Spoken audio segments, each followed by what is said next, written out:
He kind of filled in because no one else was filling in. But if you want a date, y'all figure it out and let me know.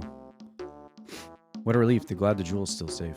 Oh, it's Detective Dick. You said it, pal. Must have been our rock solid security that scared him off. Would you mind opening the safe just to double check?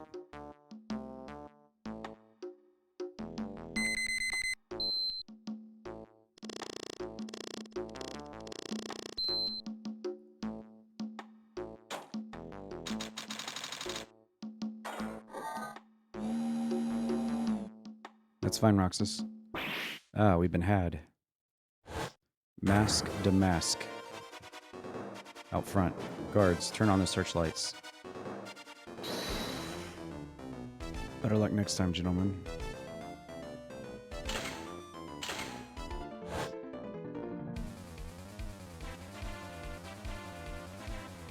Excuse me, but I'm afraid I must be leaving now. What the hell? We shall meet again when the next moon is full.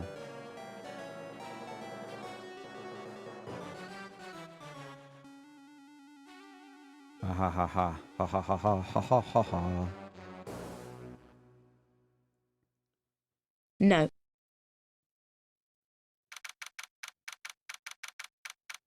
No.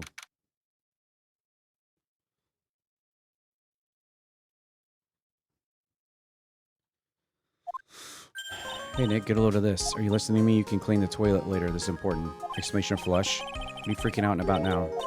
Today would be the last time. Get a load of this! Today was the last time you talked to me that way. About to hit the big time. Big time? What do you mean by we? You don't mean you and me are. Don't be silly. I'm talking about me and Pearly. Pleasure to meet you again. You haven't changed a bit. What are you doing here anyway? Haven't you heard? Here, take a look at this. Get a load of this. Some kind of poster. Carrion Village, that's right. It's our hometown. Pearly Mine, that is. Which is about treasures from the boonies. If you sing tonight, what about tonight? Treasures of Carrion exhibit doesn't actually start. Remember to send us some special VIP entries. That's why I dressed up extra special. What do you think? Same Maya, different day. Hey, you look the same to me. Young lady, here is my young sister Mia Fey. First met her 2 years ago. Damn. Feels like 10 years ago in this game with how much dialogue there is. It's only 2 years ago? We're gonna case surrounding Mia's death, and ever since then. I'm the one who's been keeping this law office afloat from behind the scenes. Actually, that's just a cover for a true identity. In reality, she's a spirit medium and a bit of a shady character. Who are you calling shady? This little girl is Pearl Faye. I usually call her Pearl. She's Maya's cousin and a spirit medium. I'm a bit young, but I want to help in any way I can. Carrion Village is the home of the mysterious Carrion channeling technique, and Maya here is the daughter of the Carrion School Channeling's master. No, it sounds ridiculous, but it's no joke. I've seen her power with my own eyes. It's a real thing, all right. Eartha Nick, how long are you going to make two gorgeous women like us wait? Yes. Can't wait any longer. I want to see it. Looks like I don't get a choice here. Might as well head on out. Lordly Taylor, the city's fanciest and most expensive department store. Treasure exhibit, huh? I have to admit, I'm pretty impressed. Wow, this is awesome. Yeah, you can make even the cheapest junk look great. Well, it depends how you display it. They even have dusty old hanging scroll that was in the Fay Manor storeroom. I remember scribbling on it when I was a little girl. Family heirloom.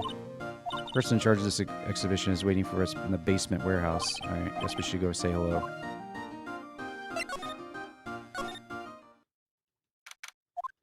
Yep, there's a basement warehouse, alright. The place is scary. I feel like a monster could jump out.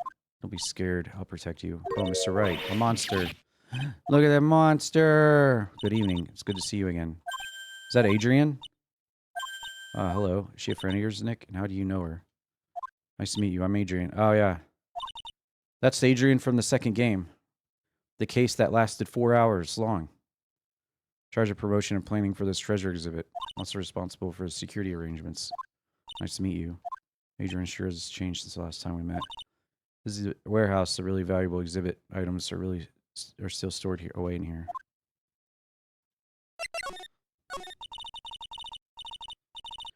It really has been a long time. What's going on? Who is this woman? Why are you freaking out on me? What? I just thought it'd be more dramatic if I got worked up. That's all. Yeah, okay, you're jealous.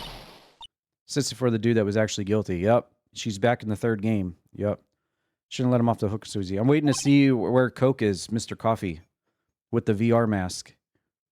I've seen so many GIFs and logos of this game franchise with him on it, and now we're going to finally meet him for the first time. Don't say anything that'll needle pearls further. Mr. Wright was there for me when I needed help. Something that happened 7 months ago. Remember, don't you? The nickel samurai case. Not really. I was stuck in a dark wine cellar. Did that escape your memory? Dad, I quit being a manager and started this job. All that stuff. I'm sorry, Miss Andrews. It wasn't for us. Don't say that. I'm glad the whole thing happened. Thanks to you and everyone else that was involved, I was able to change my whole life. I really am grateful. That's a relief. What happened to the assassin? I'm really impressed, Miss Andrews. Handling a huge exhibition like this must be very tiring. Lorelei Taylor is celebrating their 200th anniversary. Works on display in the main exhibition hall are worthy of the finest museums. Ooh, did you hear that? Apparently the finest museums. Yes, it did. It's really wonderful. So, Ash, you said the game that I should technically play next is not on Steam yet, but it's coming out soon. That would be the next game I really need to play. But the third and fourth games are already available on Steam. Is that how it went? You made a Roxas voice as a TTS? Oh, you should send that over to Coke. He can have some fun with that. So this basement warehouse is pretty well protected, huh? Of course it is. After all, there are some priceless treasures here. The security guards are all very highly trained. Sounds good. What the making face she's making. Oh, did I already read this? Did you hear that? Yeah, I already read this. All right. All right. Oh, examine the ladder for the ladder achievement. Without your permission. Oh, look at Lawyer Roxas over there. Look, a ladder. That's a step ladder. So what's the difference? You need to stop judging things based on narrow-minded cultural assumptions. Right, sorry. What I feel like we've had the same exact conversation before somewhere. That's going towards the ladder achievement.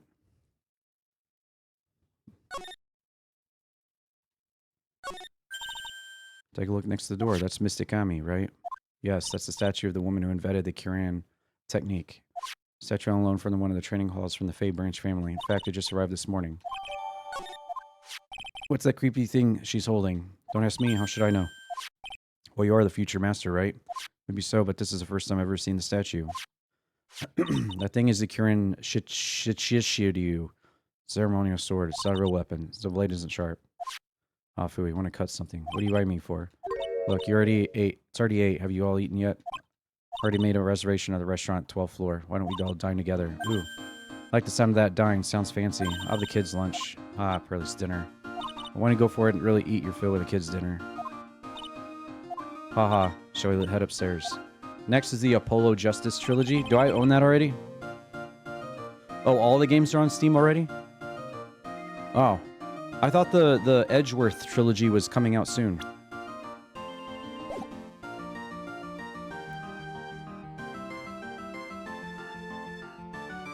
I'll have to see if I have the Apollo Justice trilogy then. September, but you can pre-order. Oh. Oh, you know what? Actually, this is the only Ace Attorney games on Xbox. So, yeah, for the sweet and juicy achievements, this is the only one.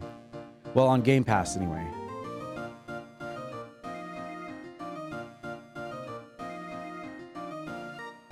They might be available. I think this is the only one that's actually on Game Pass.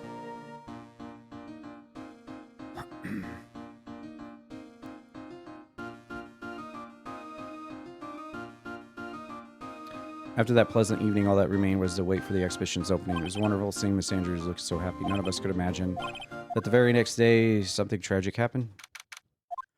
It's terrible. You're cleaning the toilet again. Never knew you're such a toilet freak. Give me a break, would you? My brain just hit the snooze button for the 5th time. Going to turn on the TV. Got an update on the recent treasure heist. Based on the clues found at the scene of crime, authorities have announced that they believe it was the work of the renowned phantom thief Mask Damask. Mask Damask? According to a spokesperson, Lorelei Taylor received a threat letter some days ago. This is the 5th heist by this phantom thief who only targets rare treasures. Well, Nick, what are you going to do? Get back to scrubbing the toilet. Treasure, Lorelei Taylor? You don't think? Now get up, Nick. It was stolen by Mask Damask, our most valuable treasure. The Korean sacred urn was stolen. Refresh my memory a little. What's the sacred urn? It's the urn that she broke with the ball in the second game. It's only the most important treasure in Carrion Village. Look, it's right there on this poster. Remember what's inside? The urn contains a very important soul. Soul of Mystic Ami. Right, Pearly? Yeah, you broke it with a ball. That's right. Hold up.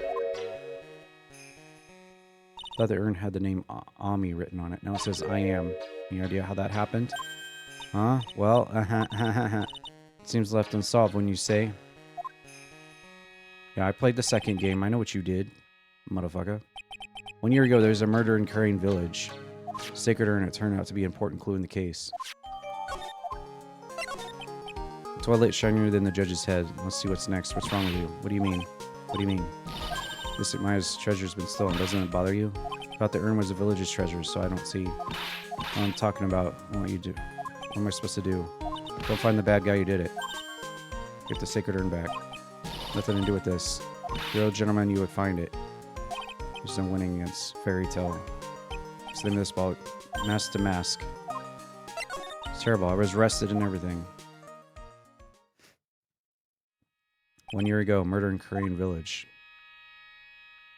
A man was killed during one of the Maya's spirit challenges. This urn wound up being a key piece of evidence that proved her innocence. You might tell me, Maya, about that? You promised, remember, you said you wouldn't tell anyone I broke the urn. Remember this urn, you say Ami on it. Girls accidentally broke it in a million pieces. She tried to secretly fix it. Let's just say it didn't work out so well. Not so good at arts and crafts. Anyway, this is how her gluing project turned out. She put the pieces together wrong, and now instead of Ami, it says I am. A whole year later, can't believe it myself.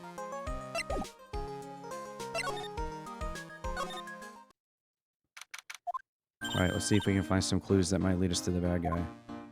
If only it'd be that simple and so easy in this game. To like immediately find a clue and get straight to the bad guy. Anything has been disturbed. Pretty much the same it did last night. Bad guy. Hey, you can't poke around here. Wait a minute, that voice.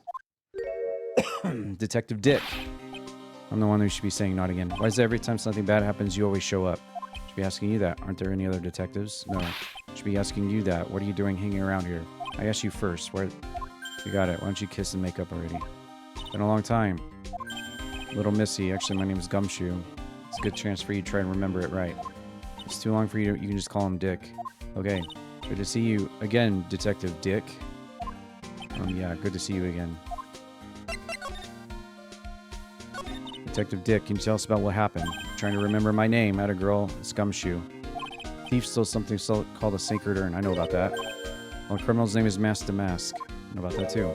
No, something other than that? Well, that's to sort of owe you guys in a way. Crime occurred last night around 1:30 in the morning. How exactly do you know that? We got an emergency phone call from the guard at the scene of the crime. Urn was just stolen. The scene of the crime? You mean here? Wrong. Urn is being kept under the guard in the basement warehouse. Who was guarding the basement warehouse? That guy. Solves one case and gets a swelled head thinking that he's an ace detective. About this Mask to Mask, is he famous? What? You're joking, right? Mask to Mask is the hottest thing since sliced bread. Sometimes he appears as a museum guard. Sometimes he appears as a big brown bear known to evict his unsuspecting victims. Hey boss, how's it going? Underneath those disguises is Mask to Mask. He's some kind of master of disguise. And he goes after the finest works of art. Last night was his 5th. While the dictator only had cooperated, I could have caught him this time. Then you knew he was planning on stealing the urn? Of course I did. I always sends his calling card before he steals something. Calling card. So why did you call him an ace detective anyway? That's what he calls himself, pal. I didn't make it up. So, what's he like? Well, like I told you, Mask to Mask has made 5 heists so far, and the 4th heist, Ace Detective managed to get the stolen treasure back. Wow. That's impressive. All by himself? Yeah, I gotta admit it. Maybe he's really good as he says. None of us has ever gotten a glimpse of the guy. But AD was able to retrieve the stolen treasure from the thief. Anyway, he's at the scene of the crime right now looking for clues, so he's down in the basement. So what's this calling card? Here it is. What's this mark on the front? That's Mask to Mask's signature emblem. You could say it's his mark. All of his calling cards have got it on them. They didn't mention that on the newsflash. We're withholding that detail from public for operational reasons. The only way you can tell if calling card are real or not is by his emblem. Makes sense. When you get famous, they're always imitators. Work a little harder. Maybe you can have your own copycat someday.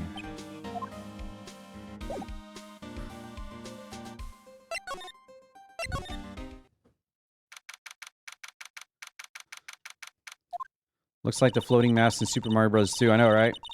How you doing, boss? How's your Tuesday doing?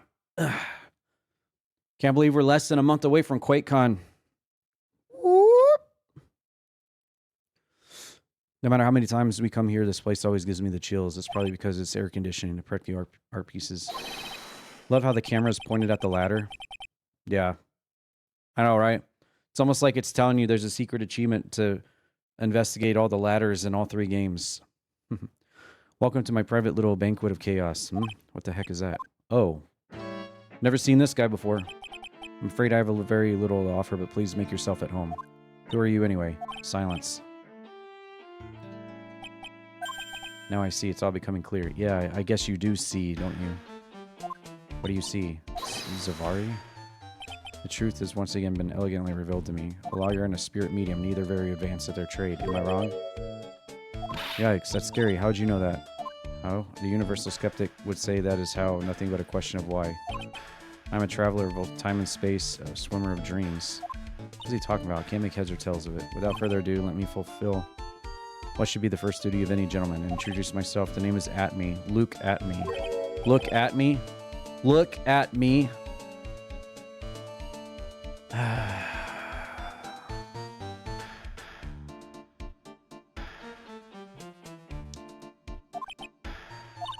Don't let him intimidate you, Nick. Stand up and show him what you're made of. Nick's Wright, Phoenix Wright, Ace Attorney. I'm Maya Faye, Spirit Medium. I'm Pearl. Cousin and Spirit Medium. Excellent. Well then, shall we begin our little game? Game? Why does the phrase one short of a baker's dozen come to mind with this guy? So are you really as famous as you say? Of course, for a lawyer, you have a rather shocking lack of knowledge about the world. I had no idea anyone was left in the city that had not heard of me. Look at me. I am Damas' arch enemy, the ace detective. Look at me. At this moment, there are 2 mighty figures which loom large over this grand city. One embodies the nefarious forces of darkness, the other the angelic shrubs of light. Really lost. And personally on the heels of this villain since the first crime. After learning the criminal's patterns, I thwarted his very latest loathsome larceny. I even returned the target of tyranny, the portrait of Magina, to the crime scene. And I did all by myself, took it back from mass to mass. With my brawny mind and brilliant muscles. They mentioned it on the news in the Great People Around Town segment. They said that the museum gave you incredible jewel as a reward.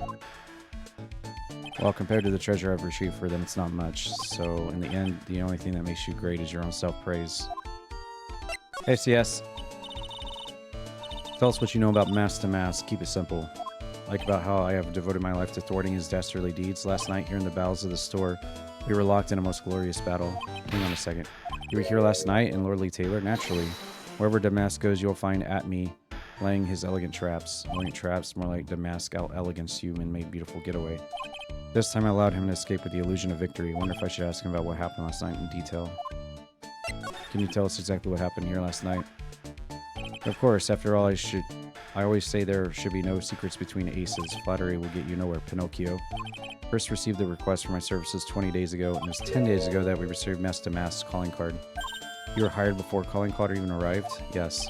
See, the person who hired me is quite rigorous and thorough. That's Adrian. Mere 10 days after hiring me, her worst premonitions were realized. Calling card arrived. Yes. So ace detective that I am, set a trap for the thief right in the warehouse and waited for him alone. But why? Ridiculous. Why would I seek help from a singularly useless group of nincompoops? Got a lot of nerve. After all, it was you that let him get away. I always operate alone and concealed out of the sight of others. Horn-sealed? Precisely. Even the guards on duty here were unaware of my presence. What's this episode about so far? We're in a museum. We're in a museum, and this world-famous thief known as Mass Damask stole the urn from the case from the second game. Remember the urn at the monastery that she broke with the steel samurai rubber ball and it had the ashes in it? That urn was in here in this museum, and the world famous thief Mass Damask stole it last night. And this douche right here is was supposed to catch him, and he failed. And that's basically what we got so far. No, there has not been a murder. It's just been a thief. It's just been a stolen item. To fool your enemies, first you must fool your friends. It's my own original proverb. Anyway, back to what happened last night. So I was saying I'd hid here in the warehouse and waited for the thief to arrive. I swear to you, not a solitary soul came through that entrance. Nevertheless, sacred urn disappeared. But that's impossible. How could it just disappear? How you ask? Don't be ridiculous. I knew the answer to the question. I wouldn't be here. For someone who seriously messed up his own stakeout, he's rather full of himself. So he's saying that even though on one that even though on one came. Wait, what? So you're saying that even though on one, no one? Is that a typo? On one? So you're saying that even though on one came through those doors last night. Okay, it is a typo. It's a typo. Okay. That even though no one came through those doors last night. Our precious urn still somewhat vanished from under your nose. I know it seems like I'm not reading because I'm scrolling through really fast, but I'm just reading really fast. I could tell that was... My brain tripped over itself with that typo there. Let's see. Plus some of these cases, that case last night, the last case of game number 2, literally took me like 4 hours to finish. If not 4 hours, it was close. It was very long. Very long. And the last case in this third game looks like it's going to be even longer. So I want to get this case and the next case absolutely done tonight. And then case number 4 looks really short. So if I can get this case done, the next case done, and then the really short third case done, then all I'll have to do tomorrow is the really long, gigantic case. And then the whole game will be done. So, yeah, we got work to do tonight. Master calling card. It's got his emblem printed on it, right? Quite impressive, but I would expect nothing less from my arch rival. I'm surprised to see you in possession of such a top secret piece of info. Well, got an ace lawyer, ace spearman, and ace cousin. I think I could learn fellow our ace professionals. Don't know if I really want this guy to like us. I've been told that you two are pursuing the mysterious thief. Well, I'm not sure exactly. That's right. We're going to find the sacred urn no matter what.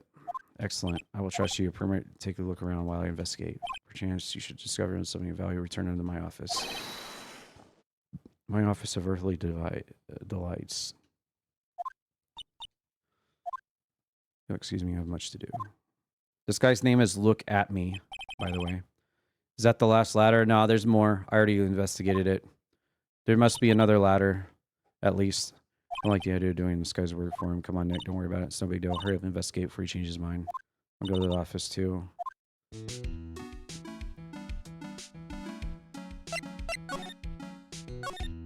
You know what this is? It's a computer. A computer, heard of those? It's a computer for storing data for security camera. When someone comes in or out of the warehouse, the camera takes a photo of them. While you trap the detective setup, so you can find last night's data, find a photo of mask to mask. Maybe just think of working these things. John is starting sweating a lot. You know how to pull up the photos. No idea you were so pathetic at high-tech stuff. Yeah. Guess you have to learn to crawl before you can walk. Looks like the camera only went off once last night.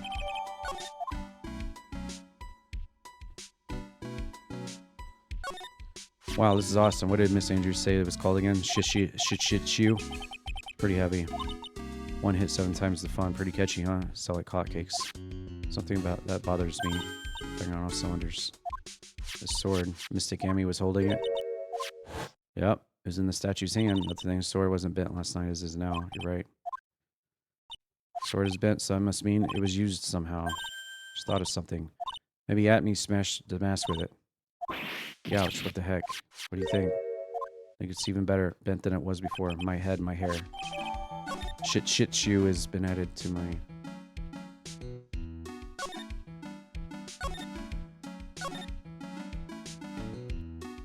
When I get around to it, where the achievement's supposed to pop. Have you done any of these since I started back on these? Or nah? You're watching the lore and the story by watching me play it, so you can just sit there and hold that B button down and get through it real quick, since you don't have to read the freaking story. I'm doing the work for you.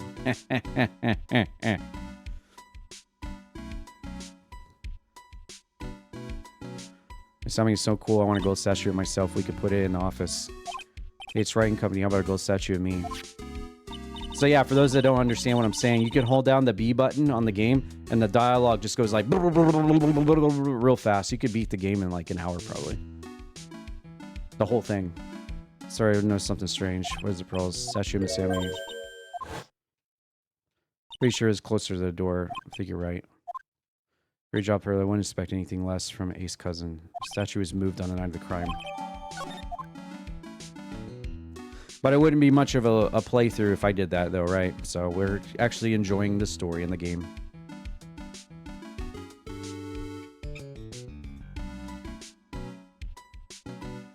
Oh, yeah, you like to pick the wrong answers to see what the dialogue is like. I forgot about that, yeah. I don't. I just go straight to the point.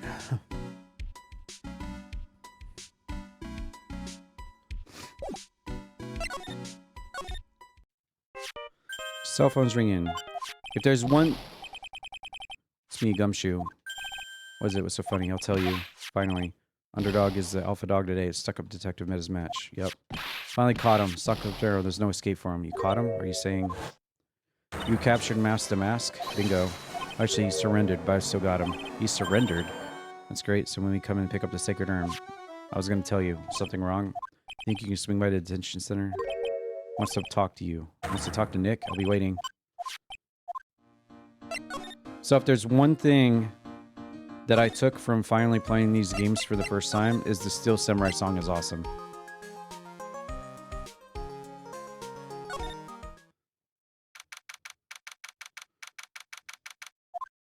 Hey pal, welcome to the detention center. You're sure in a mood, aren't you? After all, Master Mask was a sacred urn.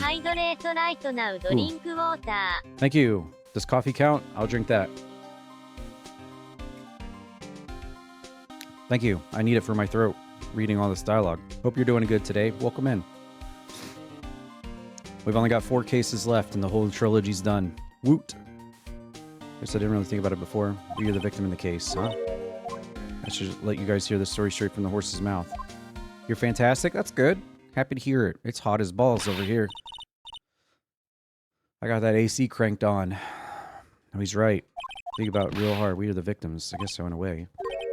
So used to thinking of a victim as a dead person because we're always on murder cases. Excuse me. Anyway, we get to get the sacred urn back. Please don't just ignore me. What the heck? Who is this? Who are you? I'm Master Mask. Hey Nick, doesn't he look kind of well gangly? I'm Ron the what?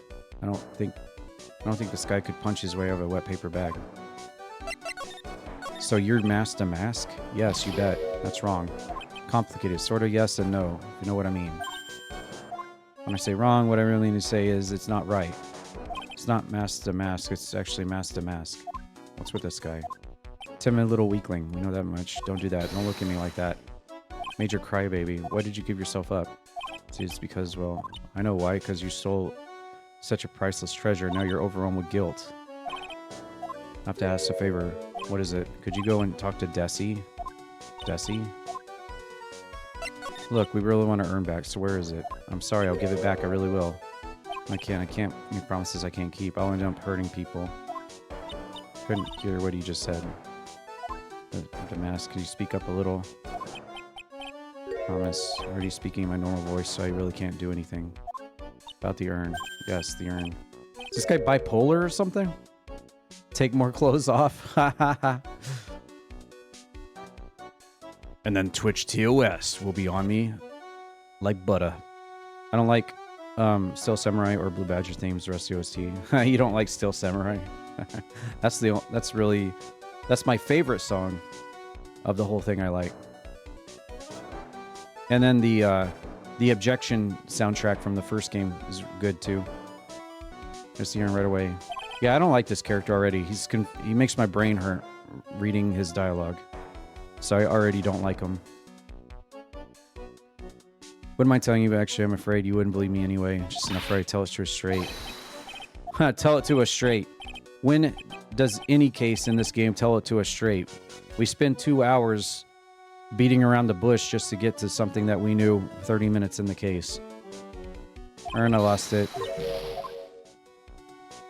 What do you say? Did you lost it? No. Maybe so. Lost it. Yes, no. Maybe so. No, like I said, things happen. You're on the train, you distract you, forget your bag. Forgot your urn on the train? You went on a train just like that? No. Speaking hypothetically, anyway, I'm sorry, I lost it somewhere. Guy's story is more surreal than a dolly painting. This is already going to be an annoying case, I can already tell. Really sure this is Mask is Damask. Don't call him a creep. I mean, I understand your doubts about the guy. Who is this Desi person? Please don't talk about my wife like that. Guess he must be his wife. Sorry, truth is, it's my wife that told me to have you come here, and do you think that you could go and visit at my hideout? Hideout? What does he mean by hideout? Actually, I meant to say my secret base. My apartment, actually, Palazzo, 3rd floor. Let's have a look. She just likes the word hideout.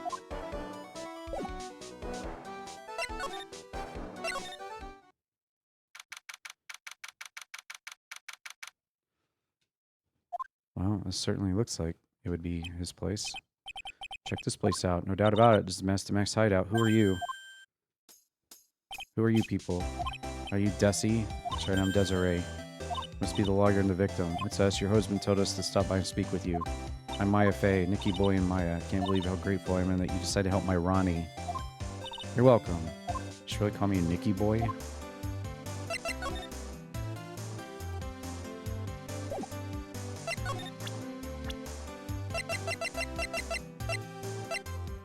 Let's see.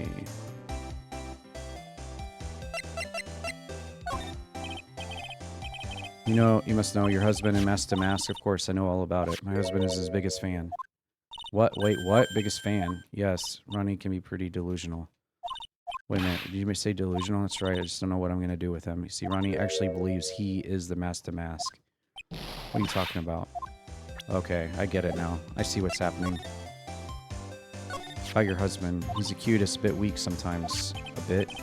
Did you know they mentioned Maya on TV? Really? Said you own the urn and that you're doing some shady training in the law office.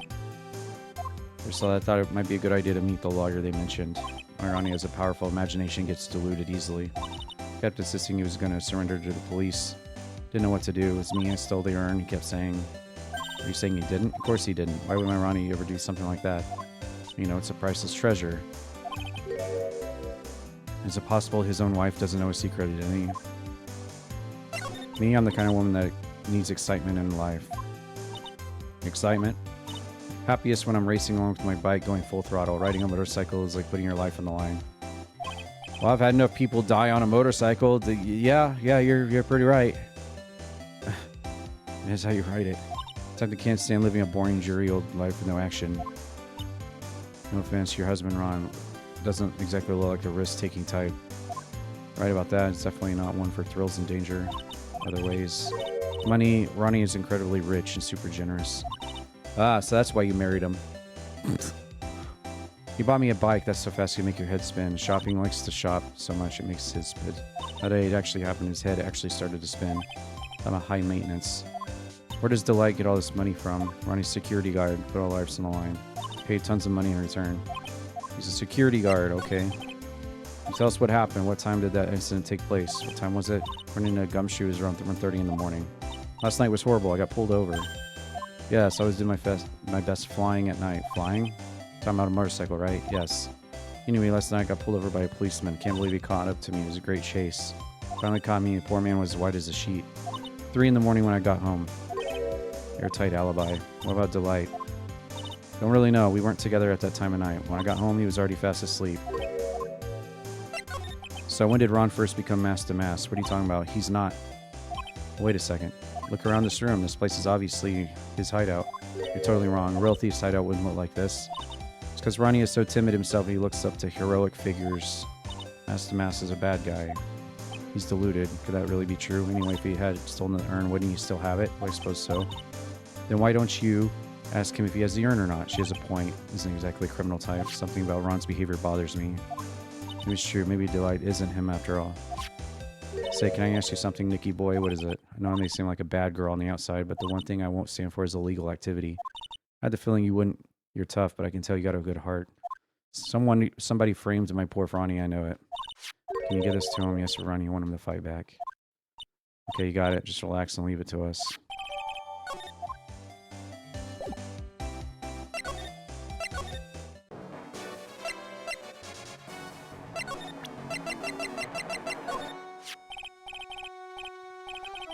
It's from my wife. It's from Desi. Letter given the mask to mask. My dearest Ronnie, how are you? I'm doing fine. Clutching it so hard. Looks so happy. Should write a letter to Maya too. Mr. Lawyer, yes. In the letter Desi wrote, she said, ask this guy to be your lawyer. I know this would be asking a lot, but can you please take my case? Trial starts tomorrow. Hang on, he can't be your lawyer. Why not? What do you mean, why not? We're the victims in this case. Victims of Damask. Yeah, according to Desiree, he didn't do it. She said, poor man, he's deluded himself into thinking he did it. Come on, she could be lying to protect her husband. Well, that's not true. Actually not. Actually, it's hard to say. I'm not spreading. What should I do? Take his case. Wait, if I say don't take his case, is the case over and I get the achievement? And then we can move on to the next case? I mean, is that a thing? Is that a thing? I don't know. Well, I've decided to give it a try. I'll defend you. Really? You will? What are you doing, Nick? He's a thief. You can't trust him. Well, he may be a thief. I think there's more to the case than meets the eye. I was wrong about you. I shouldn't have trusted you. Can't believe you defend this person after what they did to Maya. Never forgive you, ever. Wah, wah, wah. Shut up. Go back to school. Get out of here.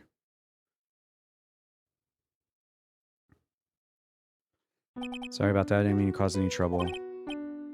Well, I can't have known she racked like that.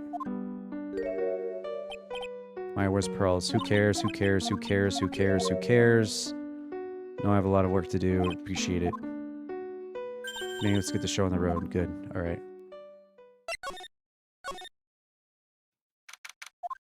Oh, you're back. How unfortunate. You're back too. I went and bought strawberry cake. Oh, okay, yeah, go have fun doing that. Bad, what happened? Never, blah, blah, blah. I don't care about the ramblings of a 7-year-old. Blah, blah, blah, blah, blah. Blah, blah, blah, blah, blah, blah, blah, blah, blah, blah. It's okay, blah, blah, blah. Too late, blah, blah, blah. I don't really care about the backstory. I don't really care. I'm not saying I don't like the game at all. Don't take it the wrong way. I just don't really care about this part of the game. I don't really care. I don't really care about the lore and the backstory, about the annoying little girl and the other annoying little girl. I just want to get back to the investigation.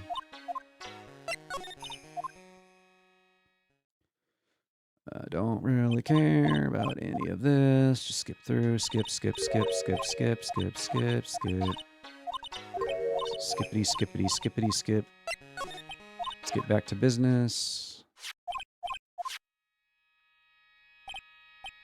This probably has something to do with the case later on, and I'm going to be like, oh, I'm confused. That happened? Oh, they explained it in the middle of all this dribbling diatribe. Oh, well, whatever. I may be small, but blah, blah, blah. I don't care. You're annoying. All right, can we move on now? Thank you. We're on a time limit here. We got to get shit done. Maya, Andrews. So sorry, it's my fault. Your precious urn. Your precious urn. Please, calm down. What's wrong? Do anything, make it up to you. No, it's okay. Hold on. Breathe. Calm down. Talk. Forgive me. Why? Are you involved again? Are you going to lie to us for 2 hours? Again, like last time? When did you get the calling card from Mass? Let's see, 10 days ago. Started the place, so that detective stopped me. Detective, yes. In fact, it was about 20 days ago I hired him, so you hired him for security before the calling card, yes. Premonition, something might happen. Trust my hunches. Military is very serious about their security measures. Saying bring it on to any potential thieves who brought it last night and left a nice souvenir. Tell us a bit about the security. It's all my fault. Never should have called a paltry collection. Why do you say that? It's actually 0 after appraisal. 0. Polished it. It's glowing. Maybe I could make it more valuable. Urn contains Ami. Anyway, I left all the security with at me. Again, receiving all exhibit. People started going. I was actually masked to mass. Personally, knowing Adrian should probably check. 8. Alright.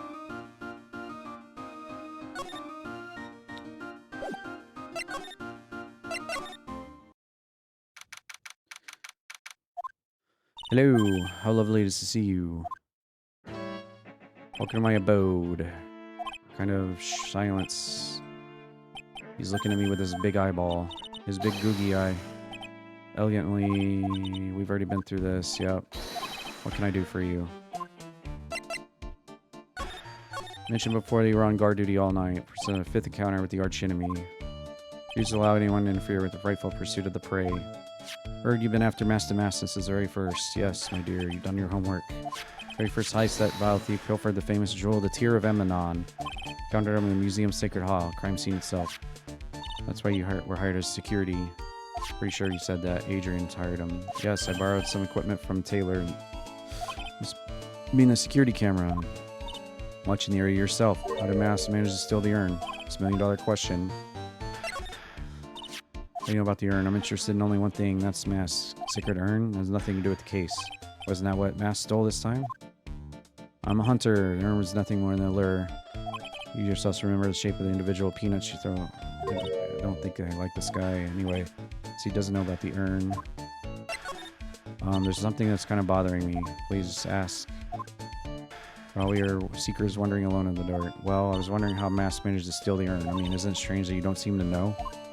Now that you mention it, it is strange. After all, you were on guard that night. Unless you were sound asleep.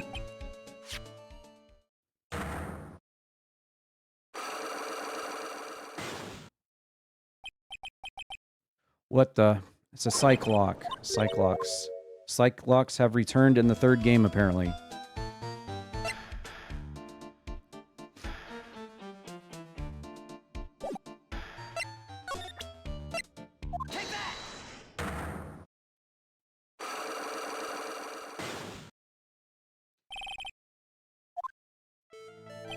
At me, you were standing guard at the scene of crime. There's no way you didn't see Mass commit the crime. Well, I can hardly see why you're so positive about that. Yes, indeed, it was guarding warehouse. That much is true. I can tell you for certain that not a single person passed through the door. Not sure why. At me guy is lying through his teeth. I know, I'll show him some proof. I have here proof that someone went through that door last night. How about the security camera data, right? Yep. Security camera set up at the scene of the crime. It should have automatically taken a photo of anyone that went through the door. Precisely. Hope you don't mind, but we've already gotten our hands on the camera data. As you can see, the camera went off exactly once. Wah! But my monocle didn't catch anyone flash. It must be some kind of computer malfunction. Maybe it's your monocle that malfunctioned. Ha ha ha ha. Saying I didn't probably do my duty?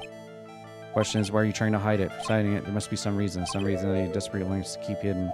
Just got the piece of evidence that should prove it. I suppose you didn't manage to see Mass. In that case, the reason you didn't at the time because you were unconscious. Afraid that making a guess is not enough. Time to put your money where your mouth is. Show me your evidence. How about the sword that they whacked over your head with it? You were knocked unconscious by the thief, weren't you? You surely must be joking. You think that Luke at me could be knocked unconscious so easily? The sword proves it. That's the shape of the dent of your head in the side of the sword. The sword was in the hand of Amy Faye, furthermore at the time is not bent. You were struck on the head and knocked unconscious by the sword. How about it? Fresh, you truly are an ace attorney. Gotcha, motherfucker.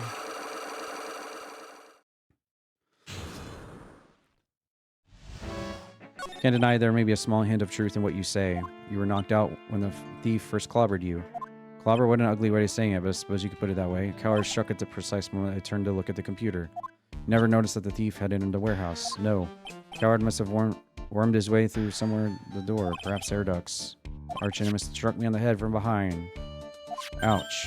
Should have his head examined. You say that again. How could he have underestimated the thief that badly? Looks like we got one thing cleared up. What? Atme is the greatest detective in the world. He never actually saw the thief. Oh, that's right. So the thief may not even be masked. Just one moment. Thief was unquestionably masked. You never actually saw him. Perhaps so, but I installed a security camera for just a contingency. Last night the camera went off exactly once. Behold, this is a photo of the dastardly thief taken by the security camera. Well, that doesn't prove anything. Could be the dude wearing the costume. That's him. That's the mask.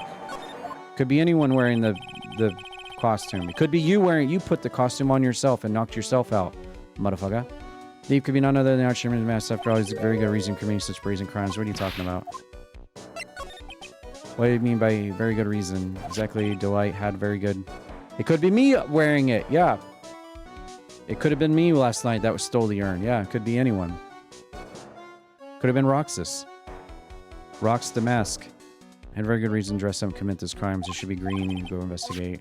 I don't know about that. Have you forgotten? Speaking of the finest, walk on the safe, most brilliant mind ever. Better go take a look just in case. Roxas is too somber. Oh, right. It would have hurt too bad to put the costume on. Yeah, true. Forgot about that.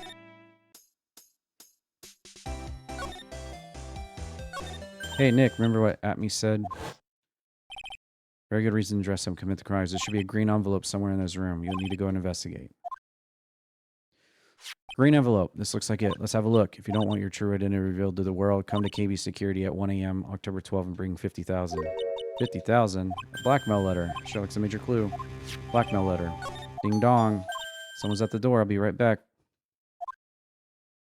Oh, thank you for coming. Nice of you. You see, damsel under distress. I can't help myself. Please, come on in. I'll make some coffee. Really? Okay, I guess I'll make myself at home, pretty lady. Wait a minute. I know that voice. Oh, Nicky boy. So sorry. I got another guest. Ah, you're... Nick, it's you. Maya. Larry. Oh, it's Larry Butts. From the first game. Haven't seen him in a while. Your girl scrubs, you know something going on. Something? I underestimated you, Nick. Gorgeous lady like this and married? Way to go. You know, just when things can't get any worse, it's time to cue in the Butts. Larry Butts, ever since grade bowl. Not exactly close friend, but yeah, we know each other. That wasn't nice. It's your very first client. Quite the storied history. Stace, when something smells, it's usually the Butts. Yep, that's the usual catchphrase for this dude. Come on, you're embarrassing in front of this pretty thing here. So you two are childhood friends. That's so sweet. Catch up like old times. I'm gonna go check on my bike. Nice girl. How have you been, Nick? Too busy if you really want to know. So what have you been up to this whole time? It's been 2 years since I heard from you. What's with those clothes? You look weird. Hey man, that's uncalled for. It's my uniform for my part-time job. What's wrong? I gotta tell you, women, I don't trust them anymore. You got dumped again? Well, you know, Benifer? Benifer? Followed her all the way to Japan 2 years ago? Benifer. Isn't that what they named Ben Affleck and Jennifer Lopez? Benifer?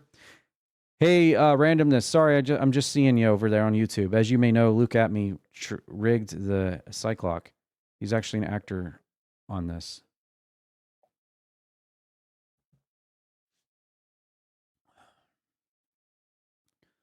Famous Caddy Tom and my whole Benifer. Never heard of him. Caddy Tom chose Hollywood over me. Can you believe it? Had quite the adventure. Women, they're different, Maya. Not like the rest. Looks like he's still the same old Larry. What are you doing here anyway? What do you mean by that? Natural born nice guy. Actually, I picked this up last night while working. Wallet? I found this last night? Yeah, driver's license in it, so I figured I'd return it myself. Hang on, let me see that for a minute. I knew it. Dusty's picture. Guess he really digs his wife, huh? That's not what you're thinking at all. Pretty sure it is. You haven't changed a bit. No way, man. She's a married woman. That's bad news. Check out Miss Delight.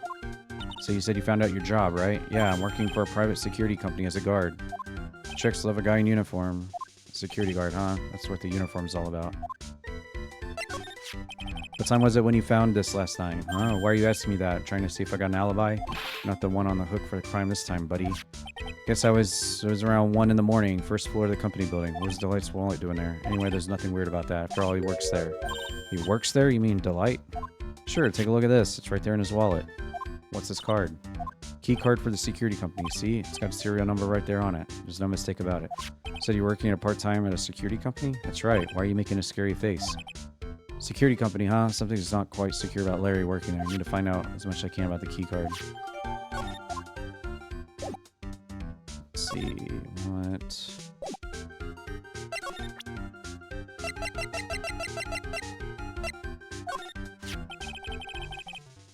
So you sure about this key card? Yup, that's the key card we use at the building. According to the serial number, this one's for the CEO's office. You need it to get into that room, and every time you use a card, it leaves a record. Here's a record. Yeah, it tells you exactly who entered the... Oh, so kind of like the police building murder from the second game. Okay. Or was it the end of the first game? Yeah.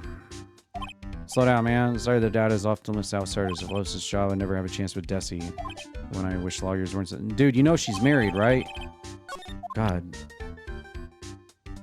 First, we're trying to date 16-year-old little girls, and now this guy's trying to commit adultery. Ace Attorney for you. Blackmail letter. What about this? What? You got something to say? Say it already. Blackmail letter. Do you know anything about this? What? I don't know anything about Lexus, and that's the truth. Oh, what? Can't believe you'd do this to me. I thought you were my friend. $50,000? I don't have that kind of money. You don't understand, the blackmail letter was sent to Ron. Woo! Man, you scared me. Almost had a heart attack. Wait, I'm the idiot? It's totally confused because it says KB Security right on the envelope. Yeah, so what? That's where I've got a part-time job, KB Security. What? It's like I should really find out more about the KB Security company. I mean, obviously, it says it on his uniform. Why, Zavar? Look at me, the delights. And the thing is, this case is so easy to me. The Stolen Turnabout is my favorite case in TNT. Is that what I'm playing right now? The Stolen Turnabout? Is that what this one is?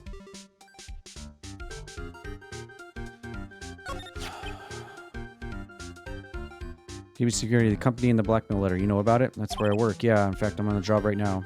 Huh? What are you doing here then? The boss is right away now, and you know what mice do when the cat's away. Yes. Let me see. About 30 minutes by car. Fly down the road. This apartment building is pretty close to the Lordly Taylor, right? It would take roughly an hour to get here from KB and back.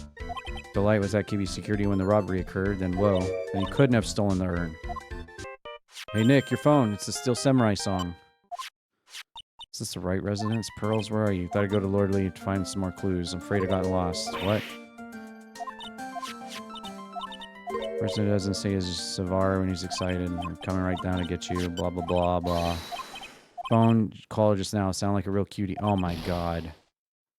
Say goodbye to Dislight for me. Dude, she's like 6. What is with this game and dudes like... It's a little awkward.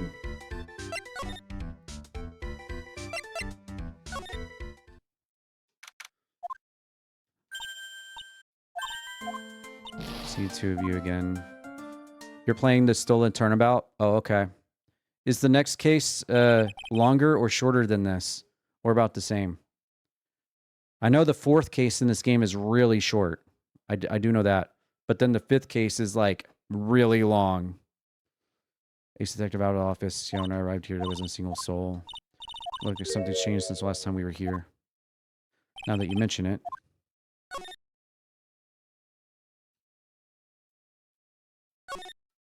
This bag, it wasn't here before.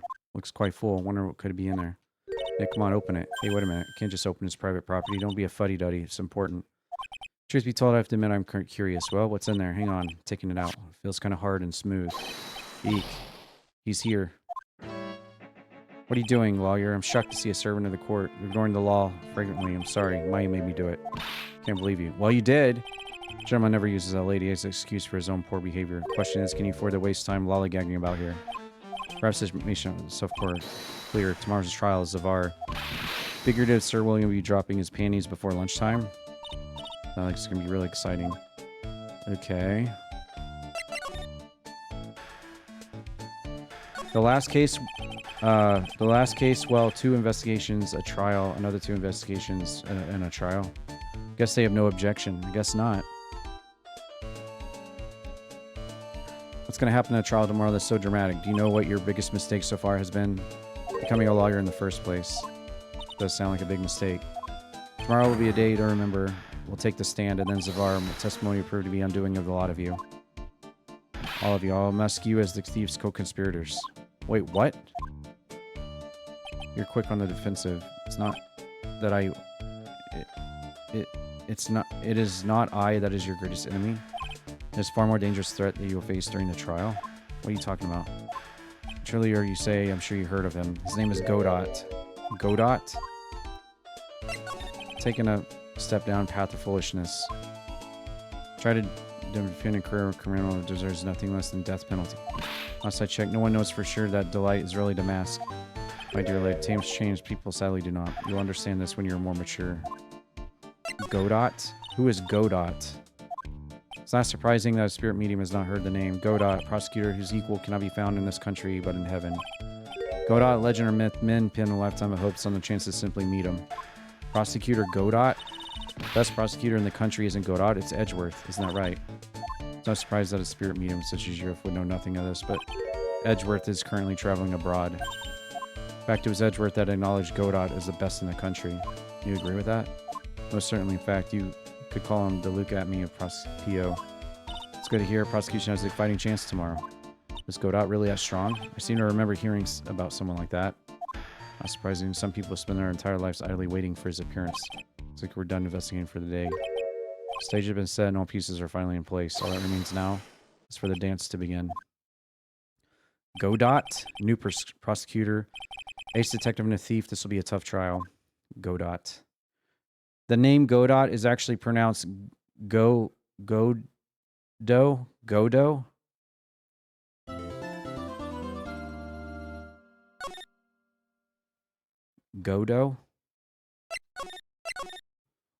I've never heard of him so far in this trilogy. I've never heard Godot. Godao. It's the first I've heard of him.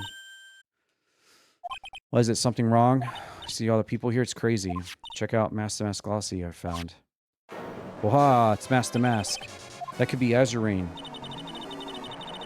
From the little tents in front of the courthouse, they have all sorts of things for sale. I'm a sucker for this kind of stuff. Come on, I'm guilty. Throw the book. Who's screaming? Oh, right, you made it.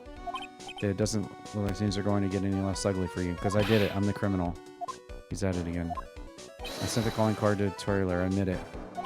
You don't have the sacred urn. That's true. But doesn't mean that I didn't commit the crime. I admit that I'm guilty, so make sure they give me guilty. There you are, Ronnie. Bonjour. Oh, Desi. Bonjour. Don't really know why I should be speaking French at a time like this. Leave it to me. I'll protect you. Thief is me. Can I tell you something? I can guarantee that my Ronnie is innocent. He's declared guilty. I'll be ever so cross with you. Why are you smiling when you say it? Excuse me, I got errands I need to take care of. I'm counting on you. To be honest, I really don't know whether Ron is masked or not. There's only one thing I am sure of. He doesn't have the urn right now. Well, it's time for you to enter the courtroom. Desiree will play an important role in the trial. I'm sure she will. She's the wife of the guy that wants to be known as the thief. I don't think it's him, though. Court is in session for Ron DeLay. Defense is ready. Ah, there he is. What about the prosecution? Are you prepared to... What a stupid question. What did you say? Fine. Let me ask you then, Your Honor, are you ready? Are you ready to pass judgment? I'm not. I'll pass judgment after I hear arguments from both sides. Well, if you're not ready yourself, I'm ready. You shouldn't expect others to be. It's a rule to live by. Who are you? I'm Godot. There he is. I've seen this guy's gift before, and images and stuff in gaming history. We finally meet him for the first time.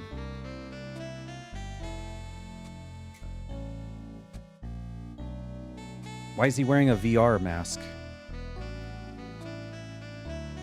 I am Godot, legendary prosecutor, never lost a case. Detective Atme was talking about. Yes, your reputation precedes you. What kind of cases have you dealt with so far? Ha, none. What did you say? Never prosecuted a case before. Never? You said you never lost. Exactly, I've never lost. I never won. Arrogant for a beginner. The mightiest of redwoods begin their lives as mere saplings. A mask in a court of law? Don't you know anything? No matter the man, we all wear masks, either on our faces or our hearts. This guy's a real deal. So we finally meet Phoenix Trite. Nick, is he a friend of yours? No? I don't have any friends that call me Trite. Who is this masked guy? I've returned from the depths of hell to do battle with you. Well then, Prosecutor Gobo. It's not Gobo, it's Godot. In case, give your opening statement. Those things are not fit for even dogs to consume. I have only one thing to say before we start to you, Mr. Trite. What? You familiar with the saying, a chain is only as strong as a weak at least link? I wonder how much you can withstand before you and your case break in two. Is this guy going to present any evidence, or are you going to sit here and we're going to chit-chat? We could have went to Starbucks and did this. Let's get on with it. Come on. The VR mask, you will know in the last case. Oh, okay. It'll explain it in the last case. Coke wearing Roxas's VR. Yeah, I can see 997 etched into it. No one has asked for your name. Important thing is what you know. That's all. Start talking. Yes, sir. All right, witness. I missed Francesca already. Can we bring her back? I'd rather have Francesca on my screen right now. This guy seems like an idiot. We know about the thief that stole the urn. Yes, sir.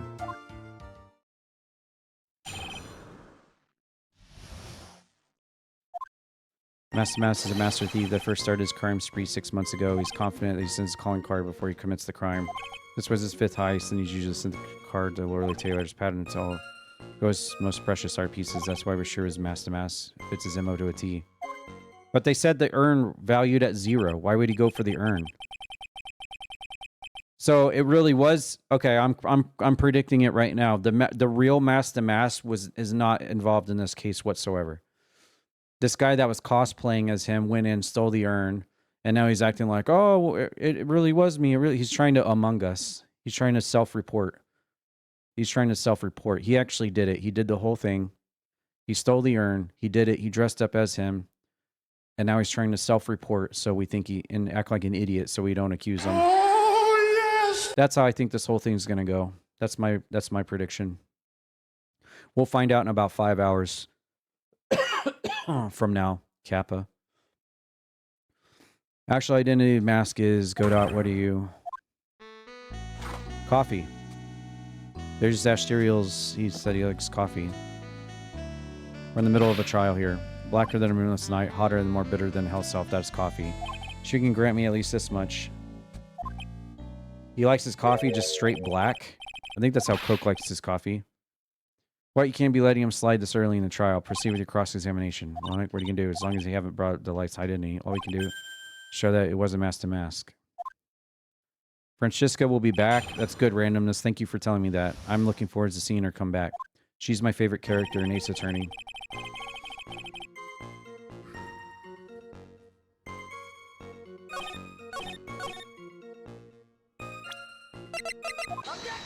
Oh, we're getting straight into it. Little something. Little question make me nervous. He always goes after the most precious art pieces. That's right. But there's one problem. That's not what he did. Priceless urn didn't exactly rise to the level of precious art. What do you mean? He's such a terrible thing. Financial point of view. It wouldn't fetch a good price. Well, Godot, what's the value? Appraisers spoke to said they couldn't attach a price to it. I mean that in the worst sense. So in other words, it's not the kind of item that masks would go for. Exactly. If I understand you correctly, you're saying that the theft of the sacred urn was not the work of Mask. That's what I'm saying. All I did was point out the contradiction the argument made itself. Well, first of all, we need to get this issue cleared up. Was this last robbery the work of Mask or not? What do you have to say, Godot? This coffee here is my own special blend. Called it Goldot 107. I'm trying to decide whether to cut down the acidity or the bitterness. Only thing I've got on my mind right now, Mr. Trite. You're really a man, you should clean up your own mess. Sorry, I don't get what you mean. If you're saying it wasn't Mass that stole the urn, then it must be someone imitating Mass methods of fake. It sounds ridiculous. Now, before I decide on my coffee, I believe some proof is in order. Proof the person who appeared at Lorelei Taylor that might actually is a fake. They will add a new statement, which is the contradictory statement. If you already know what a contradiction is, you don't need to press every statement. But some testimony, you need to press some statement. Then there's a button called press harder. Though I don't prove a Godot's behavior, his point is valid. Right, we're waiting. Looks like I'm going to have to prove it. Lorelei Taylor was in fact fake.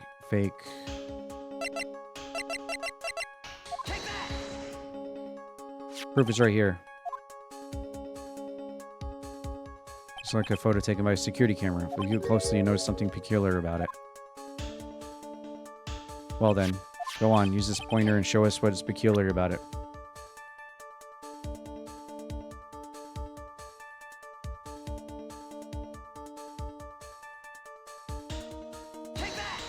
It's right here, I think. Is that... place your pointing is all wrong. What? What do you mean? Did I pick wrong? Killer's this courtroom on top of your head. You're gonna let him get away, making fun of your head. You can use goggles to fry me. Well, anyway, there's a strange spot in this photo. So I haven't given up. What is it? Oh, I messed up. I guess it's this I need to click on. You need to point to his neck. The brooch is gone. Isn't that what I pointed at?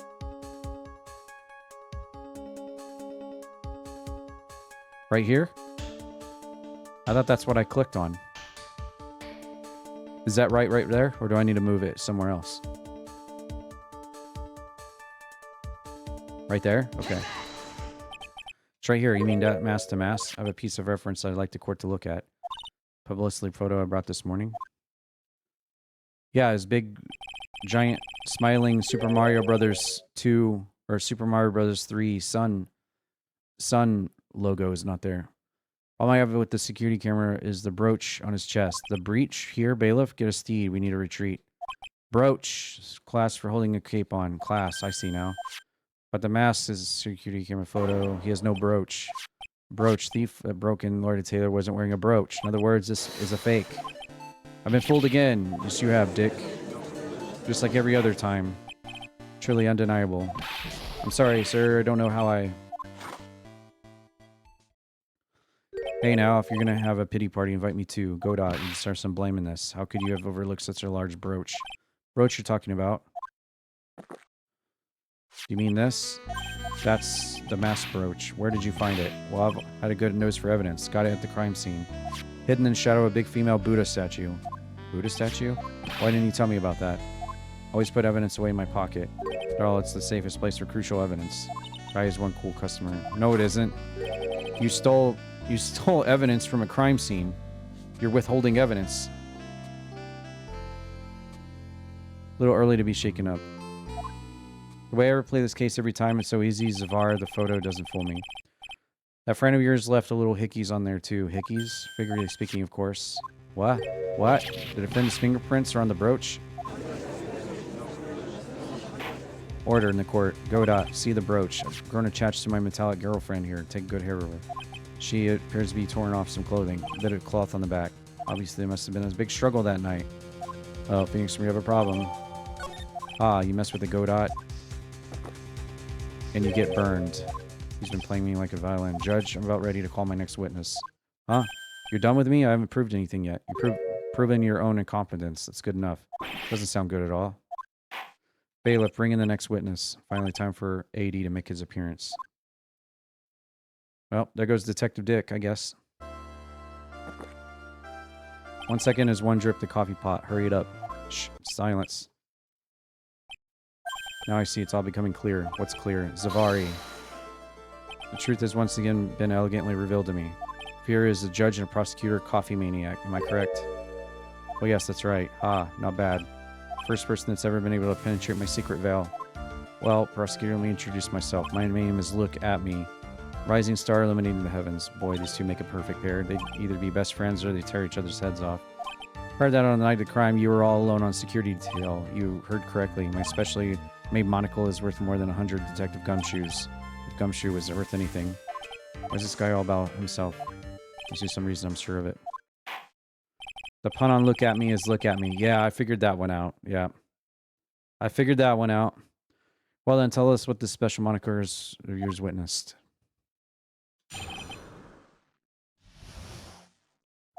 Approximately 1 o'clock in the morning, just after the date changed. That's when my nemesis, the infamous mass dancing, descended on me. Banging a turn, the coward struck a fierce blow on my noble head. Darkness swallowed me before I could land a single strike. When I woke, he was gone. 30 minutes later, I used the emergency phone to notify the police. So you didn't get a clear look at the criminal. My specially made monocle never misses a thing. However, that is limited to things that fall within my own visual range. But of course, that's only natural. Fail to see why the witness seems so proud of this performance. Well, old timer, let me explain. We're not speaking of any ordinary thief, but of the king of thieves, the great mask, my arch enemy. As my instincts and years of experience tell me. Very well, proceed with the cross-examination.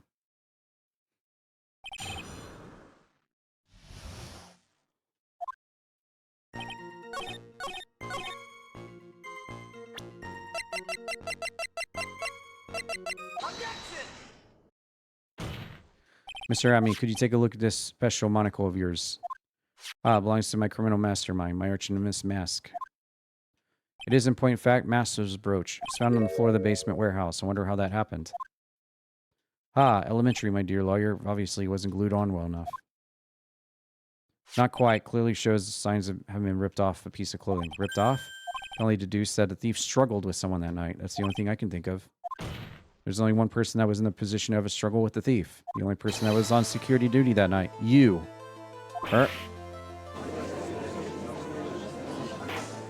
At me, you must have fought with the thief that night. So why did you lie in your testimony to the court? What difference does it make? Everybody lies in the testimony to the court. Everybody commits perjury in these games.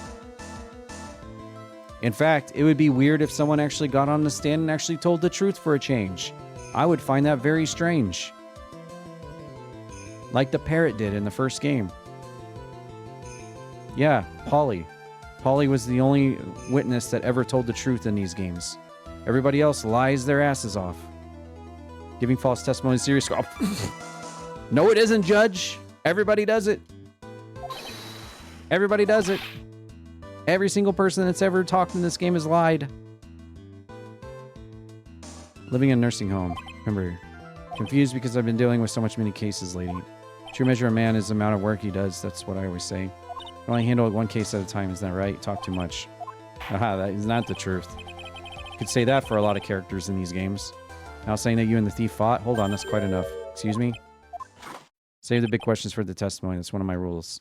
Indeed, I understand. Agree completely.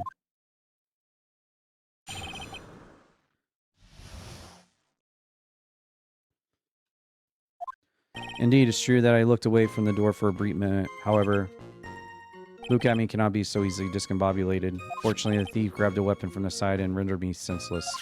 True gentleman fights only with his own fists, but they were not enough. His first blow struck true, bam. That's all she wrote. So in the end, did you catch a glimpse of Mask? Correct. It was during his third crime that he struck me from behind. Seems that my memory has become a tad jumbled, so to speak. That's certainly understandable. I myself always get confused about which testimony goes with which case. That can't be good.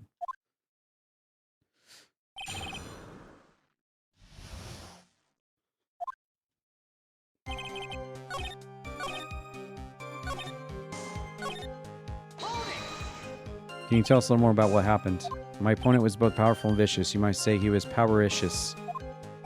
Assume that at me fighting stance, sudden flash of light blinded me. That, of course, checkmate. My opponent had bested me. But I knew I should have asked more. What is this at me fighting style? Sorry, but that's a trade secret. Can't really say anymore. But I suppose I can tell you if I absolutely must. The main thing is to put your back to the wall. That way no one can get behind you. That's it? That's right. What about the testimony? Of course it's important. We've learned a detective's secret technique. I'll remember to use it if I ever take a walk alone late at night. Why the heck is he eyeballing me like that? It's creeping me out. Now then, witness. We'll go ahead and add that secret to your testimony. So he had his back to the wall, but yet he got hit over the head with a thing from behind. Okay, whatever. Yep, that's what we're about to do right here. You're a liar. Testimony's a crumbling house of cards. What fun is this, lawyer? Surely a pleasure to cross swords with you. Now, once again, you have thrown down the gauntlet at my armored feet. I believe this is what you said yesterday. Coward must have wormed his way through somewhere besides the door. Archie must struck me from the head from behind with an item. How can you do that with your technique against the wall? Struck you on the forehead. Hardly think you could forget where you hit on the head. Seems I made another mistake. I mean, that's the only strange part of your testimony. What do you mean by that? For example, the very fact that you hid the calling card from the police is strange. It's almost as if you were afraid. Geniuses such as myself have always been misunderstood. That's wrong. Objection. That was a weird sounding objection. Terror is human, to forgive divine. Humans aren't machines, they have souls. They live, they die. Alright, this guy is really annoying. He's just like randomly, mindlessly talking. Is he drunk or something? Is that really alcohol in his coffee mug? He doesn't offer anything to the case at all, this Godot guy. Catch me later, I'll buy you a beer. Hey, hold on, it's not pretty as that. Really, what's it like then? Always chase a riddle down to the end. That's one of my rules. This is it. Might be my chance to turn things around. Mr. Wright, what exactly is it you're asserting? Very well, Your Honor. The defense asserts that Mr. Atme is mask to mask. The answer is simple. It's all clear to me now. Detective Luke Atme's true identity is actually mask to mask.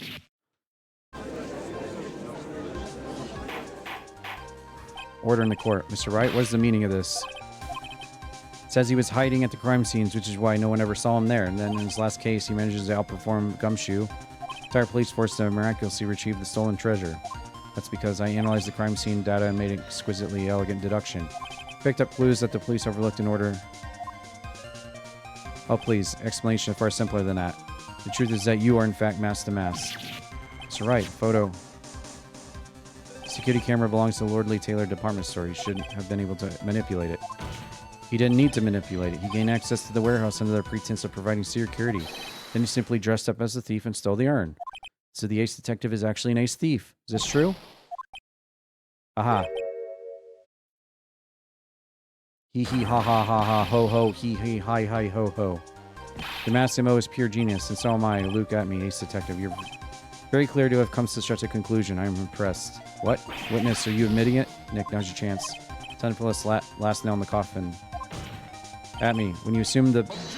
Uh-oh. The funny thing is some players say, how does Atme's nose fit into the costume? That's true randomness. Go.Blend102, my personal favorite. What? Oh, man. That was pretty funny. That sprite of the coffee on his face. That was pretty funny. Oh, what? That was probably the funniest thing I've seen in the game so far. With the eyeballs with the coffee. We need to go back and screen grab that. That was funny looking. Ace Detective is actually an ace thief. A small best-selling novel. There's only one problem. It simply isn't true. Right there, that one. Someone screen grab that. Wait, hold on. Let me get the bars off. Say cheese. Wait, hold on. Hold on. Where is it? Goals. There. Hopefully that was quick enough.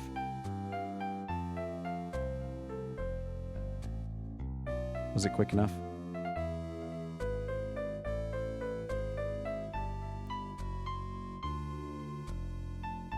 Oh, it wasn't.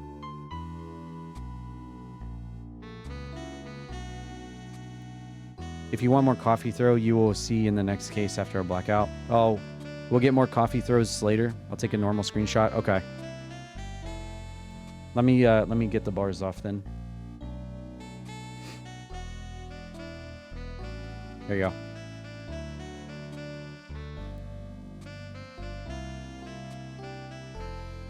That's funny. Something about that is just really funny to me. Funny looking.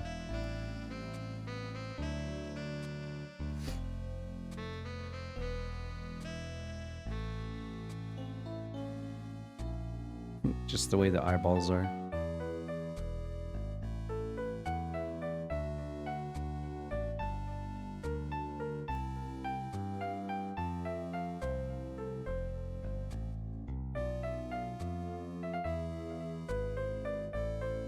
You got it? Sweet. Cool. All right. Dustin, if you're still there, didn't you gift this trilogy to me on Steam? I'm playing the Xbox version because it's on Game Pass, but I think you gifted me this on Steam, didn't you? I think Signified got me this on Steam. If I recall correctly. Mr. Wright has made some strong points, and I'll admit my opponent has woven a compelling narrative out of whole cloth. This is, in fact, nothing more than a patchwork quilt, Mr. Trite. If this detective really is a thief, then show us the proof of your claim. He did? It? Yeah, he dotted me this. There's the... I like the eyeballs. I like what his eyes look like. You know what I should do? Since I need more animated emotes for my Twitch, I should make Croaky like that with the coffee mug and the coffee coming down his face with the eyeballs blinking. That should be one of my animated emotes with the coffee mug on the front of his head and his eyes blinking.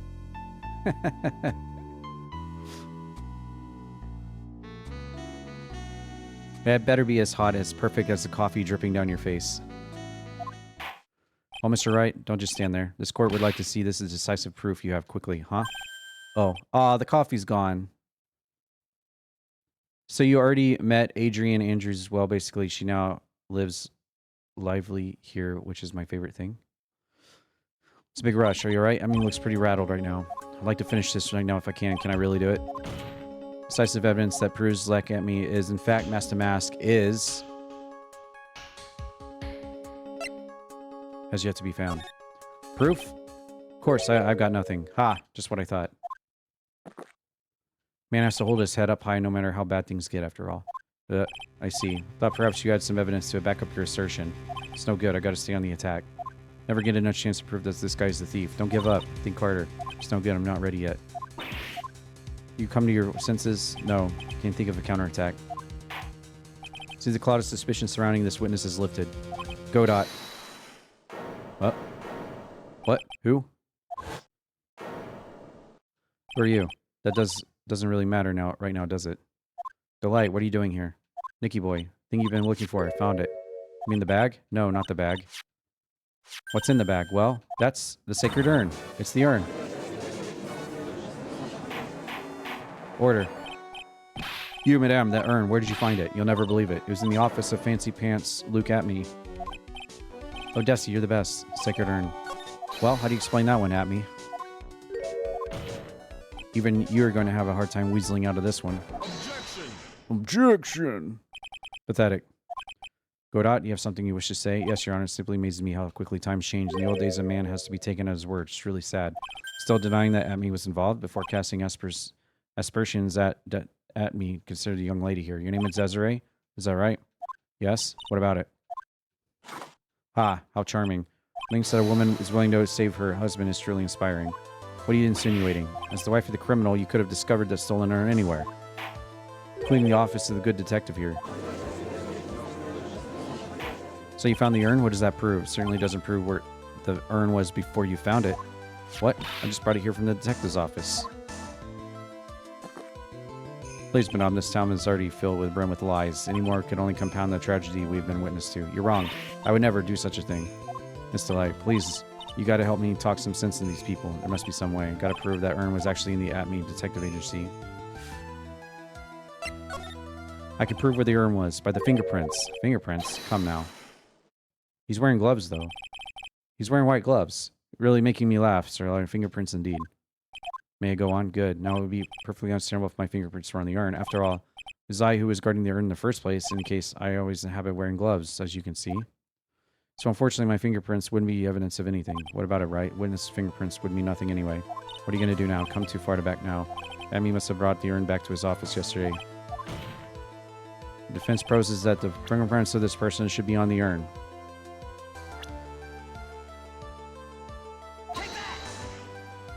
So what is this fuss about fingerprints anyway?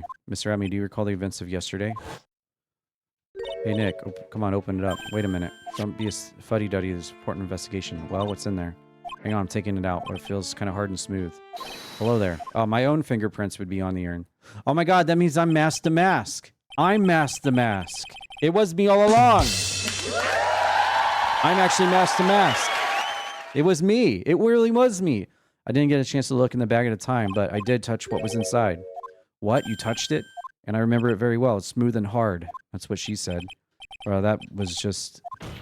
Your Honor, I'd like the court to examine the fingerprints. If my fingerprints are on there, then it proves that the urn was in the DA's office. Objection! Well, even if your fingerprints are on the urn, it still doesn't prove when they were put on there, does it? Of course it does. What do you say? It's not what I say, but what Adrian, the person in charge of the exhibition, said. Polished it until it was just about glowing. Thought maybe I could make it look more valuable. If she polished it that much, she must have removed any and all fingerprints on it. And the only chance I had to get my fingerprints on it was yesterday at the Atme agency. This blend, Godot Blend 107, I decided it's a little too bitter after all. Order, accept the defense's bailiff, take the urn and wait. Wait a moment, Your Honor. There's no need for that. No need? Precisely. I already know Mr. Wright's fingerprints are on it. What are you saying? Yes, I've finally broken them down. Hee hee ha ha ha ha hee ha ha ha ha ho ho ho ho. Take a good look, and unable to find a rival worthy of my genius, I was forced to create one by myself. Here I am, the tragic clown. This guy's nuttier than a fruitcake. It was me all along. I'm the only Mask to Mask. I hope you all enjoyed my little performance. Hee hee ha ha ho ho. Okay. Well, Godot, what's that means condition? Still in the lobby laughing insanely. Wish I could enjoy the joke as much as he seems to be. Looks like the matter's been settled. It came perilously close to besmirching the record of an innocent young man, besmirching me under the title of thief. You were right after all. Guess Delight really wasn't the thief. Court finds the defendant, Ron Delight. Hold it. You're wrong. Wrong, I tell you. I mean, not exactly wrong as much, but actually not right is what I was trying to say. No, this can't be happening. The thief, the sneaky, odious thief that's been stealing all the treasures is me. It's me, I'm the one. So do it. Pronounce me guilty. I don't know what kind of kangaroo court you all think this is, but... True identity of the thief has already been proven. Please hurry and pass. What are you talking about? I'm already confessed. I'm the thief.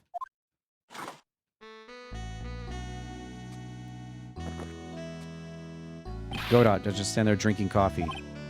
Hey there, Mr. Thief. Yes? If you're really a man, then clean up your own mess. Sorry, I'm afraid I don't have any idea what you mean.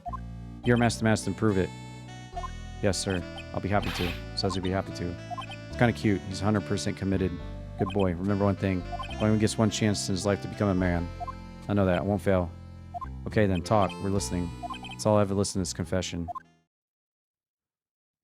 As you may know, there's an Ace Attorney anime I might suggest that you should watch, and also there's bloopers. Oh yeah, I actually didn't know that there was an Ace Attorney anime. Is it on Netflix? I have Netflix.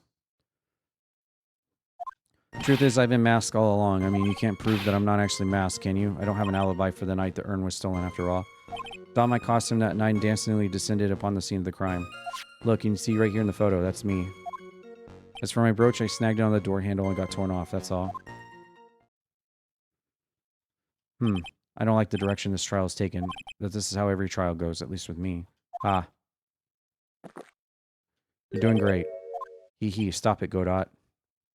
Like I said, you're only gonna get one chance. You make it through this with flying colors, I'll keep my promise. I'll make sure you stay locked up in prison as the one and only mask to mask. Thanks so much, Godot, I'll do my best. Alright, Mr. Wright, I'm afraid it's time for cross-examination. Ah yes, no alibi, but you're at KB security that day.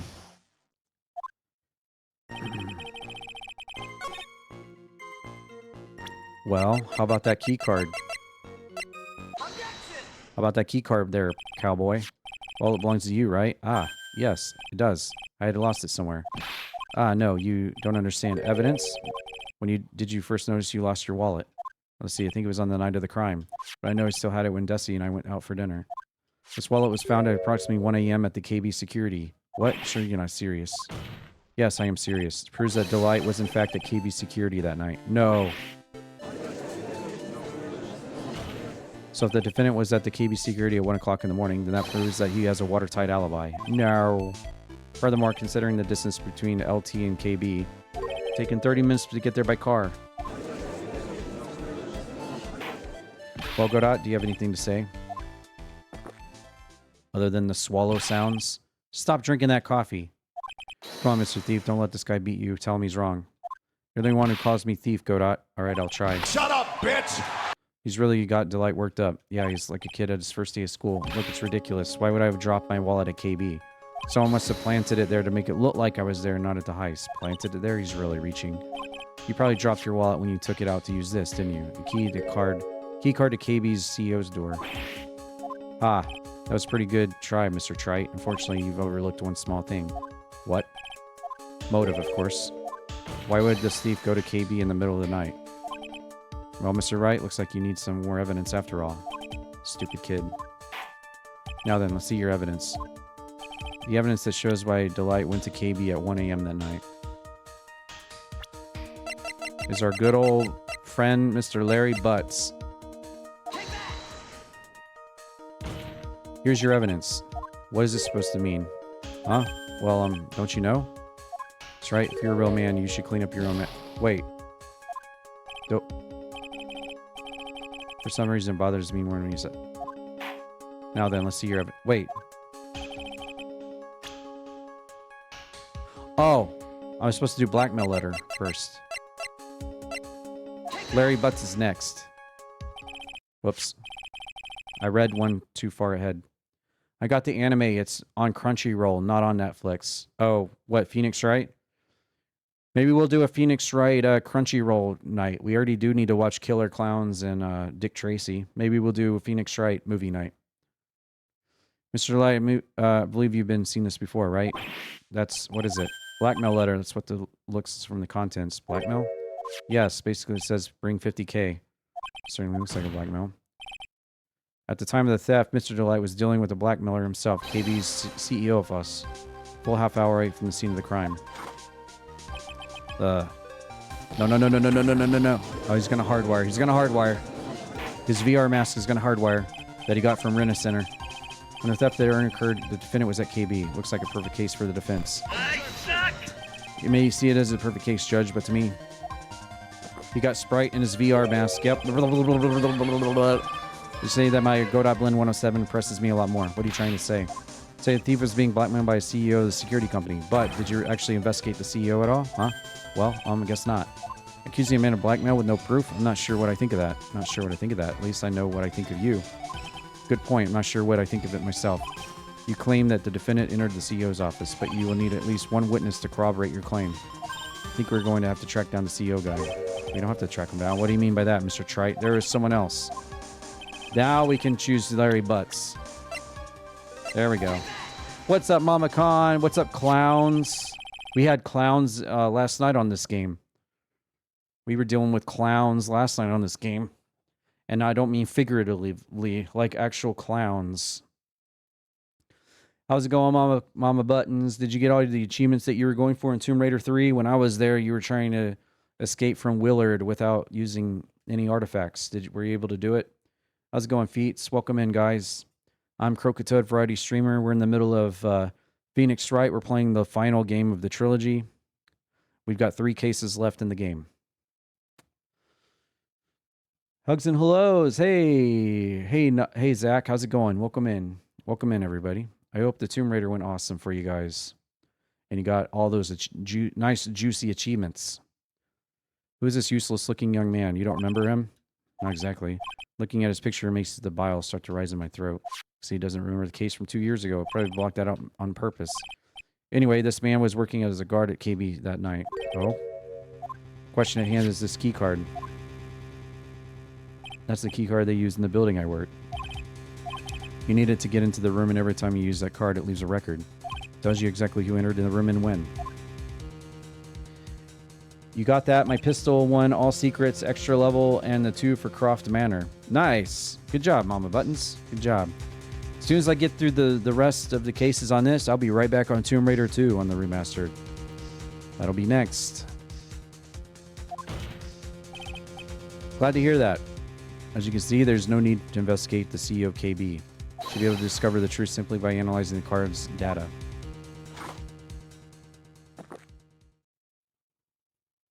Blah. Yeah, spit your coffee out, buddy.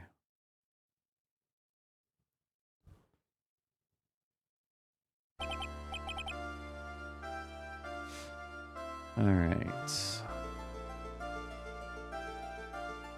Bogota, the name of the CEO, KB Security is Kane Bullard. Unable to contact him directly, but I got the keycard data here. So what does it show? Each keycard has its own serial number, and they leave detailed records of their use. According to this data, this card was used at 1 a.m. on the morning of the crime. But that means it can't be Delight dressed in masks in this photo. Looks like you're right. 2 minutes isn't even enough to brew a cup of joe.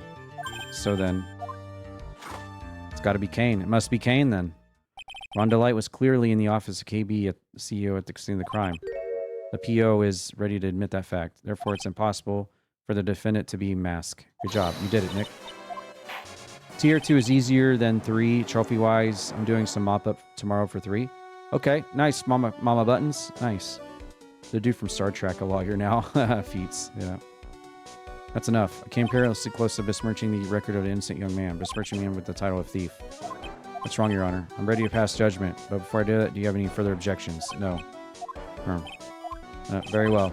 Court finds the defendant, Mr. Ron Delight, not guilty.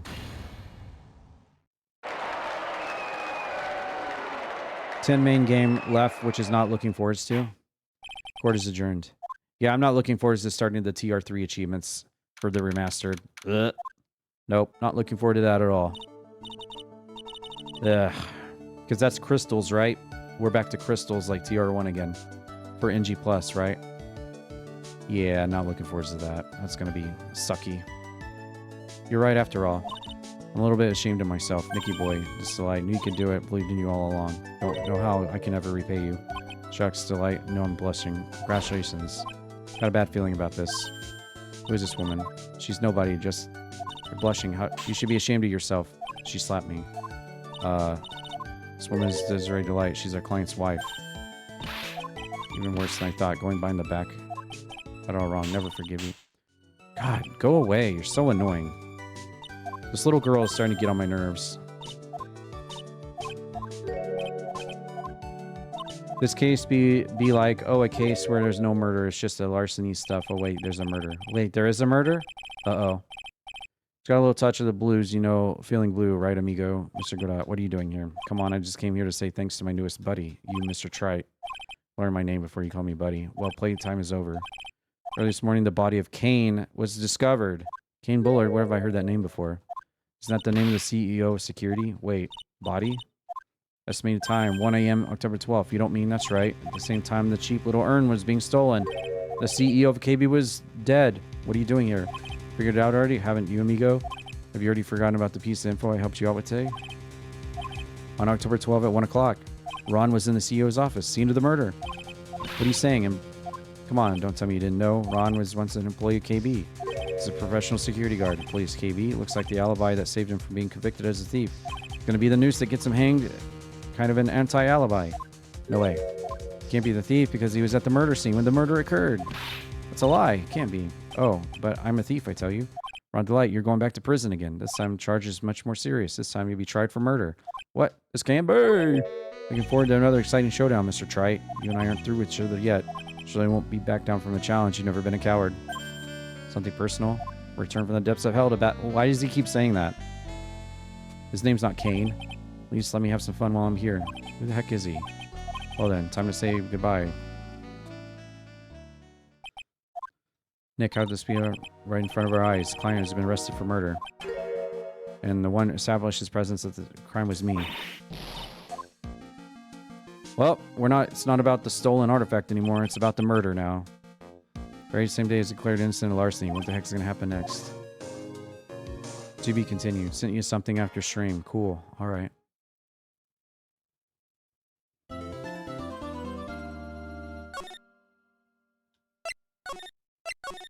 If I vanish, we lost power. Uh-oh. Uh-oh! SpaghettiOs! I found the urn and all, but poor Delight got arrested again. Delight was in the CEO's office when the murder occurred. No way, I don't buy it.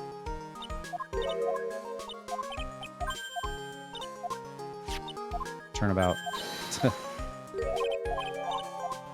I just usually skip the dialogue with the little girl. She's really annoying and I don't care what she has to say. She doesn't really offer anything to the story at all. That's worthwhile, so I just usually skip when she starts talking. She's just kind of annoying. Help my Ronnie. I guess don't say that, Nick. Sorry, but Larry will have 2 psych locks in this investigation. Alright, well, I'm ready for him. My killer, my Ronnie wouldn't... Wait, Larry? Who's Larry? Larry was the clown's name from a few investigations. Is the clown coming back? Larry Curls? That was the clown's name. Oh, Larry Butts. Oh, okay. Is this your homework, Larry? Larry Butts. I thought you meant Larry Curls, the clown. From the circus case. Harry Butts? That's his brother. That's his little brother. Poke around, see what I can find. Really serious? I'm so happy. Knew asking for your help was the right thing to do. Don't know what I can do to help anymore. Had no idea Miss Delight was such a vulnerable side. This thing looks vaguely familiar. It's a fishbowl. No, that's what old Bags McGee had on her head. That's the helmet old Bags had on her head on the last case. Transceiver. Ronnie brought that home one day. He asked one of his friends from work he could have it. Space Ranger uniform. Never seen Ronnie happier in his whole life. Oh, now I want one too. I wonder if KB was in charge of security at the event from the old case. That's for an achievement, by the way. Listen carefully. My Ronnie would never kill anyone. It's not in him. Don't think he would either. Well, you have admit he's got a bit of a temper to him. Not that hard to imagine him snapping and screaming. Never say that. Anyway, might not be a killer. He's still going around saying he's a thief. I told you that's a fantasy for him. What? How dare you say that? I know everything about my Ronnie. We don't have any secrets. Ronnie isn't the thieving type. He's so honest that he wouldn't even steal a glance. Guess I don't get it. Get what? Just can't understand how they can be different and be happy. You want stars? I'll give you stars. Apparently, I'll give you stars. Not that mysterious. It was love at first sight. For you? Hate these kinds of people more than anything. You mean ace detectives? My secrets are psych-locked. Fine with ace detectives. Oh, so you must mean thieves. They're alright too. I hate thieves that pretend to be ADs. Nothing. Did you go to the DA's office anyway? Well, trial went on and started to get more and more anxious. I went through there to find out more about the real criminal. Real criminal? Obviously, the mask is not my Ronnie. Yeah? Detective at me knew more about masks than anyone. They mentioned you went there to ask him some questions. That's right, I'll do whatever it takes. The secretary said, AD isn't in right now. Forced my way past her into his hideout. Exactly call that office of his a hideout. That bag was sitting right there on top of the table. Oh yeah, we saw that bag there yesterday. Nothing lower than someone who would try to pin a crime on someone else. You know about KB security. Don't be so. Of course I do. That's where he works. Still works there. Yet, according to what we heard today. Don't tell me you didn't know. Was once an employee of KB. He was a professional security guard. Send me the bill, cocksuckers. Damn. Ron quit. He doesn't work there anymore. Looks like Mr. Light doesn't know. KB is only 20 minutes away by motorcycle. Larry told me he's 30 by car. To admit, I tend to fly pretty fast on my bike. To make it to KB that fast, you sure you aren't literally flying? Why don't I give you a ride sometime, or better yet, how about now? No, I'll pass, thanks. Why don't you just go tell us where it is and we'll go ourselves? What a scaredy cat. Told us the location of KB. Alright, let's head over there. So it's really love at first sight when you first met him? Well, maybe not at first sight, but Ronnie saved my life. Saved your life. I was at work one day when two robbers suddenly rushed in. Not that kind of just curling a little ball in corners, so I fought back. They took me hostage. I was frightened. They were both carrying those huge knives, and I broke into tears. Too, if I were in that situation. I think I get it. Delight came running to save you. Yes. I remember he looked so handsome in that guard uniform of his. He ran up to the two knife-wielding robbers and screamed in their faces. Please stop it. I see the robber's face is turning pale. A high-pitched shriek of his does have a surprisingly strong effect on people. And crying and swinging his arms like crazy, he attacked the two robbers. All by himself, he came to save me, a total stranger. He was so scared that he was crying and shaking, but he still risked his life. Great story. You know, look it, but in a tough situation, there's no one better. That's why I fell in love with him like I did. So romantic. Nick, I hope you'll do the same for me if I ever get taken hostage. With Maya, that possibility always seems to loom in the not-so-distant future. I mean, you already did get kidnapped once before, so... it's not too far-fetched. This is where it all went down, huh? The walls in here look thick, just like you'd expect in a CEO's office. What has that got to do with anything? Hey, it's you guys. It's Detective Dick. Today was a real train wreck for you, huh? Sure was. Prosecutor made real fools out of us. Yeah, feel for you. It's not like you at all. I thought you'd be more... That was great. You guys did what you deserved, or something like that. Do I really sound like that? Gumshoe fits. Well, anyway. The point is I can tell when someone puts their heart into jobs, and I can sympathize when things don't go your way. Sometimes I feel like wrong is the only way for things for our detectives. No idea Detective Gumshoe was such a nice guy. Well, if this little FS is over, maybe we can start investigating. I agree. Let's get on with it. Alright. Check out this big, thick binder here. Leave the heavy lifting to me. Reading a file isn't exactly backbreaking, just a little hard. What'd you find? This file, it's not about any sort of security operations or anything. This huge file is all about mask to mask. Kind of info. Phil had incredibly detailed info about his methods and crime scenes. Hey, Nick. Look at the last page. It's a list. Let's see. Terra of Emanon, 100K. Looks like a list of all the treasures he stole. 100K is the value of a stolen item. I don't know. That number seems kind of low to me. Kane's list. Oh, Kane's list, huh? There's a button here. Let's see. Beep, beep, beep. Don't press that. Cut it out. It's pretty funny. Never knew Gumshoe could jump like that. What is that button anyway? It's emergency buzzer. It says right there on the panel. You're right. It's written right there. Nick, how many times have I told you to read instructions first? Alarm's connected to the basement guard room. It's used to summon security up here. Really? That's possible on the night of the crime. So when the CEO was attacked, do you think that maybe he pressed the buzzer? Yeah, I thought about that, so I asked down there, but they said the buzzer never went off. Also, he couldn't find any fingerprints on the buzzer. Bullard, the victim, wasn't wearing any gloves, by the way, just so you know. I think we better go and talk to that guard about the buzzer. Okay.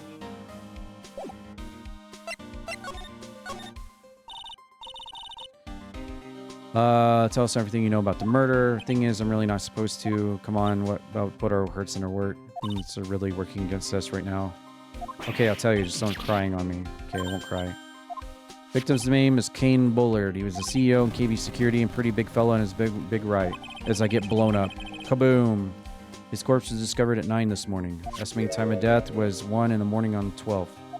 COD was blunt force trauma to the head, probably an object in the room. Happened at exactly the same time Mass was stealing the urn. Why did it take almost an entire day to discover the body? That's a good explanation. Bullard's body was stashed away inside the vault. Safe? It's pretty big. Nobody had heard from him. When they opened the safe this morning, out he came. So the body fell out. A white string must be the shape when he fell out. I think we still need some info about Billiard. Start by getting the man's name right. So, what happened to Mask? He's at the detention center screaming like a madman. Investigate me again. No, I didn't mean him, not the real thief anyway. Oh, you mean that detective at me? It was great. The guy got what he deserved. Now that's the detective I know and love. Think about it. Atme was always around when a calling card showed up, but he always mysteriously disappeared when the heist took place. Hiding at the crime scene. Yeah, right. It's the lamest thing I've ever heard. I would explain how he was able to retrieve the stolen item he keeps bragging about. Just did that to make himself look like a great detective, that's all. But there's this one thing I can't figure about his first heist. His first one, the Tier Emanon. There was a witness on that one. A witness? Here, save the newspaper clipping. Since the thief is already under arrest, you guys can keep it. How you doing today, Feats? The Gym and the Thief. Scarred here. Haven't I seen him somewhere before? Pretty small, so it's kind of see, but now that she mentions it. Ooh, that prosecutor. I really don't like that guy. The way he used our own evidence to do that to Delight. I think he did it that way because he knew it'd be hurt more. That's what my gut tells me. Who is the Java-addicted mass maniac anyway? Prosecutor Godot? He's quite the enigma. Thing is, I've never even heard of the guy. Just showed up one day in the PO, came out of nowhere. That's why he said this was his first case as a prosecutor. It's true, according to the records anyway. No way he's an amateur. He's a nice man in a court. Maverick, it gives me goosebumps. Goosebumps? Yeah, I knew something was off about him, so I asked around. Nobody would talk to me. They just turned the other way. Poor Dick. No idea you were so unpopular. That's not what I meant. Godot acts like he knows me and has a grudge against me. Got the feeling he's hiding some kind of dark secret. Yeah, I want to know more about this Godot guy. Who is this guy? Did he put a mask on and he's some character from a previous case? I bet that's what it is, isn't it?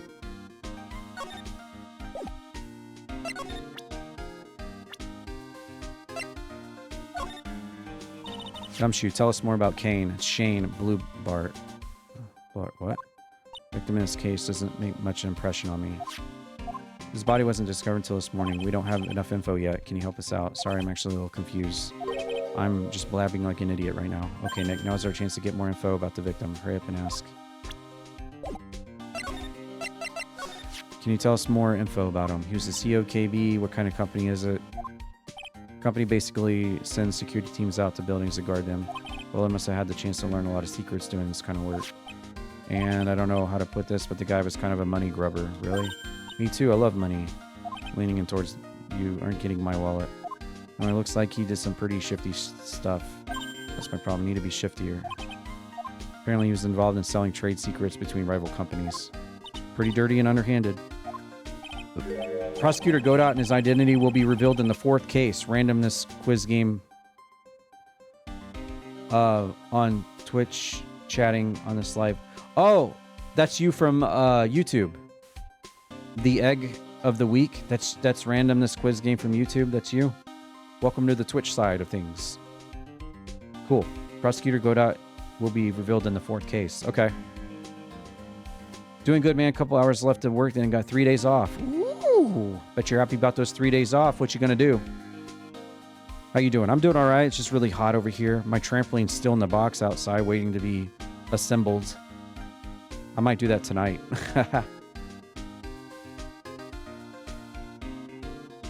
And my Xbox Series X will be here tomorrow. So that's exciting. I got to assemble my trampoline that I got for my birthday. My Xbox Series X is getting here tomorrow. And then, yeah, we're almost close to finishing this entire game. So all three really good things happening. Just wish it was a little cooler. Maybe some rain. Maybe some cooler weather would be nice. KB Security used head security operations against mass-to-mass. What? Really? I was just screwing up so many times. The company's reputation really took a nosedive. There's a really belligerent sent Ron the blackmail letter. Want to play some medieval and TRLA is not much else planned. Okay, okay.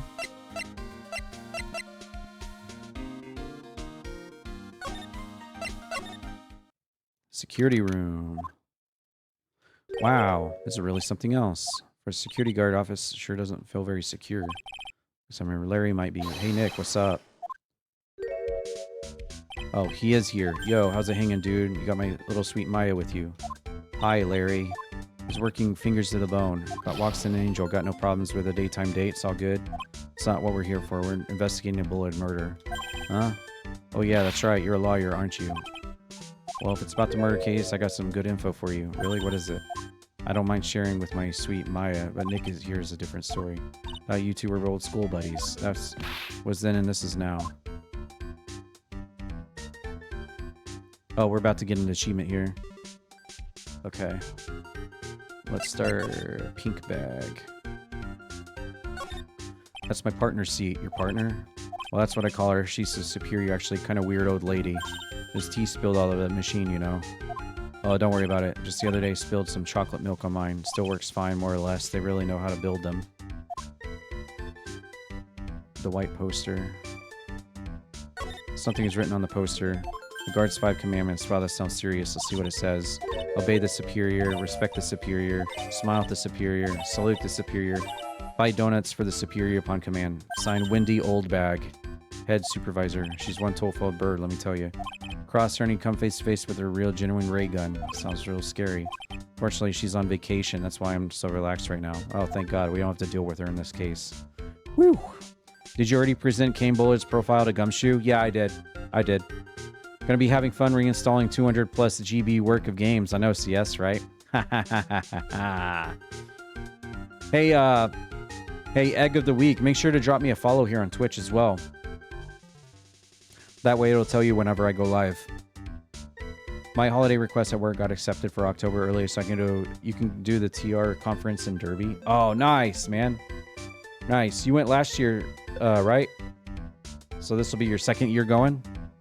Man, I can't wait to go to that. It looks like so much fun. Orange jacket. Hey Larry, that's your jacket, isn't it? That's right. Did you know you hung it right on top of some kind of lever? Yeah, sure. I was told to never touch that lever. She scowled and huffed at me. Something terrible will happen if you do. Got a greenhorn? Why do you hang your jacket on such an important lever? Because it got me curious. The jacket pulls it away. That's why they call it an accident. Doesn't the suspense just kill you? Don't you want to know what'll happen? It's true, it's killing me too. What about you? Yeah, but for a different reason. Circular green screen. Wow, take a look at these things here. Hey, Larry, what are they? Did you say Hey man, it's not like I know what they are to do my job. Thought they were some kind of decoration or something. Oh boy. How'd this guy ever get a job here anyway? Wall of screens. Those screens there show what's going on all over the building, everywhere. It's my job to keep a steady eye on them, all of them. Wouldn't sound so smug if I were you. Can you watch regular TV? I didn't want to sit here and watch TV instead of working. It's Larry. I'm a pro, okay? Besides, you can't get regular TV on it. How do you know that? Because that was my first bit of investigation. You know what I mean? I know what you're thinking. It was a professional investigation, alright? Alright, chair on the right. That's my workstation. Pretty cool, huh? Keep a steady eye on the monitors and use that for mic communicating. Oh, this equipment must be hard to operate.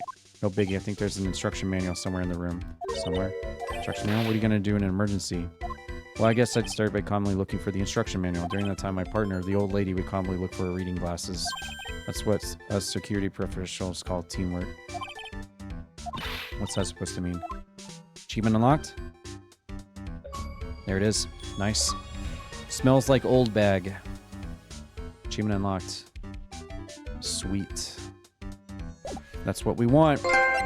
Achievements, baby. That's what we're here for. So what's this good info you were talking about, Larry? Hey, I'm a guard, a pro, can't give away info for free. He wants a bribe. I thought professionals were more, I don't know, honest. Can you talk to him? Larry, tell us good. This kitten has got some claws. You really want to know? Yes, tell me. Okay, the thing is, Ron was an employee here. Naturally, since I'm a pro, I looked into his background. Follow me? You're a pro, I follow you. 1 year, Ron was fired, and there was no warning at all. It just happened all of a sudden. I know it's a small company, but I think that was pretty awful. Guess he must have, like, maybe skipping out of work to go pick up hot chicks. No, that's just you. So what it's like to be a part-time security. Let me tell you, it's tough. Well, you know me, I get by. To keep eye on monitors. Security cameras set in each room in the building really hard. Sometimes I feel my eyes are gonna fall out.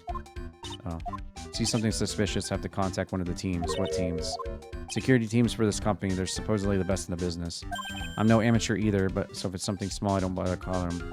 So in other words, you basically watch TV screens all day. You were in the office when the murder took place, weren't you? Why do you say that? This is a part-time job for me. I can't operate the equipment. I'm dumb. It's part-time and you're a dumb. You're still in charge of security here. Give me a break. Don't try to pin the whole thing on me. That's not fair, Nick. Huh? I don't think you can... Anyway, the point is you were here that night, right?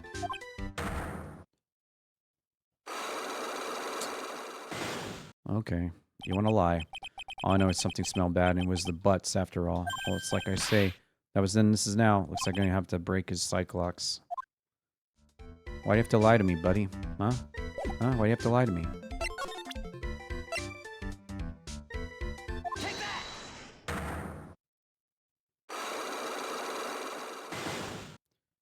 Yeah, I went last year. It's TR4 focus this year. Oh, then you definitely want to go, don't you, Feats? Because you love TR4. On the night of the crime, were you working hard like you were supposed to? What? Of course I was. Why wouldn't I have been? But didn't you sneak out of the work just yesterday to go to Delight? But that was that, and this is this. Is there any chance that you snuck out of work last night? Never. Don't sneak out. I'll tell you what, I'll even bet you $1. $1? Wow. What's with the drenched rain puppy look face on your face? Do you have any evidence that left my position, or are you just pulling on a chain? Evidence that Larry was not manning his station when the murder happened is...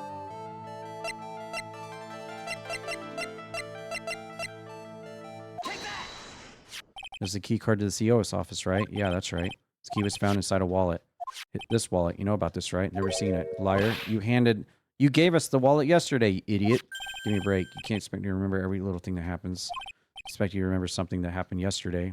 God, this guy's a moron. What time was it when you gave me the wallet? Guess it was around 1 in the morning. 1 o'clock in the morning, that's right. In other words, Larry, at the time of the murder, you were away from the security guard office. Yeah, but there's something you didn't know about. What's that? My shift that day didn't start till 10. A murder might have snuck in before then. What do you mean by that? Murder had snuck in before 10, then wasn't my fault. Okay, Snitsky. It was the fault of the guy whose shift was before mine. Might have to get the feeling that he still doesn't get the seriousness of this. Listen up, Larry. We know beyond a shadow of doubt that the killer snuck into the CO's office after 10 during your shift.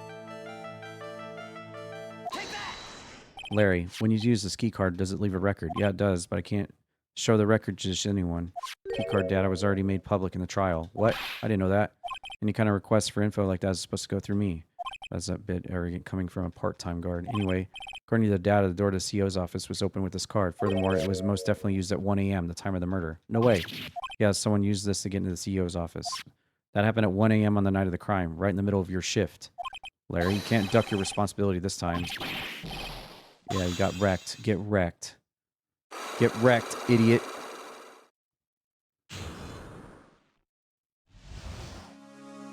Ooh, I knew it. It's all my fault. It's my fault the boss was killed. My fault, Larry.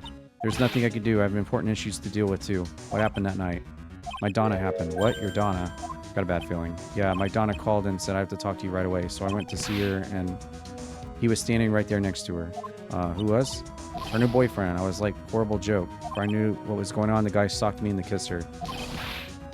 Normally, I'm the one that does the punching. Isn't that right? So is that why you left the security office? How can I ever make it up, Nick? What can I do?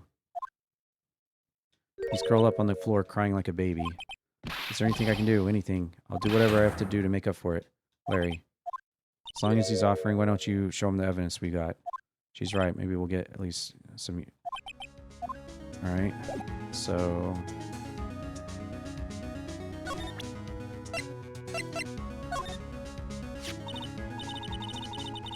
Buzzer in the CEO's office is directly connected to the room, right? That's right. It's like my heart is connected to yours, Maya. Oh boy.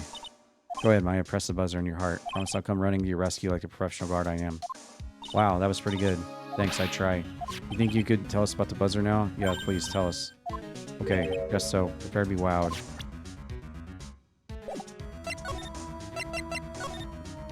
I accidentally pressed the buzzer earlier. I heard it, so that was you. Your security guard. Well, this is the 3rd floor of the basement. The CEO's office is on the 1st floor. Thought it'd be a good idea to wait and see approach. There's a police detective here, right? I just didn't think it was necessary.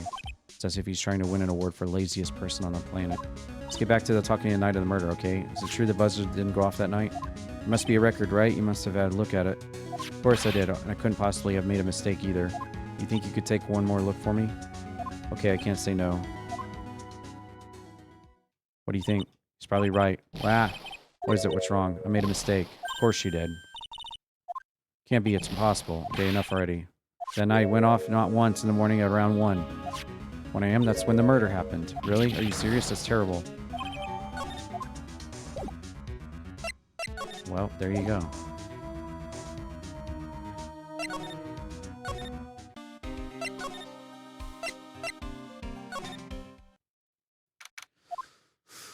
Treasures of Crane exhibits all ruined now. Sorry, sad. So a big chance to earn and learn about spirit channeling. Now that we got the sacred urn back, maybe they can reopen it. Sure.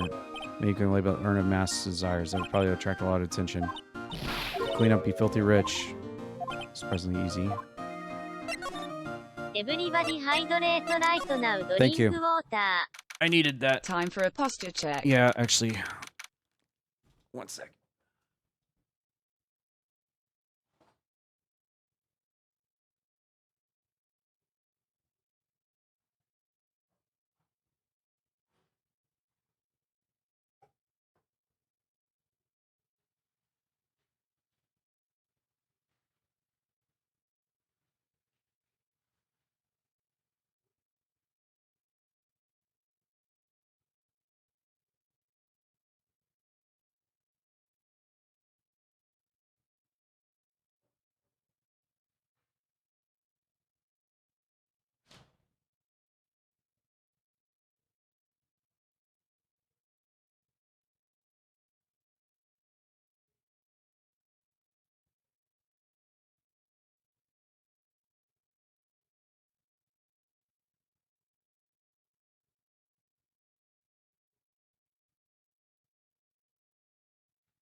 All right. Yeah, got me some water.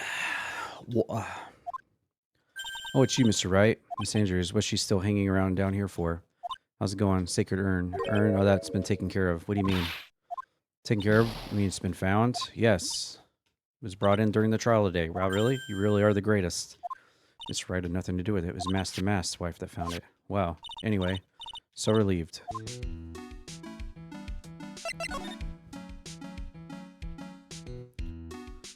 Just heard about it on the news. That detective was actually the thief all along. Looks that way right now.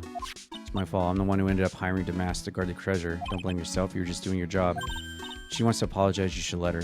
So, when was it that you hired at me again? 20 days ago. When was the mass calling card arrived? That was 10 days ago.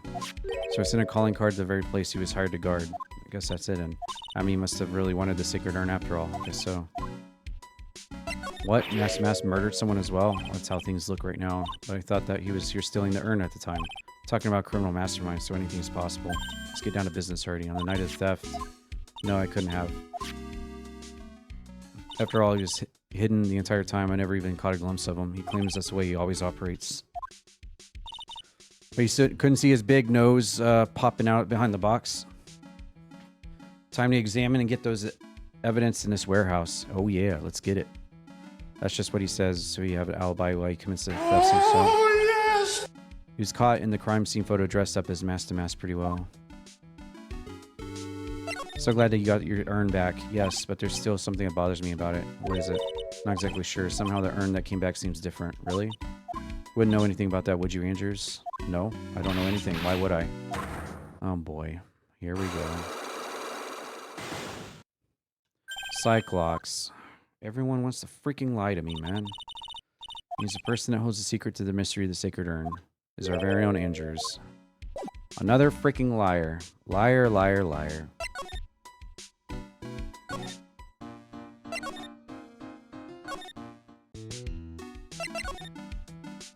So what do we do now? It's obvious we should get out there and investigate the murder. First, we need to find out where exactly KB is located. Why don't we ask Delight? She should know. Besides, I want to ask her some stuff about motorcycles. You're not thinking of getting one, are you? Not the same little mice that be happy with her dinky little bike.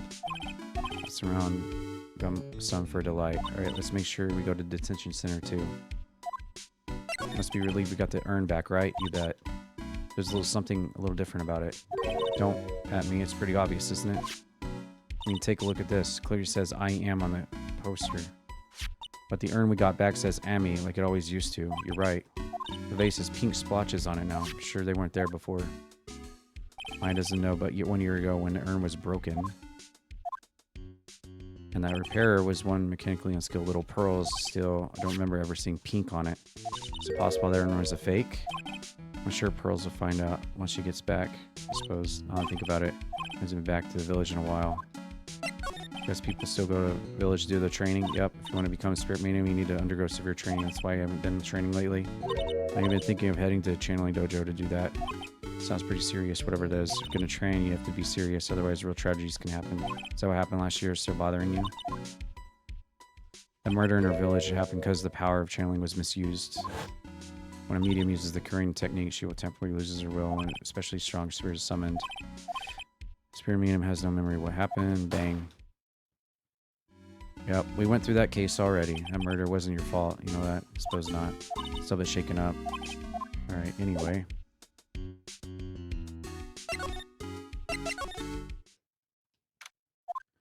Mr. Wright. Delight, did I finish interrogation? Yes, but Delight, you lied to us before, didn't you? You see, the same night the sacred urn was stolen from Lord Lee department store. A blackmail letter you got summoned you to KB to hand over money. That's when Kane was murdered. There's only one Ron Delight, am I right? Time I want to hear the whole truth. Your life depends on it.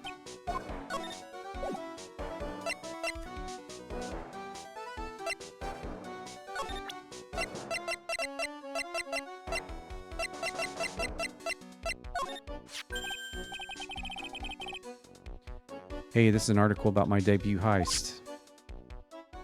Boy, that was a tough one. Before I knew it, they were hot on my trail. But Mass must have gotten away, right? It says in the article that he disappeared. That's right. Got a sudden burst of inspiration. I hid my mask costume in a nearby plastic bucket and quickly changed into a security guard uniform. Pretty clever, huh? Awesome. Hold the phone. The guard in the photo? This is you? Hee hee, that's right. Nice trick if I say so. Nice and easy to figure out. Even Pearls could see through that in a heartbeat. As you might expect, Atme found the disguise. He truly deserves the title of Ace Detective. Detective Atme found the mask disguise. Yeah, and I heard that he brought it home with him. So that's it. Thanks to that, I got the chance to remake my costume. Must have been really time-consuming, huh? Yes, it took quite a while to complete. Anyway, a few days after that, I received the first letter of blackmail. Blackmail letters? Got them starting when? Tell me more. Hey, calm down. Don't get so worked up.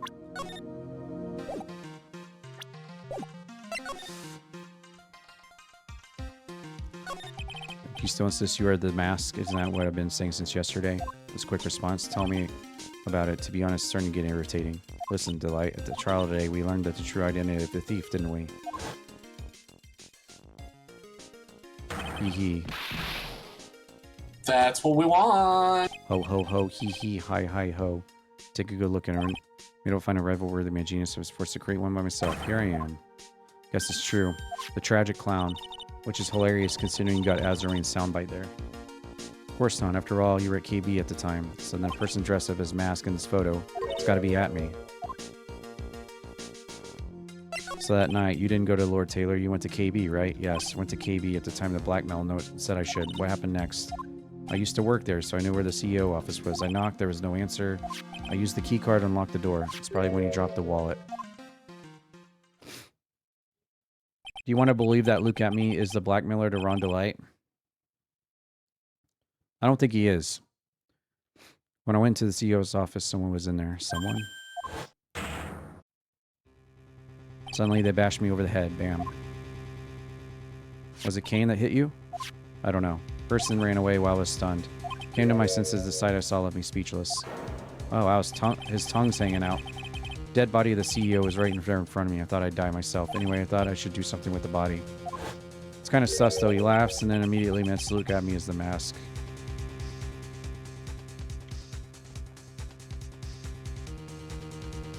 That's why you put it in the safe? Yes, that's right. Like, he put the body in the safe? He used to be the chief of one of the security teams, so I knew how to open it. What did you do after that? Got out of there. For starters, I was the one who set up the security cameras in the building. So I knew how to avoid being spotted. Nick. All of a sudden, Delight kind of sounds like the murderer to me. Is it true that 1 year ago you were forced to quit KB? How did you? I'm begging you. Please don't tell. Don't worry, I haven't told anyone. Thank goodness. I suppose I'll have to tell her sometime. She'll find out eventually. Well, I've been hiding it from her. Jessie was as surprised me. Criminal, a thief, she'd never forgive me. My marriage would be over. Knowing that, why did you become a thief in the first place? Because Jessie spends money like it's water. There's no job in the world that could bring in enough money. Except being a thief, at least that's what I thought anyway. So he came masked for the Desiree. This blackmail letter, this is the first one you got? No. This is the first one to ever call me out to a specific location. Start receiving blackmail letters after the incident? Yes. Just a few days after the terror of Eminem heist. The first letter said, I know you did it. Someone found out about your true identity, just like that. It's not that easy being a master thief, you know? Got proof that it was you, so give up, went on to say. So in the end, I had to give up the treasure I went through all that trouble to steal. Hey, you're gonna say, what do you mean you had to give it up? Don't worry, after I put the jewel in the safe deposit box, the letter specified someone sent me 10K. No one said anything about me being worried, you know? After that, I started getting the plans in the mail. Plans? Kind of sus. Everyone's sus in this game. I don't trust nobody. I don't trust nobody. Everyone's sussy.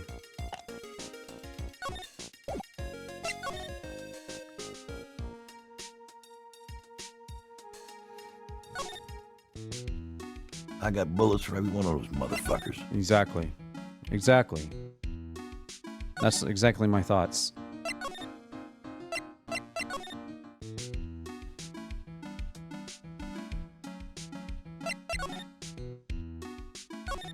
Pathetic looking wooden box. Ah. That's the box that had the sacred urn in it. Don't touch it. Maybe clues to the thief's identity sign. It works hard to make that box, huh? You made a poor excuse of a box? What's that supposed to mean?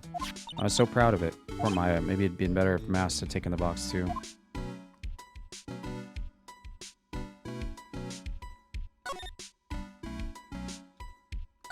Looks like to me it's been dry for several days. Something suspicious about the paint mark.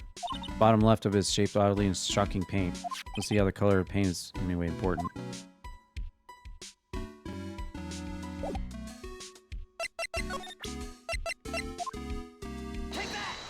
Time to break her lies. Time to break her lies. Andrews, do you know anything about the sacred urn? Do I know anything in charge of the entire treasure exhibit? The urn that was submitted before the court today. Obviously not the same as the urn before. Well, that's some true. Maybe it isn't the same. Could be a fake. Fake? You're the one who said it isn't the same. That's the most obvious explanation. You have any evidence the urn was submitted at the trial was genuine?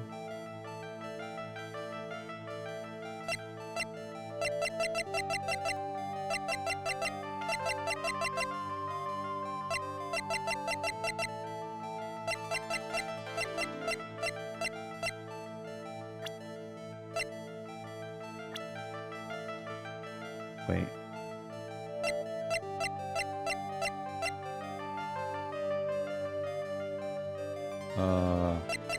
I'm missing something. Uh-oh. I'm missing something.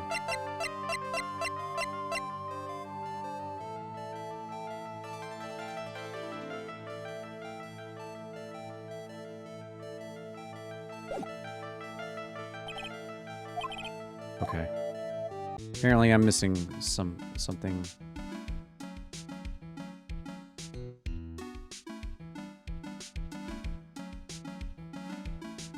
What am I missing?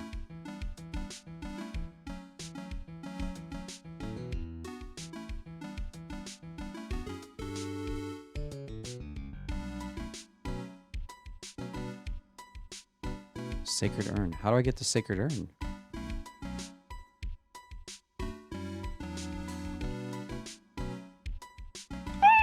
Cat, what are you doing? Stop.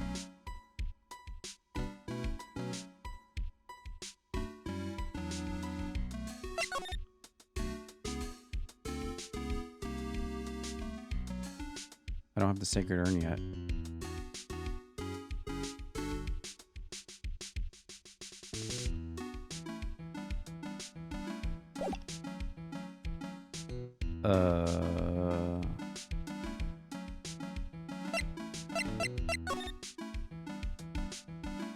Did I miss something somewhere?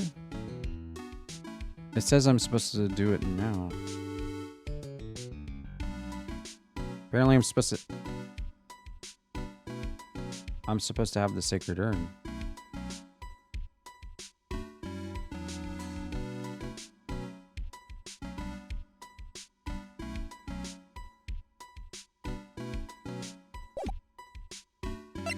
What am I missing? Get the evidence, the music changes. Oh. Huh.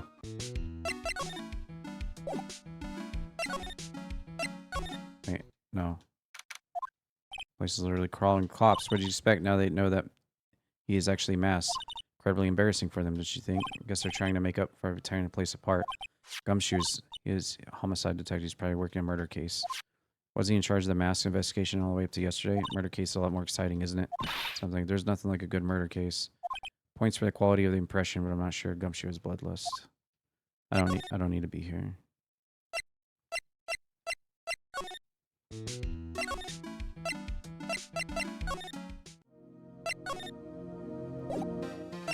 Oh, this might be. What are these plans you're talking about? Your instructions on how to steal a crown or painting or some other rare treasure. They showed security blind spots, escape routes, and even suggest training methods. Meaning that the one who planned the heist wasn't you? No, it wasn't. I only planned the first one. After that, I received plans from some very kind person, incredibly detailed plans. Sounds like Delight is thankful for the person that was blackmailing him. Quack! Ron Delight was masked after all, but someone else is behind the thefts. Someone who planned them all out. Cows. Ducks and cows. All I had to do to deposit the treasures I stole in the safe deposit box. I just waited for the cash to come in the mail. Try not to look gleeful about it. So he went after the urn. Well, the truth is, I've never seen the urn. All I did was follow the instructions to steal what I was told to steal. Is everything you've told me the truth? Yes. But please don't tell Desi.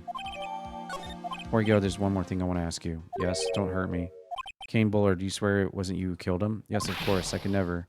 All I did was hide his body in the safe, but then I was afraid they'd discover what I did, so I turned myself in. Why? Well, if the judge had ruled that I was guilty of a robbery, then I'd have an alibi, right? Guess so. You're clever. Guess I have no choice but to take Delight at his word. Maya, hey, I'm back. Sacred urn. I took it back and have it examined. And? What'd you find? No need to worry. They said it's the real urn. Woo. That's a relief. I was really worried. There's one problem. Problem? Cute little pink splotches. They said it's paint that they were put on the urn recently. Why are we talking about pink splotches again? What's the big deal? Big deal? We've got to find out how they got there. It's a big deal. Gotta find out how they got there. We'll go. Don't forget about me. Alright, there we go. We got the sacred urn now. Now we can go do what we were wanting to do. Let's see.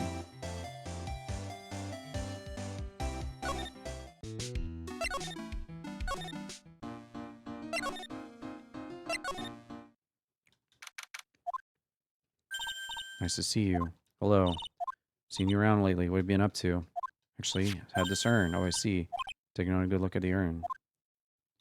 Figure out mystery what actually happened here. Let's look around one more time. Nope, no need to. We got what we needed. We can rock and roll now.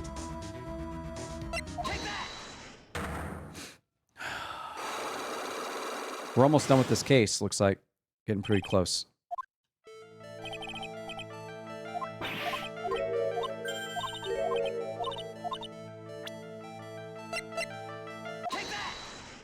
Sorry to break it to you, but the urn is a genuine article.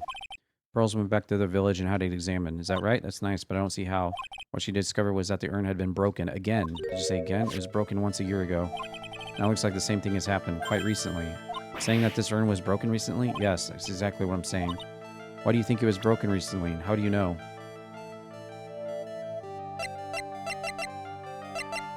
This poster was made recently, right? Yeah, it's because the words are different.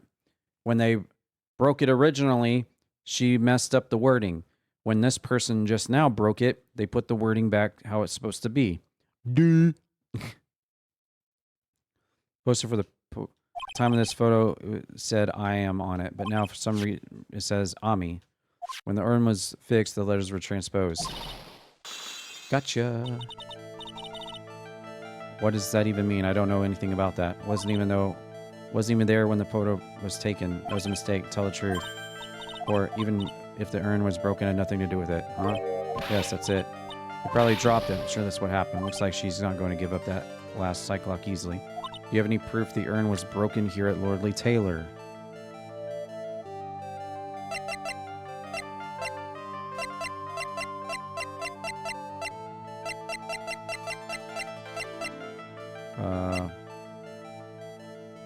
Paint marks.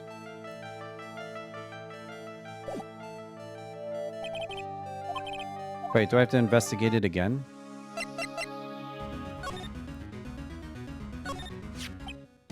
What's the box with the pink paint on it too? Definitely the same. Oh, how the paint got on it now. Oh, I didn't have the urn, so it didn't count the first time.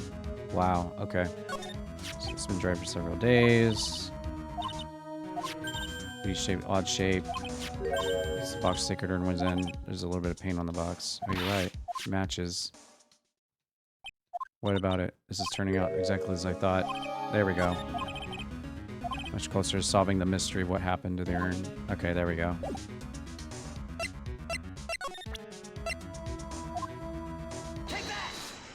Don't know what to eat. Suggestions, please. I'm very hungry. $5 a day. You could sponsor a hungry female. Ha! Hey, you said pizza, so I'm down with pizza. Pizza sounds good. Let's roll with some pizza. Throw a pizza in the oven. Let's get it rocking.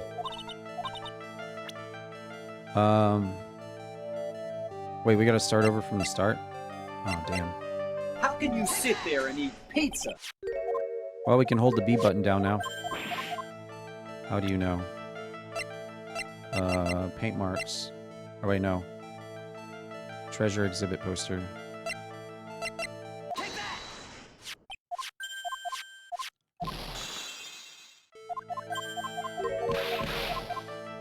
Alright, this is where we got stuck last time. Paint marks. Andrews? What's that supposed to mean? There's pink paint all over this urn. Pink paint all over the floor and walls of the basement. Otherwise, the urn was broken here. You can weasel out of this one, Andrews. She's trying to make her escape. There's none in my office, that's for sure. Liar. Anyway, paint on the urn and floor. There's no proof that it's the same paint. Come on, this is getting ridiculous. Proof linking the paint on the urn and the floor is the urn box. Just stop lying. Why you always gotta lie? God, it's so annoying. I already know where I'm going with this. Yes, more or less. Paint on the floor is odd shape and printed. Yes. Which means this box was dropped right over there and that the urn was broken. Just tell the truth. What did you just do? My cat just pushed my stream deck and ran an ad, a Twitch ad.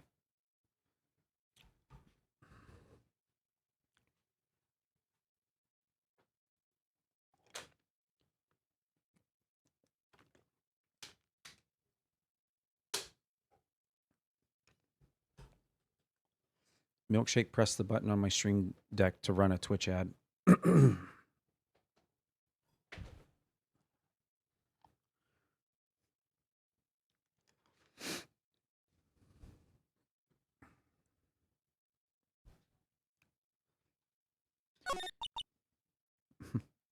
one. I'm sorry. I was the one who broke the urn. This made me feel like some sort of evil school teacher. Terrible person, not only break it, but I tried to hide what I did. Well, it's not so hard to understand how she feels. Happened 2 weeks ago, just after the poster photo was taken. Same day the urn arrived here, I thought I'd put it away down here for safekeeping. I was carrying the box. When I tripped on a paint can and lost my balance, the box I was carrying crashed to the ground. I heard a terrible noise and I thought my heart was going to stop. Fearing the worst, I opened the lid of the box and that's when it happened. Broken pieces of the urn fell out of the box and landed right in the paint. I was in shock. Let out a huge scream. Clumsy as she is, I'm sure my own stands. Serves the most important treasure. Tried as hard as I could. That's when the I am got changed to Ami. Any sane person fixing it would have assumed it said Ami. Wasn't good at spelling. Anyway, I put the urn in the storeroom and no one has seen it since. That's something I don't get. When we first came here, I didn't see paint stains. That's because it was so ugly and embarrassing. I used the golden statue to cover it. First time that we came down here, it was the night that the sacred urn was stolen. There was no paint marks on the walls or floor of the warehouse when we were here. Good reason for that. On the day of the crime around noon, that gold statue was happened to arrive from the mountain training hall. And I realized the statue would be perfect size for covering up the paint stains. That's why I put it where you first saw it. Now it makes sense. Still, one thing I find strange. The day after the urn was stolen, we came here again. That time, the statue, she's right about that. Andrews, I don't know what. Placed it there to cover the paint. Why would I move it again? Well, then who was it? And who would have done it and why? On the day before the theft, the statue was definitely closer to the door. The next day it was moved. Why? Looks like there's some connection between the urn and the murder case. Why? Why do you think so? So why did another mask show up here? A lot of different things are pointing to one undeniable fact. One undeniable fact. Murder trials tomorrow. Looks like that thief is going to be making another appearance. It's Luke at me. He's trying to make a fake alibi. Oh yeah? Is that what you think? One thing's for sure. We're at the ending trial of this case, so we're going to get to the bottom of it once and for all.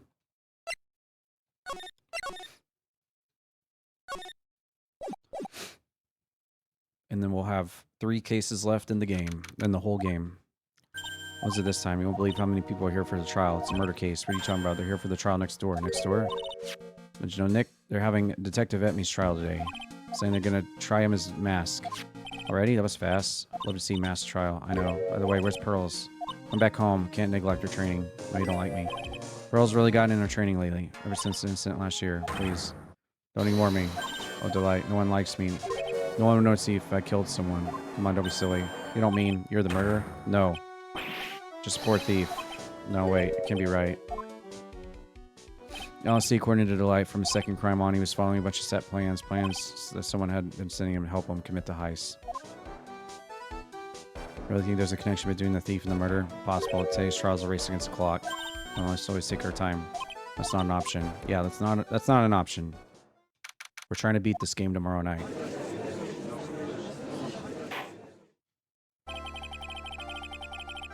Court's now in session for the trial of Lon.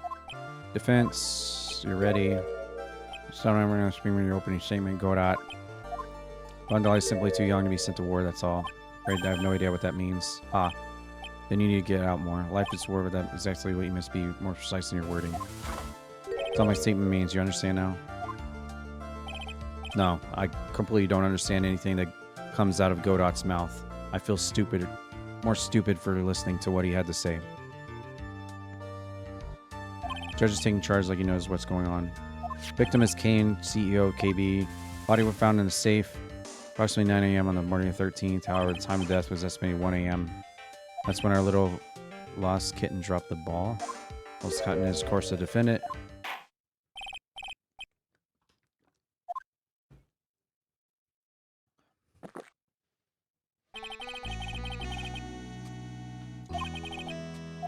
Did he say he doesn't drink more than 17 cups of coffee a day? Holy shit. I thought I drank a lot of coffee. Has to say for himself. Defendant, maybe a bit of disadvantage having the defendant testify. Remember when Maya was defending me, she allowed me to testify. She could do the cross-examination. She put a lot of trust in me back then. No objections, Your Honor. Defense will allow Delight to testify. Got guts. All right, then. You're on. Take the stand.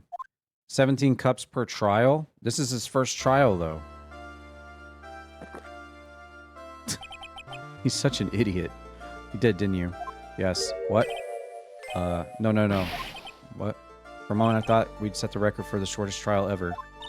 Once he opens his big mouth, probably put the nuts down his coffin. Ah, very well. Now then, can you tell me something? Didn't kill Bullard, why'd you go to KB? Now then, let's hear some testimony about what happened.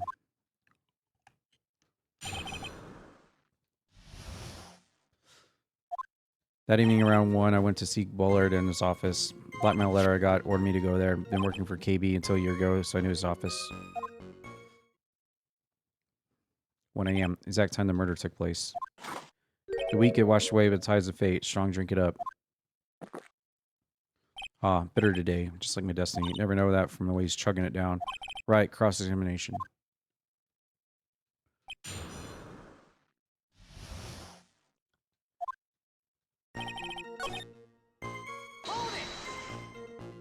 Ordered you there? It's the first time I got a blackmail letter that ordered me to go somewhere. Does that mean you've gotten other blackmail letters? Of course. Aha, why don't you save those for later, Delight? Now what should I do? So what did the blackmail letter in question say? It said to bring 50K, money. Perfect motive for committing murder. Oh, but wait. Never intended to pay that money anyway. Is that right? After all, he had nothing to hold over my head. Nothing to be afraid of. Important point. Witness, let's have that added to your testimony. Yes, sir. Mud skipper in outer space has a better chance of surviving. He drank his first of 17 this trial. He's planning to end it within 16 more. Make that 3 now, so 14 to go. Oh, okay. I see.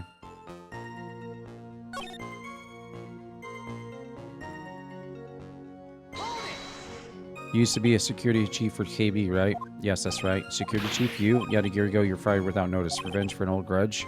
Perfect motive for murder, wouldn't you say? This isn't good. Maybe I should change the subject. Mr. Light, please tell us why you were fired from your job. Well, word is filled with those who have said, I wish I had never asked that.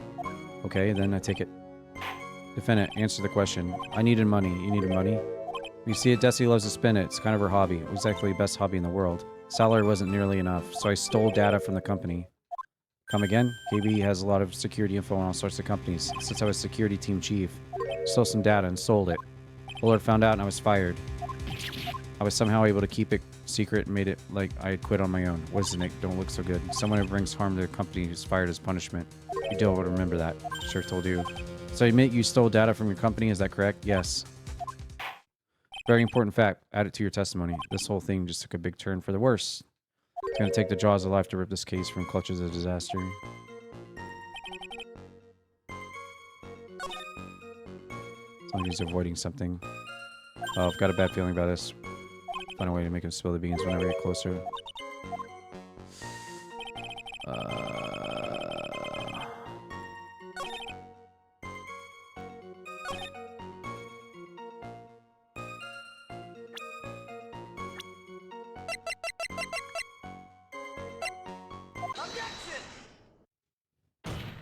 Mr. Delight, what you said no doesn't match what you told me yesterday. Huh? What doesn't? I think you must have been very scared. Having a certain person. His wife. Miss Desiree Delight, defendant's wife. Ah, listen to me. My Desi, she's... Looks like as I will sit back and relax. Fun will end before it truly begins. Go Dot. Yes, we know it was all your wife's fault. What do you mean? Mr. Delight stole company data to pay for his wife's spending habit, for which he was fired. Unable to face his own wife, someone used his dirty little secret to blackmail him. This my last episode? No, there's 3 more after this. And then that's it. And that is about how this murder came about. No, everything's falling neatly into place for him. Don't talk about my Desi like that. I'd be sorry. You're excited for TR2 and Untitled Goose Game? Yep, me too. Me too. We've learned a great deal of things here so far. What do you think? Didn't think it was possible to get so thoroughly whipped in 20 minutes. Clearly there was sufficient motive for murder. Stole data for his wife, killed to protect his secret. Family man who cared just a little too much. There's another cup. Motive is clear. Let's move on. What happened at the crime scene at 1 in the morning, Delight? Come on, tell us.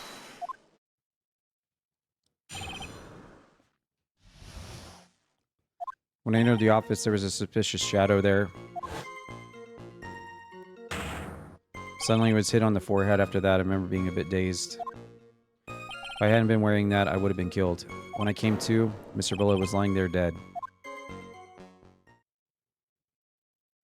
I see. Suddenly hit on the forehead, huh? I believe the detective from yesterday provided similar testimony. He said that Mass struck him on the head from behind. Of course, since that turned out to be the culprit himself, that was a lie. Ha. No one's going to believe a pathetic lie like that. What are you saying? I was really attacked. We'll find out if you say a turn during the cross-examination. Got that? Trite? Don't go easy because he's your client. If I see any sign that you are, I'll treat you another cup of my special blend. You don't need to worry about that, Godot. I have faith in Ron. I know he didn't do it.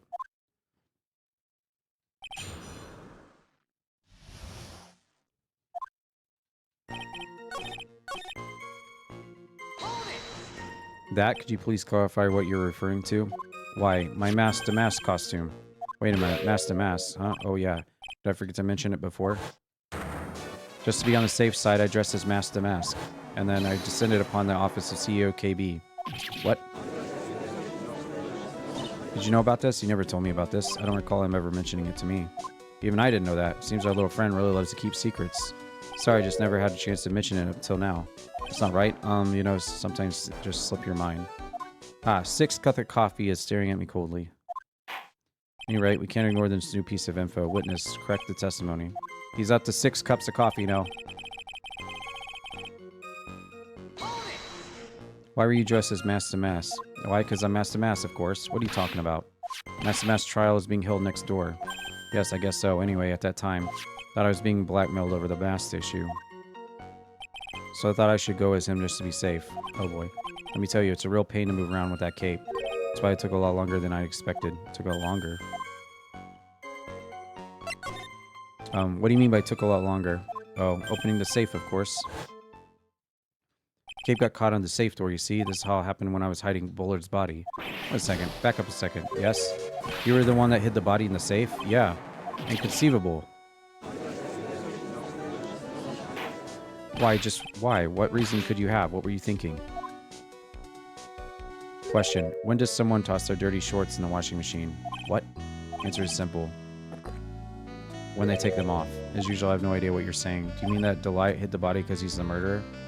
You're not as stupid as you look. His metaphor this time was really obscure. Right, you don't mean that you knew about this whole safe business, do you? Yes? Why am I the only one not in the loop here? Witness, make sure you add this to the testimony. Yes, sir. Uh-oh. Looks like the storm front is moving in over the fair weather judge.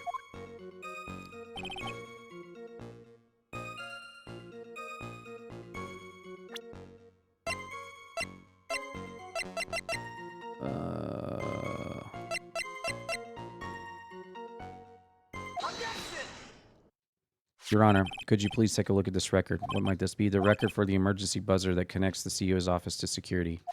If the button in the office is pressed, the security team is supposed to come running. And according to this record, the buzzer was pushed once at 1:02. What? Mr. Rondelite truly was the murderer? He would have ran as soon as the buzzer sounded. After all, a security guard would have been heading his way. Ah, let's remember who we're dealing with here. You probably had no idea there were security personnel in the building. Up until a year ago, my client was working as a chief of security. There's no way he wouldn't have known about him. But, as it turns out, the guard never came. That was nothing more than a coincidence.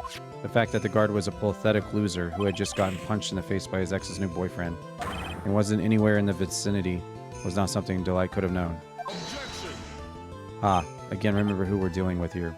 It's a sure bet that Delight didn't even notice the buzzer going off. This buzzer is extremely loud. There's no way he could have ignored something like that. If he had been conscious, that is. Conscious? What do you mean by that?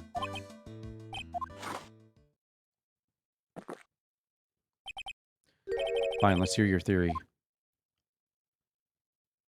Recall the defendant's testimony. The moment he entered the victim's office, someone attacked him.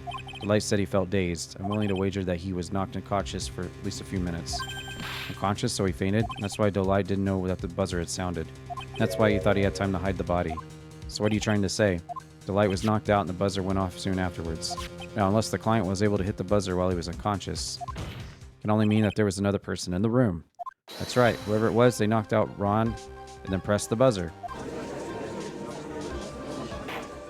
Order in the court. This is preposterous. It was this kid. Ron DeLite is the one who killed Kane. Then who pressed the buzzer? It was the victim. He pressed the buzzer when the defendant attacked him. He didn't die right away. He must have held on long enough to push the button. So Kane Bullard sounded the buzzer himself? What is your opinion on that?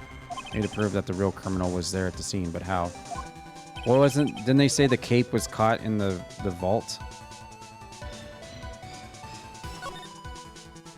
The defense opinion is this, Your Honor. A piece of evidence proves that it wasn't the victim who sounded the buzzer.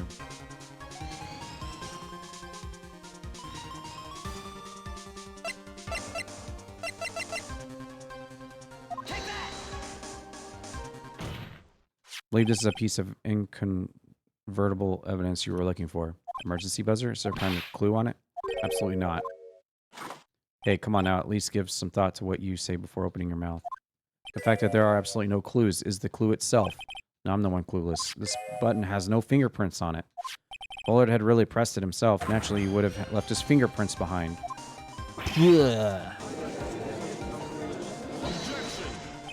Ron DeLite obviously wiped them off. Why would he? A guard could have come in at any moment. He touched the button. I know he did. The defendant, DeLite, was dressed as Master Mass. Master Mass always wears gloves. What reason could he possibly have to wipe the button free of fingerprints? Order.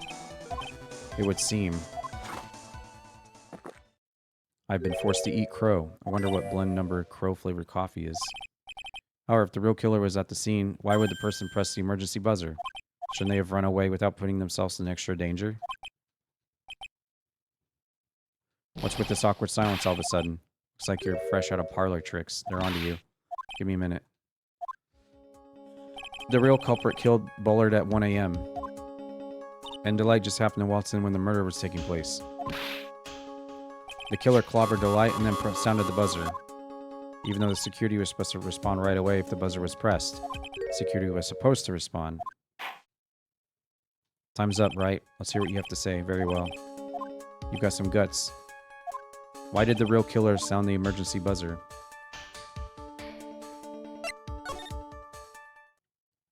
The killer knew that if they pressed the button, a guard would come running.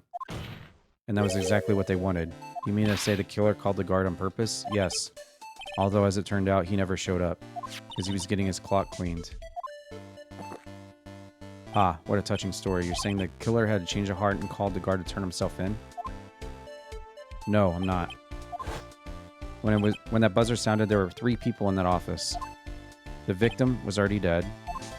The defendant, Ron DeLite, who was out cold. And the third person, the real killer. Hypothetically, yes. Now then, in this situation, if the real killer made an escape, what would happen? The only ones left in the room would be the victim and Ron. And if any security guards came in running at the time, they would think that I was the murderer. Yes, that's precisely the real killer's objective. To frame Ron for the murder.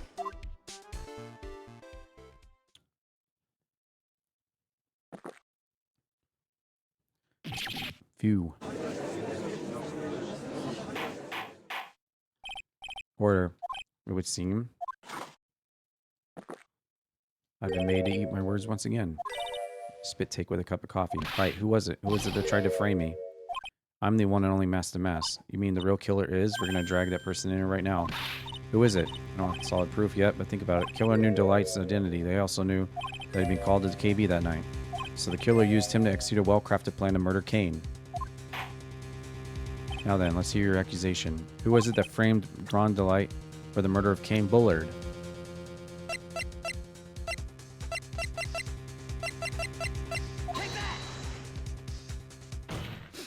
Detective Luke at me. He's the only one who could have done it. Look at me. You mean Master Mass did it? Your Honor, the person being tried in the court next to us is not Master Mass at all. He is in actuality the true murderer of Kane. Order, Mr. Wright. Explain yourself. Theft and murder, which is the more serious crime? They're not even close. Murder is the more serious crime. Capital crime subject to capital punishment. Remember the trial from yesterday, if you would. When Lou like me confessed, there was a huge commotion in the courtroom. The famous detective was unmasked as Master Mask. Instead of being convicted of murder, he was found guilty of grand larceny. That was his true objective all along, to be found guilty. Master Max had the perfect alibi when the murder took place.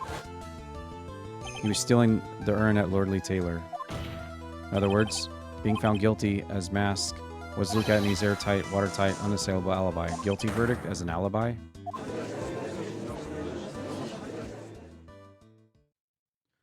You know, it's almost time. For what? For Luke Atney's verdict. It's a pretty simple trial after all. We're going to stop this trial and install that one. We need to do it now, of course. That's assuming you have proof that the detective was the one who committed the murder. Luke Atney's trial has indeed attracted attention of the entire country. If we were to intrude and fail to provide adequate proof of his true crime, Delight would be left with no grounds for appeal.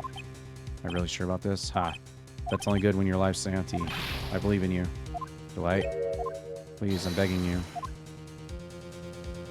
Thanks, but my decision would determine the rest of your life. Can I really risk your life like this?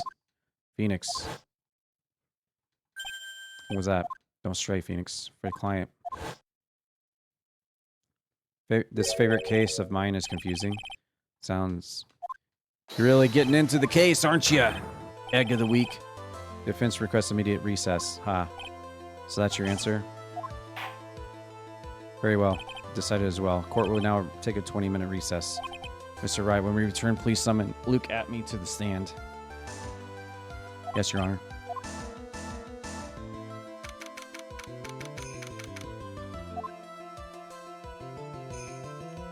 Ah, it's Mr. Payne.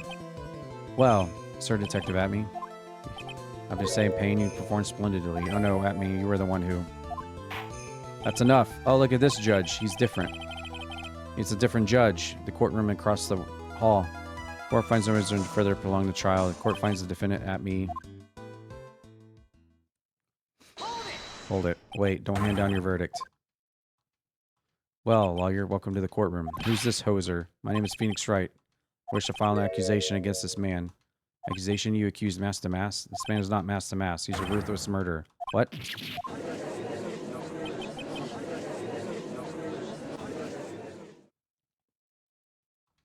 To be continued.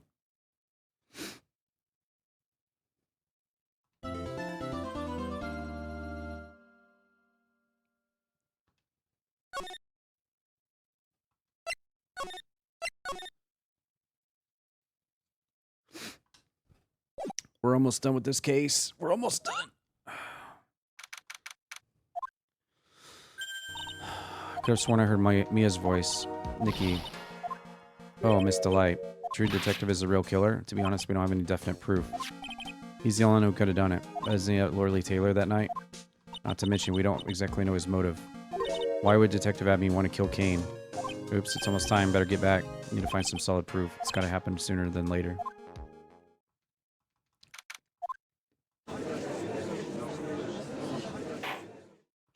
Now then, this court is back in session. Abney takes a stand.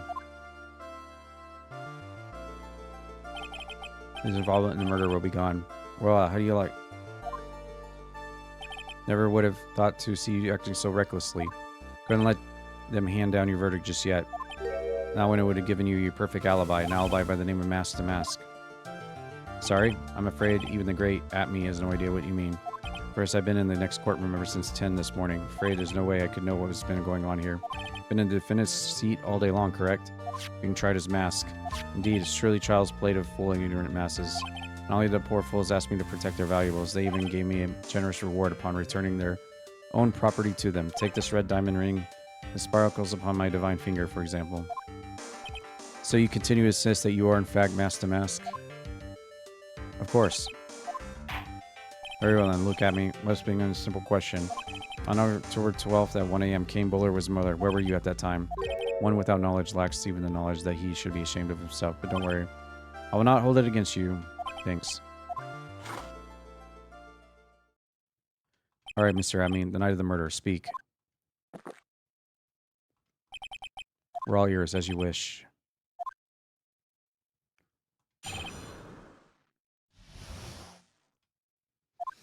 I was stealing the urn as Master Mass as I announced I would. I had more than enough time to prepare. It was a pathetically easy job. The photograph contains no words. In this case, one turned out to be my witness. The time at which the camera captured Master Mass was the same time as the murder. Seems the main point of the discussion will be this photo of the crime scene. Everything else up until now is part of the plan. There has to be a secret to this picture. Even the great Master Mask cannot be in two places at once. Now then, if you excuse me, I have a verdict to receive. Fortunately, I mean, we still have to do your cross-examination. I think you're trying to say they're full of it.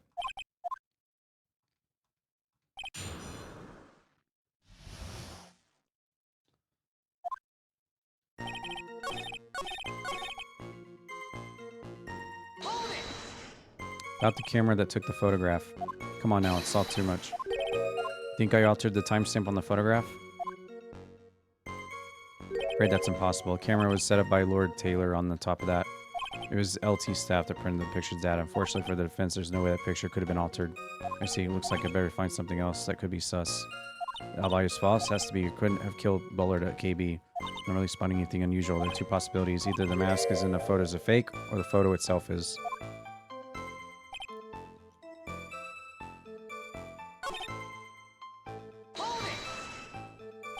I believe Adrian, that's right. That was over 20 days ago, I'm not mistaken. You sent the calling card to LT 10 days before the heist. That would mean that you sent out the card after you began your security watch, right? Indeed. There was no reason why I couldn't do both jobs at once. Perfect opportunity to steal my latest target. I see, you truly are evil, aren't you? Yes, evil is what I am. Is there something odd about this? Atme was always proud of his ace detective skills.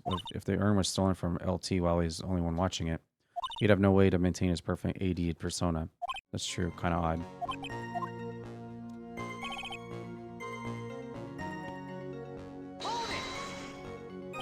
So by photograph, you mean this piece of evidence here, is that correct? Indeed, that is it. The very thing that proves I committed the crime. The very thing that proves you committed the crime. Surely even you understand by now. LT provided that camera. There's no way I could have tampered with it. That means I could not have killed Kane unless I had an accomplice. Come on, think long and hard about that night. The basement warehouse and the picture that supposedly captures it. It's gotta be here. Isn't there something funny about this picture? Implying that the picture is a fake? You bet I am. There's definitely something strange about the picture. We took a look around the basement warehouse that night before the theft took place, and there's something in the photo that doesn't match my memory of that night. Very well, let's hear what you have to say. What about this photograph do you find funny?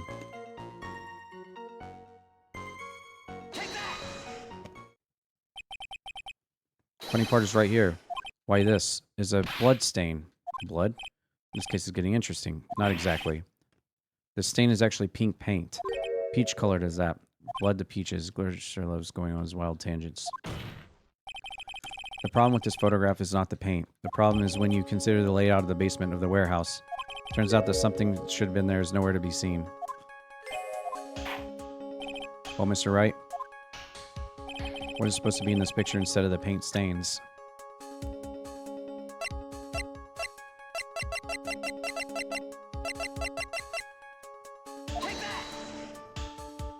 The supervisor of the treasure exhibit stated the following. Well, there's a good reason for that. On the day of the crime around noon, the golden statue just happened to arrive from the mountain training hall.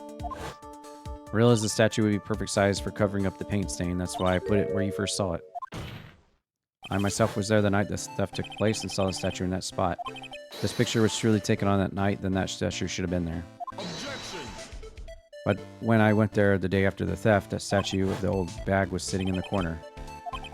Perhaps it somehow pushed there accidentally. Your Honor, the statue is slightly larger than yourself and quite heavy.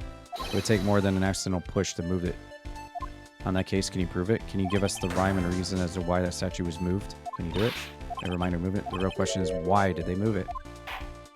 I'm sorry, I hope you're prepared with your answer. Who was the one that moved the golden statue on the night of the crime? The one who moved the statue is none other than Look At Me. Come on now. There you go again on your strange delusions. What basis do you have for your strange delusions? It's simple. Witness was the only one in the basement warehouse that night. That's indeed very simple, however. Why would I want to move the golden heavy statue? The reason for moving the golden statue, here's where our battle... 9-10. Here's where the battle really begins. Well, Mr. Wright, what reason did the witness have to move the statue? The reason can be found here in this photograph. You pretended to be mask to mask to create an alibi by showing you were at Lord Lee Taylor that night.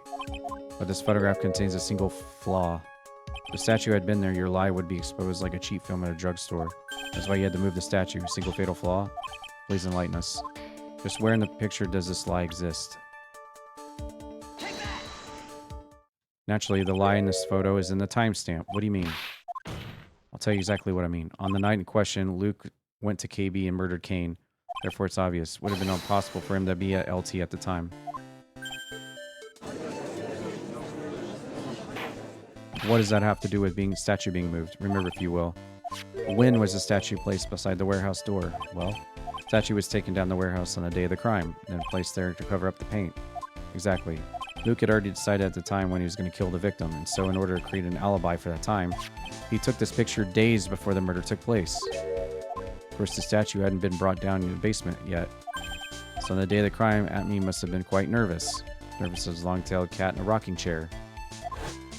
Why? Because something that wasn't supposed to be there had been brought down and placed where it wasn't supposed to be. And that is why Luke Mooney had to move the statue on the night of the murder. He did it to make the room match with the way it had been in the photo. Whoa. Premeditated. Is this true? One moment. Have you forgotten this? What's that? The data for the basement warehouse computer. According to this, the camera did indeed go off the night of the crime. It's true that the camera had been set up by the LT staff. However, the program used to manage that data was yours. That alone would have allowed you to tamper with the data.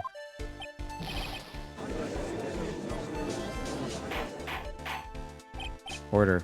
Dora, what's the meaning of this? Dora, I warned you about making me wait. Put the coffee down. 11th cup. Promise to drink no more than 17 during a trial, which means I'm still good till the last drop. Defense has a very good point. Good point. So what? We are all but travelers on a road to infinite points. Got his points make up with his other points. So you say this photograph was taken ahead of time, and that statue was moved in order to make it match. It's a very interesting idea. However, there's one point that can't be denied, which is... that's only a possibility. Men that are trapped by chains of maybe can never reach their dreams. It's very true. No way, don't fall for that. Hey, Damask. Yes? There's no funny business in your actions as mass. There should be no problem with you telling us your strategy, so let's hear it. Yes, please provide this court with your testimony about your plan to steal the urn.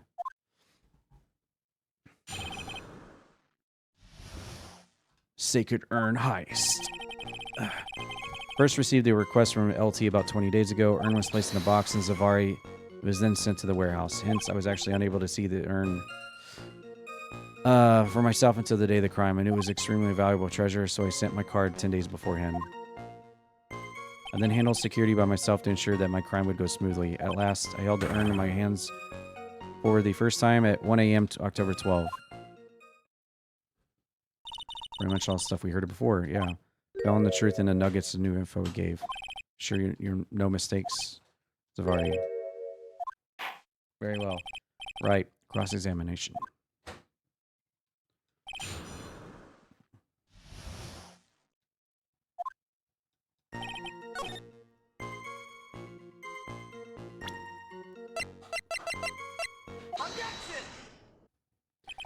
If you really are Master Master, then you also wrote this calling card. But of course, is there a problem with the calling card? Let me read a passage from the calling card that Mass had written. Take good care of the speckled urn. The speckled here. It surely refers to this pink pattern on the sacred urn. Is that true? But so what? Truth be told, there is no way that Mass could have known about this pattern. What do you mean? This pink spotted pattern on the urn is actually nothing more than paint stains. Paint stains? And these stains did not appear until after the urn had been taken to LT. I'm not finding this joke to be very funny. The day that the sacred urn was taken to the warehouse, the urn was broken due to human error, should I say error-prone human. And that's when the pink paint got on the urn. You can't be serious. And yet this calling card clearly mentions the paint pattern, which means DA had seen the urn long before the crime ever took place. In fact, he saw it when this fake photo was taken. Just because this photo is a fake, your alibi for the night of the murder no longer holds water. Hey, Thomas, what's up? I almost said Toad. Hey, Toad. Hey, Thomas, what's going on? Witness, do you have anything to say for yourself? Alright, that did it. He's broken. I think it's a little early for a victory pose. Ah, so sad no one has any conviction these days. Conviction, you say? Yesterday we all decided unanimously that this man was masked, and now we're calling him murder. You don't think we're being a tad fickle? That's a good point. Don't fall for that, Your Honor. You say that Luke was the one that killed Cain? Let me ask you this. Why would he do that? Excellent point. Motive, Mr. Wright. Motive. My merry murderous motive manifest? He's getting a second win. If you prepared an alibi and pin this crime on Ron, as you say, let's say I had a very strong motive for murder. The only one with any motive we've seen is Ron. Is that right, Detective? Indeed, according to my own research, the boy's motive is clear. Without a motive, it's nearly impossible to prove guilt in a murder case. Now then, maybe you can enlighten us as to what the defense's motives were? I'd be honored. They're doing everything they can to make Ron look suspicious. Despite our lack of hard information, this may be our only chance. Check your Discord messages after stream. Okay. Sounds good. I will. Luke had no points of contact with the victim whatsoever. Cain decided to investigate Mask and simply mistook who he was. It was Mr. Bullitt who wrote the blackmail letter and sent it to Ron. And then it was Mr. Bullitt who harbored a grudge against Delight for his betrayal. Bullitt's mistake is quite inexcusable. The defendant truly believes he is masked to Mask. That's why Delight saw it fit to kill Cain Bullard. Truly a tragedy. So the victim, Cain Bullard, blackmailed the defendant. This is the blackmail letter found in the defendant's apartment. Handwriting test confirms that Mr. Bullard was indeed the one who wrote it. What? Blackmail letter updated. Very well, Mr. Wright. Cross-examination time.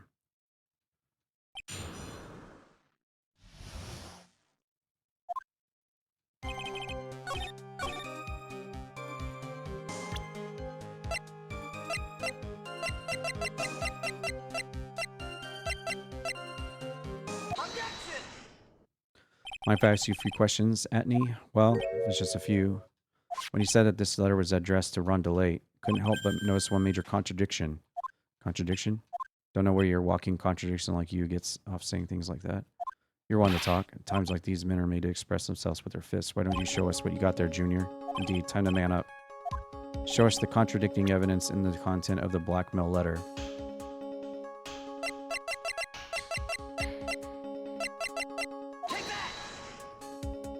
Take a good look at this newspaper clipping. Contains picture of the tear of Emmon, the stolen jewel. What about it? Problem is this jewel's color. Color? I'm not much for discussing color. According to the clipping, the color of the stolen jewel was blue. However, in the blackmail letter, a totally different jewel is mentioned. I'll take that red diamond you received the other day. Red? Which means the red diamond described in the blackmail letter is not the tear of Emmon that Mask stole at all.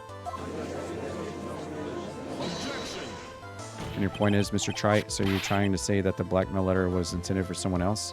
That is what you're trying to say? Well, yes. This is who Cain Bullard was actually blackmailing.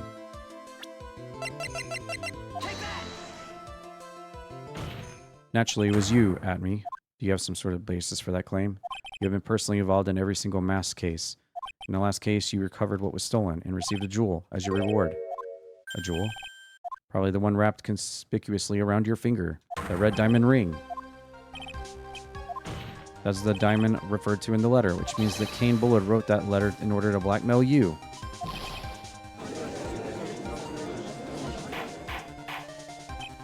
Objection.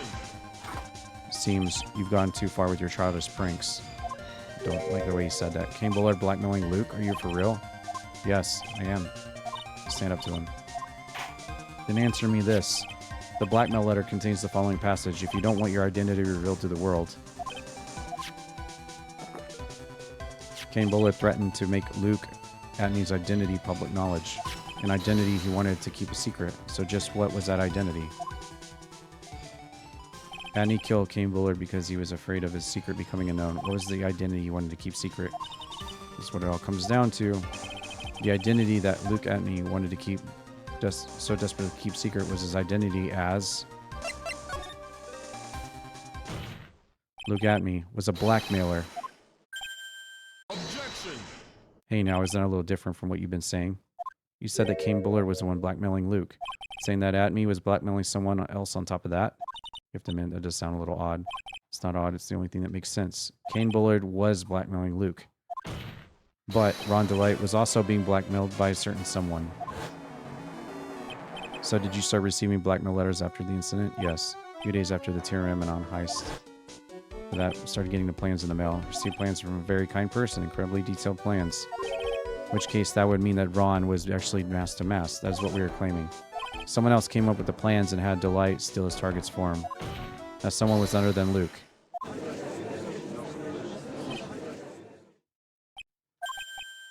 What is? When you were in grade school, you received the same report card every year, careless with a tendency to jump to conclusions. Am I wrong? How did you? You said that Luke was blackmailing Ron, in which case I would naturally know all about his relation to mask. Well, yes. Ron DeLite started receiving plans from a second crime onward. Good point. You certainly couldn't have blackmailed him otherwise. In that case, let's see some hot, bitter evidence. During the first crime, how did Luke know that Ron was mask to mask?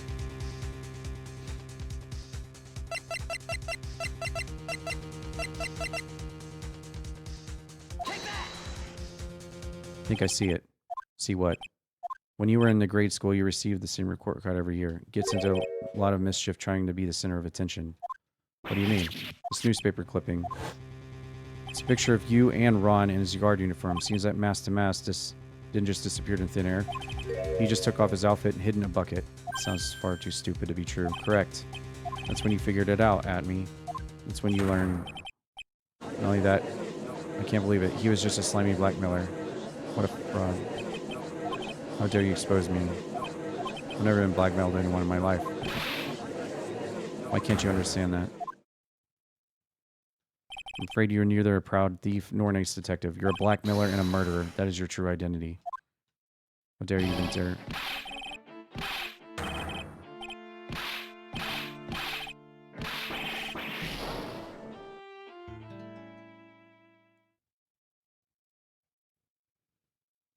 Seeing we finally arrived at the real answer. That was quite a performance. Bailiff, please prepare at me. Objection!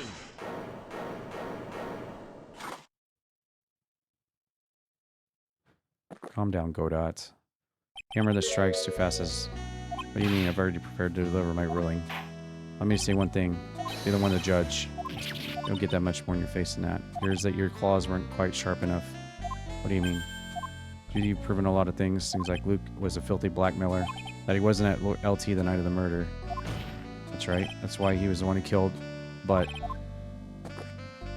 there's still one thing you have to prove. What's that? Just because he wasn't at the warehouse doesn't mean he was at the murder scene.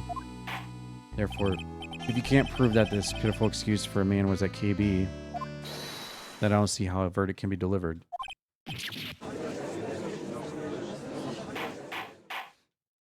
Well, Mr. Wright, this is it. Final round. I've got to prove that Atme was at Buller's on the night of the office. Can you really prove that? I want to hear your answer. That night, Luke Atme was at KB Security and the defense. I can't prove it. Just as I thought. But if we hear more of Detective Atme's testimony, fortunately that's as far as you go. What do you mean? I won't allow for any more testimony. That's what I mean. What? Have you forgotten? Atme is here after we interrupted his own trial. We failed to prove that he committed the murder. It's time for this witness to return to his own trial. Face his guilty verdict as mask to mask. Well now, seems that love wins out in the wind after all. I'm the ace detective as well as mask to mask. My verdict will verify that. Just as Ron will verify that he is the true murderer. Declare that with my full force. Order. Can't believe it. That's right, Ron is. Don't give up. We still have tomorrow. We can look for more. Be too late. Why? Double jeopardy. One of the basic rules of any court of law. Should a defendant be tried and found innocent in court, that defendant cannot be tried again for the same crime. Fundamental rule out of all courts. Applies to this witness as much as it applies to anyone else. Mr. Atme will be found guilty in a matter of minutes. Guilty is mask to mask, which means he'll be innocent as far as the murder of Kane Bullard. No way. The fact that you were unable to prove Atme's guilt to the crime here means that he will never again be tried as Kane Bullard's murderer. Macho Man TTS. Now there's nothing I can possibly do to win, even if Ron is proclaimed to be innocent. Real killer Luke would go free. You have cross-examined every statement in the witness. As long as there is no more testimony, I'm afraid I have to declare that there will be no more further questioning of the witness. Are there any objections?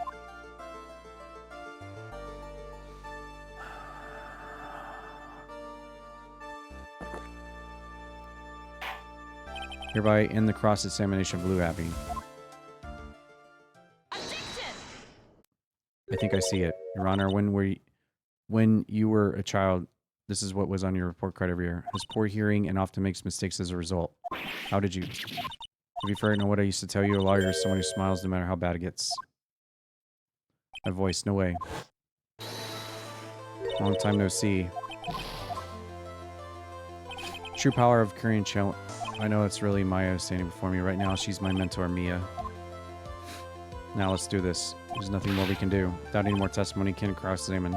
Now yet, testimony's not over yet. What do you mean? Just now you said something very interesting. You have cross-examined every statement the witness has made here today. Fortunately, Your Honor, you're forgetting something. Earlier, after the last cross-examination, this witness made a number of remarks. Love winds out in the wind. I'm an ace detective as well as mass. This Ron Delights will verify he's the true murderer. Full force of my ace. Yes, those comments appear to have no importance whatsoever. Then we will prove their importance to be a cross-examination. At any rate, as long as the witness has made these remarks, we the defense assert our right to question them. Is that right with you, prosecutor? Something the matter, Godot? Nothing. Looks like you're one step too late. If you think such falsehoods will do anything to me, let's hear it. It's true that the witness made some remarks. So then, let's hear this last bit of cross-examination. Mr. Godot, what are you? Very well. Going to allow the defense cross-examination. Defense would like to hear why you declared the defendant to be true murderer. Please give us one last bit of testimony. This is it. A last absolute chance. Oh, yeah! Oh, yeah. Oh, yeah. Indeed, it is true that I was not at LT. I had to leave to see about another vitally important job request. I had known about the date beforehand, so I had this photograph readied. My brilliant deduction was that for me that the true culprit was Ron. Thanks to the key card and wallet, it was abundantly clear he was there. I was also able to make a deduction from the buzzer, which only sounded once. The button did not have any fingerprints on it. Why? The victim would have left prints if he sounded it, which means the killer sounded it. Delight was wearing his mask-to-mask outfit, which is why he left no prints. The blackmail letter, the victim likely just mistook the color of the jewel. Zavari. Therefore, all evidence points to the poor boy. Testimony actually seems to hold up. Witness's early remarks do not appear to have been hastily prepared. All of his points have been explained, and none of them seem to contradict anything. But of course. But how did you know about the emergency buzzer? The police investigation documents went directly through me. I always look over all the documents. It's elementary. Are you going to make even more trouble for us now? I'm not going to allow any of your usual shenanigans, Mr. Wright. Cannot postpone Luke Atmy's trial any longer. This is your last chance. Hang on a sec. Ah, seems like the party's about to begin. Well, Phoenix, there isn't any evidence that contradicts with that testimony, so it would seem. What do you mean, so it would seem? Listen, point out contradictions doesn't always mean you have to present evidence, does it? At any rate, this is our last chance. If you can't point out a case-breaking contradiction, you lose. That's all there is to it. Cup number 17, the last cup. Seems like the time has come to put an end. This is it. Find a fatal contradiction in his testimony, and he pointed out without presenting evidence. Means all I can do is find the contradictory remark and press it. Remember, you only got one chance. Very well, Mr. Wright. It's time.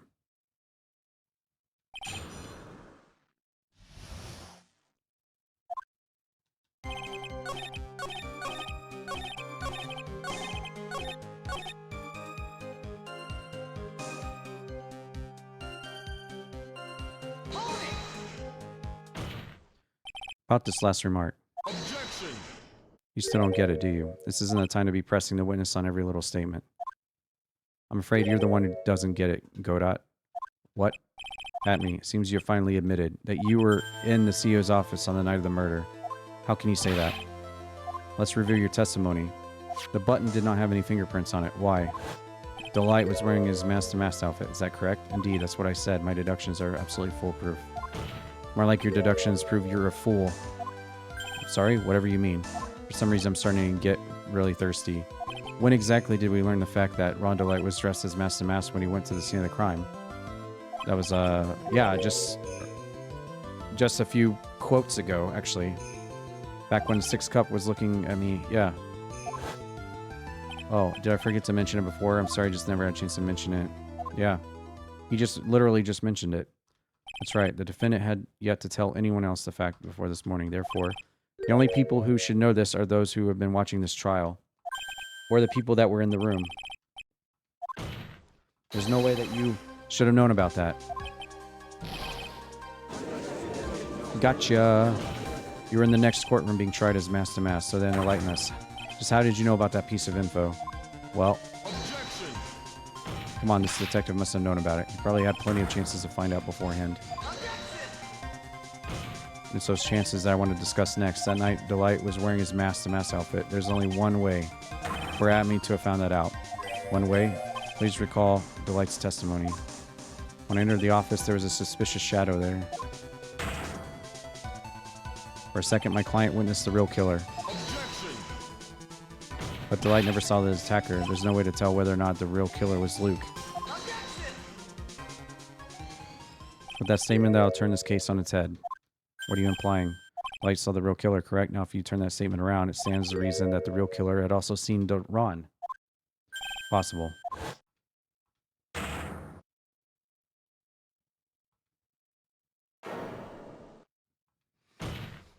Adme, you saw the Master Mask at the murder scene that night. You saw him when he killed Kane and assaulted Ron. That was the only way you could have known what Ron was wearing. Because he was in the room. Oh my god.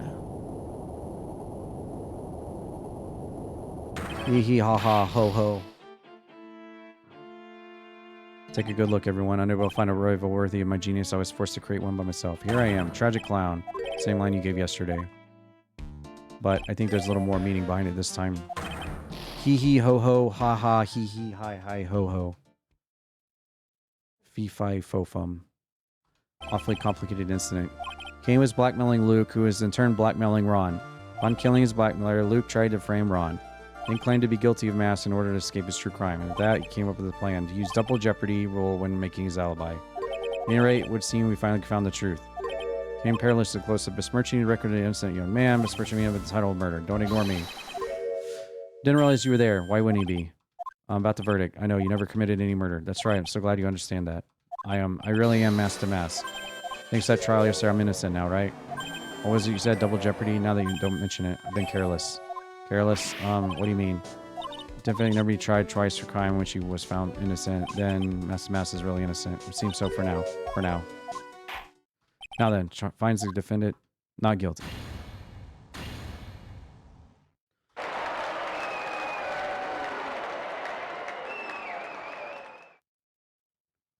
Boy, this is really lucky. Wait, this isn't good after all. See thing in mass. You did it, Phoenix. Thanks, Mia. Been a long time, hasn't it? It's been Maya's calling me much these days. I'm just joking. Don't take everything seriously. On the other hand, Maya, she seems kind of torn these days. Me becoming the master of Korean school, becoming the master means saying goodbye to our mother, Misty Faye. Watch over her, of course. See you around. Ah, Mr. Wright. I don't know what to say. Congrats. Thank you so much. Nothing matters. Come on, be happy already. Maya, you've been cleared of the murder charges. Got off. Master to boot. Exchange, I lost everything. What do you mean? Stealing security information from KB, becoming mass. Did it all for one reason, for her. You mean your wife? She eats criminals. Come to think of it, she was once held hostage by his robbers, right? She always said how she hated sneaky criminals. I knew that. Once I got fired from KB, I lost all the money I had. She wouldn't have any reason to stay with me. Thought she would leave me for sure. That's why you became mass to mass. Yes, it's all over now. Broken bowl can never be put back together. It's not true. Really? Can we go back to the way things were? You'll be fine. Nick can prove it. Ken, wish you check with me first. Even if bowl is broken, there's always a way to put it back together. Like this thing. Sacred Urn. Dusty was the one who found it. Desiree, your wife. She always believed in you. That's why you'll be fine. You don't have to worry about anything. There you are. Mr. Light, you did it, Ronnie. You're innocent. Thank you. Appreciate that. Suppose you don't want anything more to do with me, or do you? Why didn't you talk to me about what was going on? I had no idea you'd quit KB. Never imagined that you were really mass to mass. It's like, what are you gonna do now? You know, you're not gonna really leave him, are you? Come on, it's obvious, isn't it? How could I ever let a wonderful man like him get away? After all, my bike's really fast. So fast, there's no way he could ever get away. You didn't say that you hated criminals? I only hate people who act cowardly and sneaky, like that detective. My Ronnie went and declared his crimes before he committed them, like a man. Some man is chivalrous. He was right about you. Desi, you really do love Nikki. Yes, I'm really glad I asked you to defend. Thank you so much. I'll never forget what you've done for us. Oh well. Take care. Well, Nick, congrats. Gasp. Bad timing. How could you? Another man's wife. Never forgive you. Anyways, case 3. Consciousness, replicable. That's not true. Look. Perfect example. Put back together.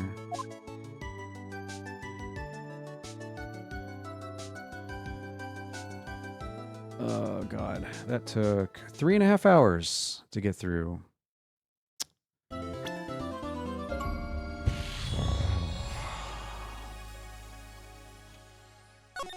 Let's get right into this one. We have to do this one tonight.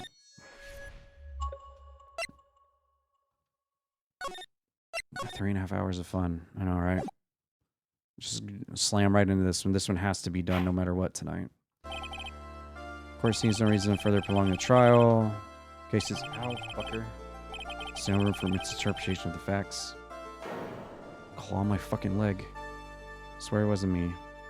Evidence and testimony was seen, heard, or conclusive. Victim was alone at his table when he drank from that poisoned cup of coffee. You're wrong. I know what I saw. Uptown funk you up. Uptown funk you up.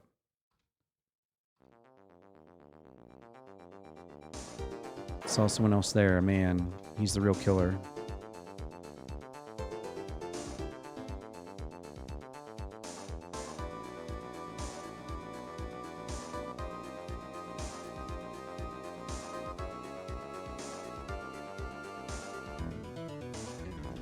Won't anyone believe me?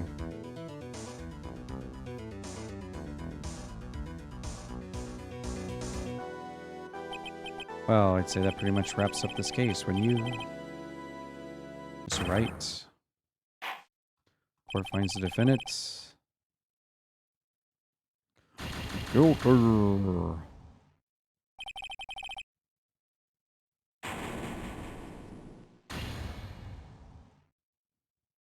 Max Payne beat me. Start of a new year always makes me feel like I can take on the whole world. Bet it does. So, decided our resolution should be Zavari, take on the world. What do you think? Whatever, but I think maybe you had more than enough mistletoe cake. Never watching fireworks on TV. Hey, pal. Gumshoe, Happy New Year. Listen up, Wright. Another fruitful year of law, your police cooperation. Got some explaining.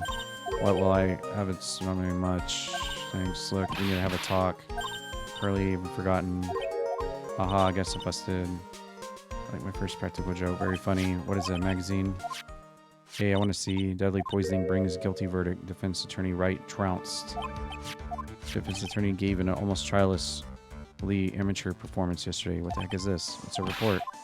Mr. Wright must take full responsibility for the ruling in the case. Well, didn't you tell me you don't remember anything about it? Don't remember anything about it. What was the issue from? December of last year.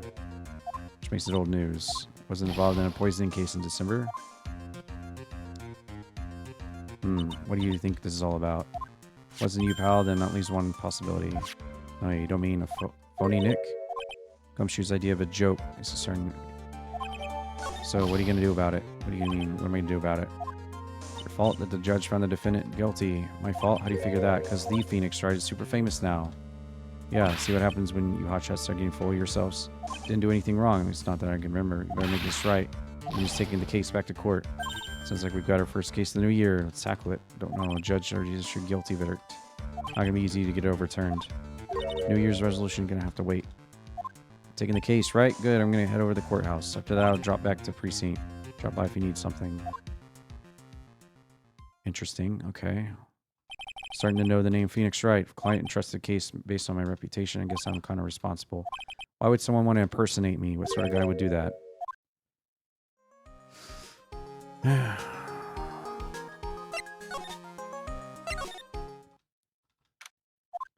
So nerve-wracking waiting to meet our new client. Wonder what kind of person you get tricked and found guilty. Keep it down. Ah. How could you, Mr. Wright? How could you do this to me? They put me in solitary. I've been able to stop crying. Aren't you? Yes, I'm totally and utterly let down.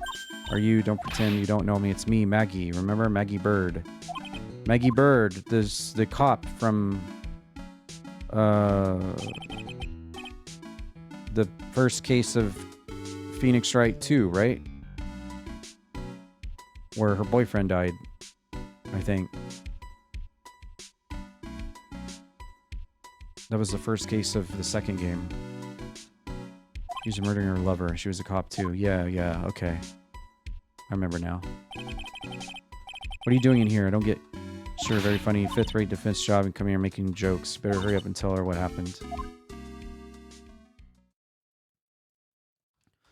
See, that's where we stand right now. Sorry you've been caught in another murder. Whole life has been nothing but a whirlwind of bad luck. Don't mind. What's one more disaster? At least that's right. It'll keep me down. So, how did you dress like that? Last year you looked so sharp in the police uniform. I was fired last year. It's okay, I don't mind one bit. Try being on the force, but it's time for me to move on. What do you do now?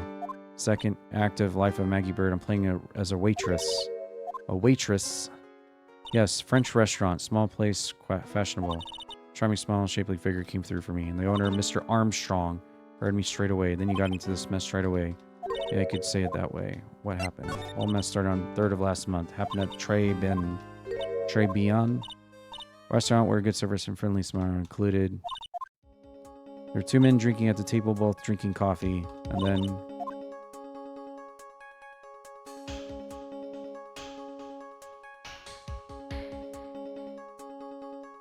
one of the men slipped some poison in the victim's cup. Victim just took one sip and was gasping for air. So shocked I passed out. Hey, hold on there. What? You keep calling the guy the victim. Didn't you know the guy who was killed? Not at all. I've never seen the guy before. Oh. So she wouldn't have had a motive to kill him. And the other man, the killer, you saw him, right? Of course. A good waitress must be attentive to clientele. So you saw the killer, but you were found guilty of the crime anyway. How come? You tell me, Mr. Wright. I guess the answer is phony. Anyway, she saw the killer. Better see if I can get a description. So you saw the murder, you were still convicted? Because no one else saw. Saw what? The other man, the one who put the poison in the coffee. Everyone testified that way. Armstrong, the customer, everyone. The victim was sitting alone at the table the whole time. How's that possible? I don't know. Nobody, not one person would believe me. Even Phoenix Wright, my one last hope for fair trial, failed me. What a pathetic defense. My granny could have done a better job. Look, that wasn't me, okay? And then they found something a bit incriminating in my apron pocket. What? Small bottle of poison. What? Poison? It was in your pocket? Passed out when the victim collapsed. Killer must have slipped the poison in my pocket when I was unconscious. Wait, did someone dress up as Phoenix Wright? Retired to change jobs during the second game's epilogue. Yeah, that's when I got up to walk away, right? You said that... you said that she mentioned that in the epilogue, yeah. No one else saw this, the other guy. No, sir, that's what everyone said, but I don't see how they could have missed him. I was the one who took the coffee to the 2 men. What was your impression of them? First saw them, I thought they might be in the music industry. How come? One of them had it, or sort of earpiece and emo musician's look about him. There was a sample CD on the table. Earpiece and sample CD. Did you get a look at the CD? Had a band's name written on it. I think it was MC something. They must have been preparing for their debut. Band CD, maybe a promo. MC Screwdriver. Get serious, Maya. Would you buy a CD of a group named that? What was the name of that group again? MC Hacksaw, MC McDonald's. MC McDonald's was the killer. What did he look like? I don't really remember. He was a young man, well built. The victim.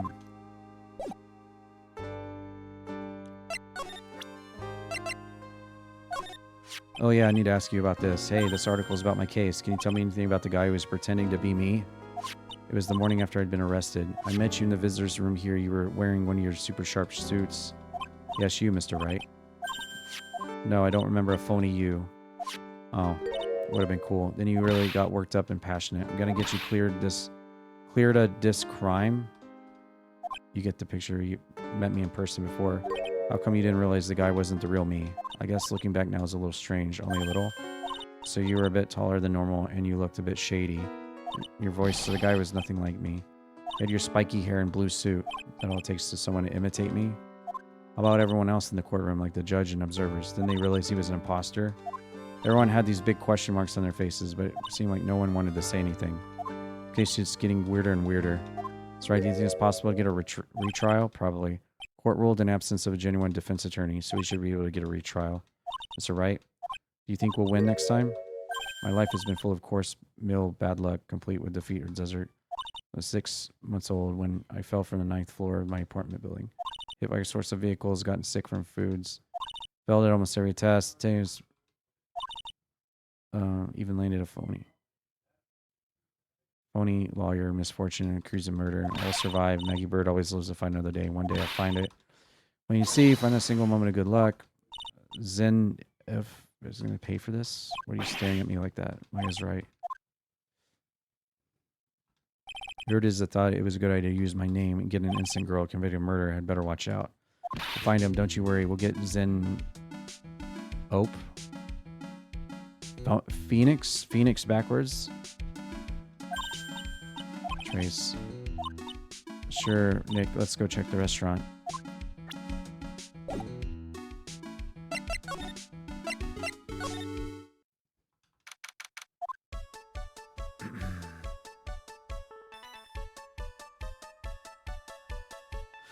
Wow, look at this place. Look, more like smell. What is with the suffocating scent of flowers? Girls like that kind of thing, right? I'm not into it.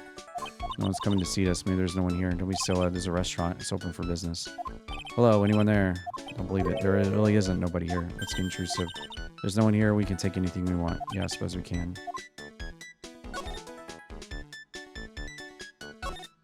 Rack full of fashion magazines. They're all in French. Why don't you try wearing something a bit more chic sometime? Guess I could. I'm always in act like clothes, aren't I? It'd be fun to wear normal clothes. Something with stuff behind the rack. Looks like a sports paper. Hey, and look at this. Someone scribbled a little doodle on the pages. MC Bomber. 1, 2, 3, 4, 5 zeros. $100,000. This paper is from December 3rd. Papers from the day of the poisoning. What? Sports paper. Paper from the day of the murder. It's got to be a clue. See if I can find out more about this.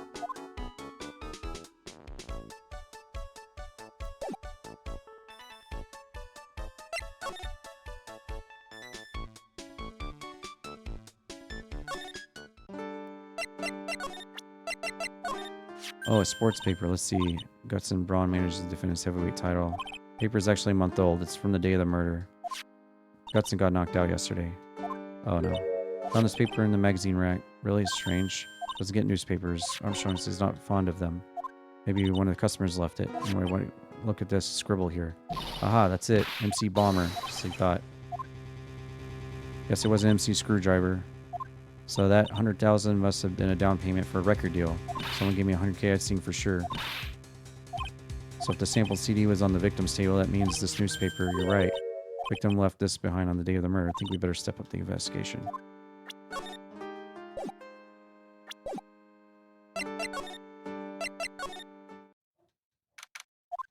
Oh la la, bonjour. Welcome to the tray bin. Maya, she's frozen. Oh my, what the... What do we have here? Welcome to Petite Restaurant. Petite Tulip. Me? Like the kitten rejected its own mother. You're fatigued. Bath oil. Gonna need what? A couple of drops of bath water. Really long masseur. Face like the puppy rejected life.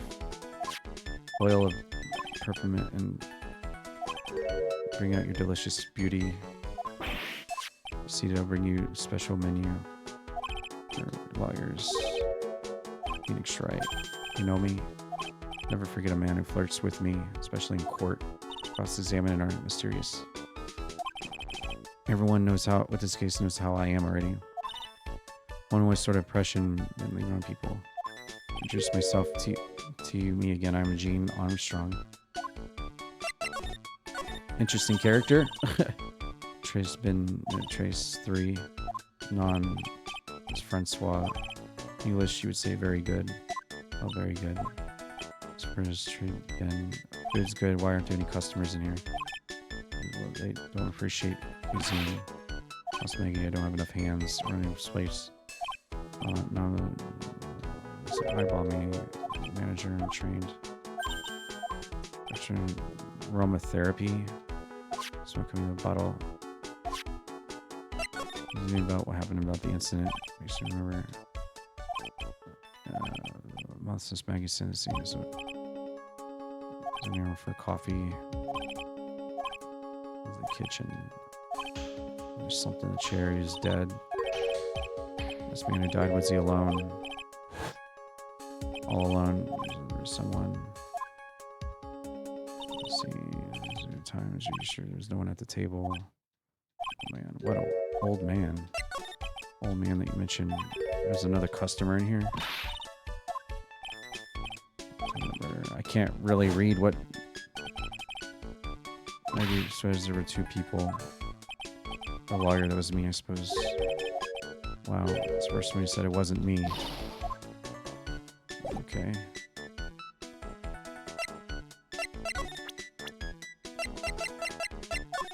I was a policewoman once. She was a suspected murder investigation. You know about that? Give her the perfume. She's been arrested again, guilty. Perfume doesn't work. Surprised she was private suspect. Took place from her very eyes. Something like what? Does this mean Maggie had a motive? We gotta ask this guy for more info. Maggie took the victim coffee to the victim. Anything happened? So as you say, what happened? Just nothing. Says you didn't even know the guy. She's still indicted for murder. Prosecution must have some kind of motive. That's true. You know, Maggie and the victim could have been relevant. Tell us anything you know. Of course. How you doing, Celestia? This has got to be one of the more outlandish characters I've come across in the trilogy of Phoenix Wright games. And we're like 3 cases from the end of the whole game, so they saved the best for last, I guess. Just have to remove what's wrong. Nagatama's gone. Had him in a pocket, but it's vanished. What? See the Cyclops. Maybe that means the Megatama's nearby. Armstrong, could you confirm something with the tablet? Anyone else sitting there? Question you'll have to ask yourselves. Old man spends all his time in the park. Check out Vitamin Square. Let's go check out Vitamin Square right now.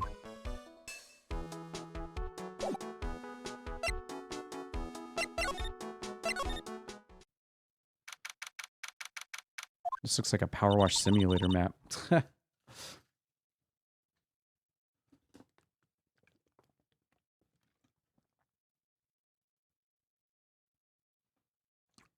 I'll be back in just a second.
All right, I'm back. Sorry about that. We had a snake out in our driveway. We were trying to figure out if it was a good snake or a bad snake. So, country life, everyone. Gotta love it.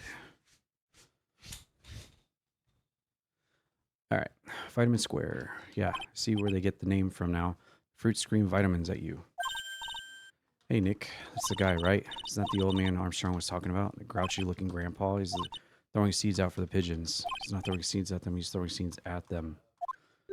Oh, God. What the What's wrong with his nose? His threat level has been raised to red.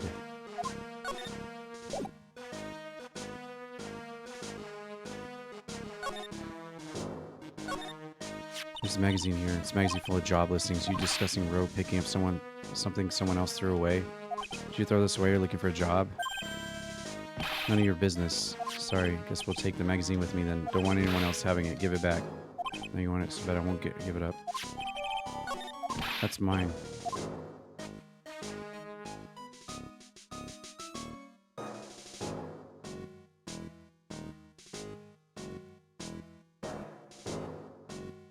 Was it a good, better snake?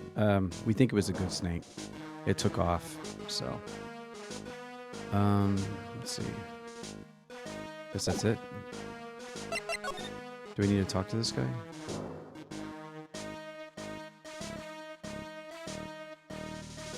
Hold on, I'll be right back.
All right.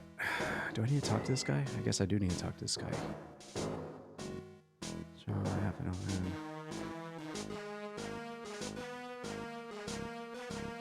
Bird.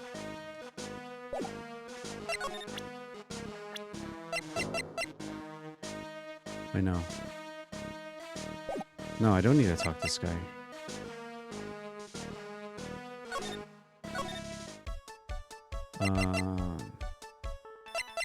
Job listings.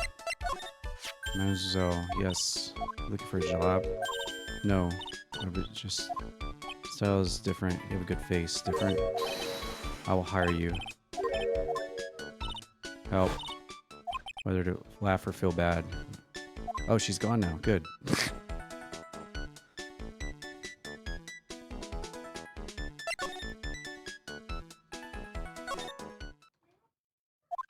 Maggie in questioning. Ask her pretty much everything. Come back to anything else I need to ask her later.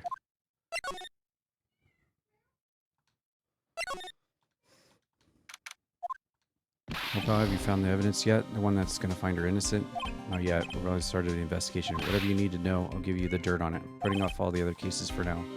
It's really fired up about it. One more thing. The trial's been approved. Court's sitting at 10 a.m. tomorrow. Godot's going to be the prosecutor. Oh, him again. Listen up, Maggie's found guilty again. Yes. I'll make sure you get locked up for good for it, alright? Well, thanks. Appreciate that. What's that, a sports paper? Yeah, I found it in the magazine rack. It's dated the same day as the murder. You might be onto something here. Take a look at this. See this writing here? MC Bomber. What is it?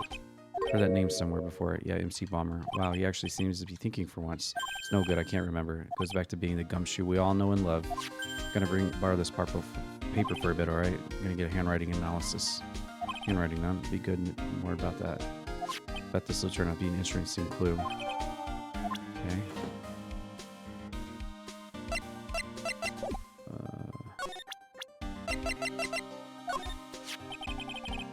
chef of Tribulations, huh? Oh, there's a pink badger. Ah!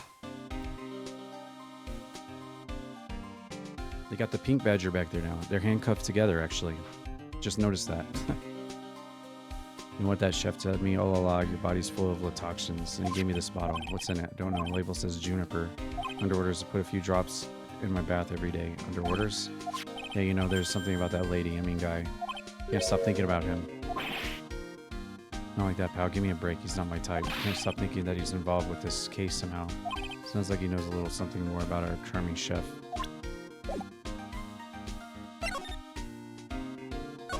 So the guilty party was Maggie Bird, huh? Yeah, back when she was on the police force. You were a mentor when she was a rookie. Kept a close eye on her. I mean, not too close, you know. What's with the funny looks? It wasn't anything like, look, sure, I was her boss when she was doing her training, but that was it. Nothing happened. Sure, he's sweating up a storm. Gumshoe has a little crush on Maggie. I don't like her or anything. I was about to start gossip with Maya about this later. Look, pal, don't tell anyone, okay? Gotta keep it a secret. Sure. And would you mind not guessing what I'm thinking all the time? Hey, tell your face, pal, not me. You'd have to be blind not to see what's on your mind. So I was wondering, could you fill me on the victim? Glenn Elg. He was a computer programmer. See, programmer. He was working regular... He was just a regular Joe working for a small-time computer firm. Maggie never had any contact with the guy. All she did was take him on coffee on the day of the murder. Maggie also claimed to have never seen the guy before. Did the victim go to the restaurant often? Not according to the chef. She said it'd be the first time she'd seen the guy.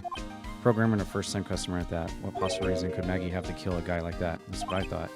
Motive was still somehow established in her trial. You're kidding. What was her supposed motive? I'm real busy. Haven't even got enough time to sift through these papers. Look into it yourself. What could this motive have been? Real isn't a proper investigation. I'm kind of working on it by myself. That's right. The judge already ruled on the case and all the evidence in already. Only problem is with Maggie's testimony. Doesn't sound very good for us, huh? Got a mountain of papers on this case to look over tomorrow, so I'm just gonna say this. Maggie Bird's no liar. She's okay. Bit out there and bit off base, but she's a good cop. Sounds exactly comp. So what did you really think happened? Just how contradictory were her tests? Biggest problem with the Maggie statement is the number of people at the table. My thoughts exactly. Maggie notes us there was another guy sitting with the victim. But I get this. Everyone else in the place says the guy was alone, even the chef. Then there's that CD. She did mention something about a CD. Sample CD on the table. But our guys turned out that place upside down. There was no CD. What? Not on the table, not anywhere in the whole restaurant. But didn't Maggie say the victim was wearing an earpiece? Yeah, but that was for the portable radio in the front pocket of his hoodie. Radio? He didn't have a CD player? You got it. Your phone, he never explained that contradiction at all, when I think of it. Owner of Tribune didn't mention that CD either. Don't know why, but I get the feeling Armstrong's got something to hide. So what exactly is that kind of... The guy's probably not even connected with the case anyway. Hey, come on. Can you say you give me dirt on anything? Well, this sort of stuff is kind of unimportant, gossipy stuff. How about this? Go to Tribune and investigate the place yourself. If you find out anything suspicious about the guy, report back. Well, suppose I could get a choice in this. Guess I better find out more about the chef and Tribune and report back to Gumshoe. Okay.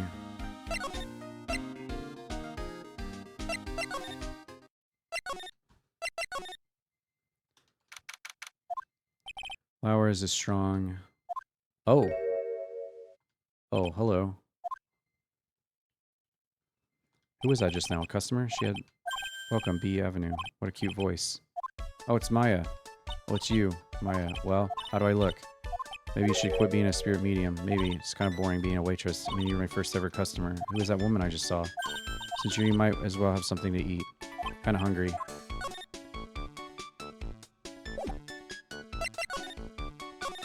So how do you like your new job? Never knew there was so much for a waitress to do. Take people's orders, bring them their food, make coffee, work the cash register. Of course, I need a customer before I can do any of that. Nice looking restaurant. Shame more people don't come. Don't forget about the ultra cute waitress. Check out my gimme a temp smile. Hey Nick, why don't you order something? Chef's preparing a tasting lunch set at the moment. So he says, how much is it? Twin tea set, so it's $20. Twin tea set, I believe I'll take a pass on that. It's expensive. Well, you can't. Come on, Nick. It's not every day I get to be a waitress. I want to try carrying plates and working the cash register. How about cleaning the toilets? That should keep you busy. Yeah, right. Maybe later. How about the lunch? Fine choice. Kitchen. Lunch special, please. A lot of extras. Drink, side salad, gift. I don't need any of that. Just a moment. Maya's really getting into this. How much is this set luncheon? 20 bucks. The drink side, it's 45 bucks. Keep you waiting. Dish inspired by lobster in abalone balsamic vinaigrette. Come on, Nick. Hurry up and eat it already. Lobster. Down the hatch. Well, are you hungry? I'm starving. Here, it's yours. Really? Remember, my wallet doesn't print money, so you better polish off that plate. You can't be in that much of a hurry to clean the toilets.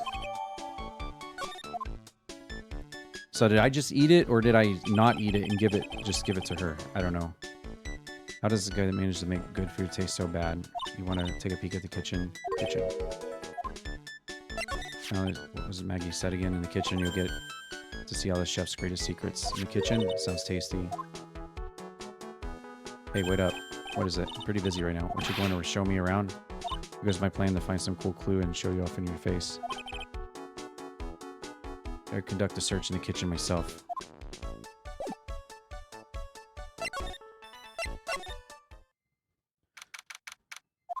And here it is, the famous Tribulations kitchen. First time in here, too. Weird atmosphere in here, that's for sure. Armstrong will be back soon. Better search quickly. Chop, chop. Now I know I'm in a French restaurant. Never heard of most of these seasonings. Hey, Nick, this container has oyster sauce. What's that? Chinese food? Right there on the counter.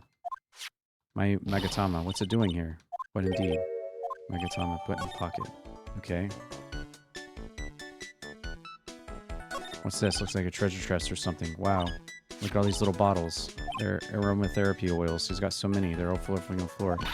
1, 2, 3, 98, 99, 100. They're all the same, too. Hey, wait a minute. What is it?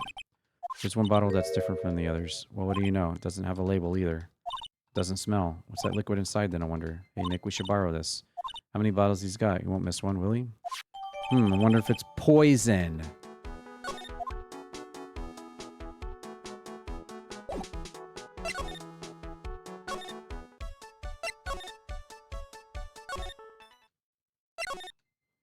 Whoops.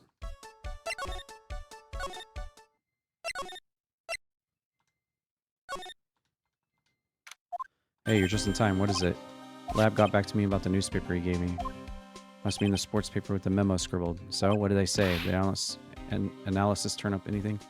Doodle was written by the victim, Glenn Ebb. No doubt about it. Expected as much. Victim took the paper with him to a restaurant the day of the murder. That's our best interpretation of the facts at the moment. MC Bomber. Get the feeling I've heard that name somewhere before. Oh well, I guess I'll get it back to me. Don't forget to report back to me with whatever you find in the restaurant, okay, pal? I'll start taking orders from Gumshoe. Get the feeling there's something I need to show him.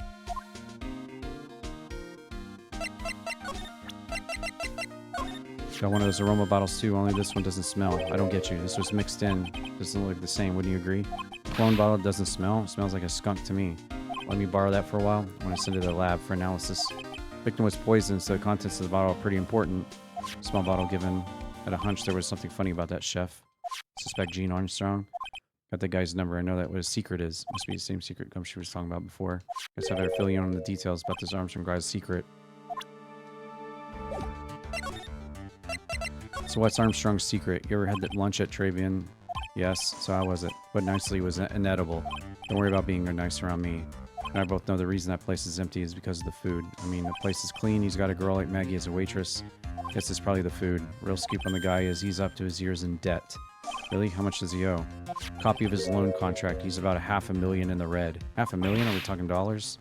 Yeah, I'd be sterling. He'd really be in trouble. That figure just took me by surprise. This case is full of surprises. I'd be willing to bet the chef's got something to do with most of them. That's my hunch. Alright. So how did he look like Phoenix to Maggie? Yeah, I don't get the whole, like, Phoenix Wright was doing all this and Phoenix Wright was doing all that, but it wasn't really me. What? I don't understand that whole deal of this.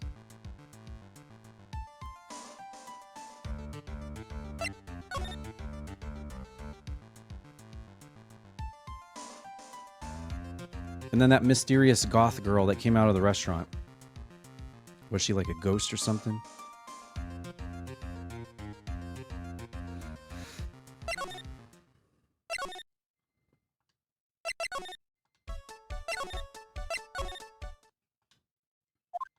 Old guy's not here anymore. Drat. I still have some questions for him. Scooter, huh? Who'd leave it right here in the middle of the park? Wheel guard and the light are busted. Guess it must have been an accident. Totally wrecked. Wah. Wah. Whoa. Who the fuck is this? Hey, what'd you think you was doing with my bike? Oh, this is going to be the Phoenix Wright impersonator, isn't it? Because look at his hair already. And then they said it. He talked like that. How you's doings. This is going to be him. So this guy dressed up as me and did a whole case. Okay. Messing with my new ride. Is that what you've been doing? New ride. Gonna pay for this. And he's covered in saddle and crap. Listen, wise guy. You're smooching express train. Better watch your back. Lawyers and you're gonna pay. I'm a lawyer myself. What do you say? I'm Phoenix Wright. Phoenix Wright? You saying you Phoenix Wright? I am. So you wise guy. Because I'm Phoenix Wright, the one and only. Out of my way. I gotta cruise. Okay. Weird. He's gone. Surely that wasn't my phony, was he? Wasn't anything like me. Guess I better make a note of the scooter. Ah, pathetic. Oh, it's you. A few threats from a little brat like that. You got a pigeon that looks seeds in size. And there the whole time then? I was in a strawberry. I had some thinking to do. There's some cowering to do. Excuse me. No. Mind if I had a word with you? Yes, I just want to ask you a couple questions. What's the matter with you? Can you see I'm busy? So you don't like my seeds, pigeons? He's really chucking those seeds at him. It's gotta hurt. Go on, eat this. Jesus, heard. Can I ask you about a Maggie Bird? I don't know any Maggie Bird. Yes, you do. The waitress at the Tribune. If you ask me, it's a disgrace. That's what it is. Innocent young girl revealing herself like that. So you like that kind of thing, then? What are you trying to say about me, boy? Explain yourself. I'm not saying anything about you. I know you're kind, you young ones with your spiky hair and fancy suits. That head of yours is overflowing with filthy ideas. I know someone who needs to learn some stress management. Get out of here, young brat. You go to Tribune a lot? That miserable excuse for a restaurant? The garbage they serve in there is not food. Where's the sushi, tempura, the rice? This French restaurant. Where do you think we are? In Paris? I want real food, not those snooty snacks. What about those shameless girls? You mean the waitresses? See, all the way up to their... Yeah, the waitresses. They're practically naked. It's a disgrace, isn't it? Isn't it? It's not my restaurant. It's a miserable excuse for a restaurant, that place. Knows the place. He must be a regular. But if he hates it so much, why does he keep going? Are you a regular at the restaurant? It's just that if you dislike it so much, why would you keep going there? There you are, you filthy pigeons. Want food?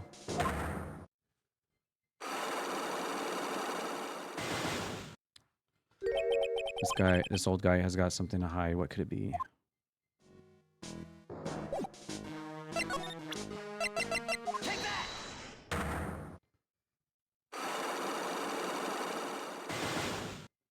He needs to stop snorting all that crack cocaine. That's all I'm going to say. It's time you told me the truth. Why are you regular at a restaurant that you dislike so much? Isn't it obvious? People only have one reason to go to restaurants, to eat. To eat? Is that the whole truth? What do you mean? I don't think you go to that restaurant for all the food at all. You innocent brat. How do you accuse me? What proof do you have? I can tell that not you nor anyone else in the world would go to that place for its food. The proof is in the pudding, or in this case, the lunch menu. That's the twin tea set. The food at the Tribune is terrible and expensive. You're wrong, it's cheap. I'm rich. I inherited money when I was a boy. Yes, I'm stinking rich. I haven't done a jot of work since I was born other than feeding pigeons. What a load of crock. The taste, another story, but the price, it's nothing to me. Saying that you go there because you got money to burn? Exactly. I have so much cash, I go for a swim in my money vault every day. Fortunately, that's a lie. You don't have money to burn, you're flat broke.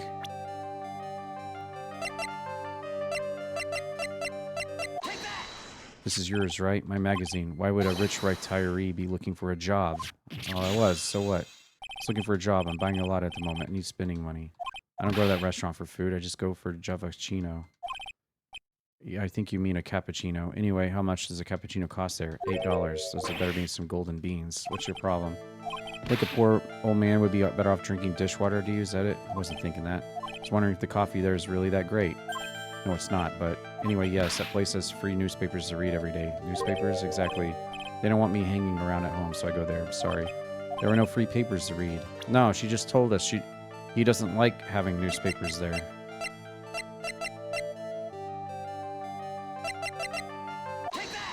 Take a look at this. What is it? It's a newspaper I found behind the magazine rack. So, what of it? This was the only paper there. It's dated more than 1 month ago. What? You see what I'm getting at here? That restaurant doesn't get newspapers. This is just one that a customer happened to leave behind. Ah. Tell me, why are you so determined to hide the truth? I'm not hiding anything. Gonna have to put this guy out of his misery. Listen, the real reason why you go so much to Trade BN is... What are you asking me about that little girl for? She was the waitress at Trade BN. Therefore, the answer to the mystery why an old man would drink expensive coffee at a terrible restaurant is the waitress. But I don't recognize that face, and you're probably telling the truth here. Because you weren't looking at the girl's face, but at her outfit. That's the truth, isn't it? You can't regular at the restaurant because of the waitress's uniform. That uniform is all you can think about, isn't it? I can't take it. To you, that waitress... No more. Stop saying the words. Stop saying waitress. Stop it. So he's a pervert? Is that what's going on?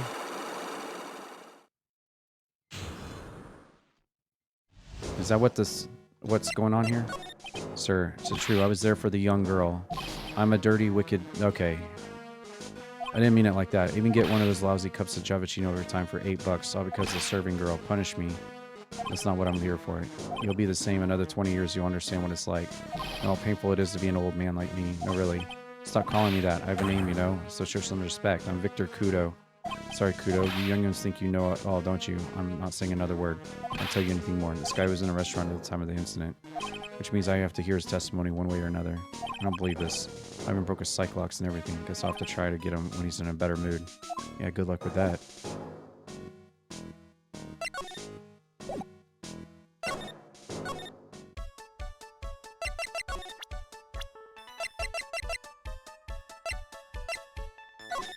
What's that old man? Is he still feeding the pigeons? Fed me as well. Got a bunch of seeds in my eyes. Oh, ouch. Maya, would you mind coming with me for a while? Me? Why? Something I really want to ask that old man. Sure. Let's get changed. No, hang on. Can you go like that? I guess.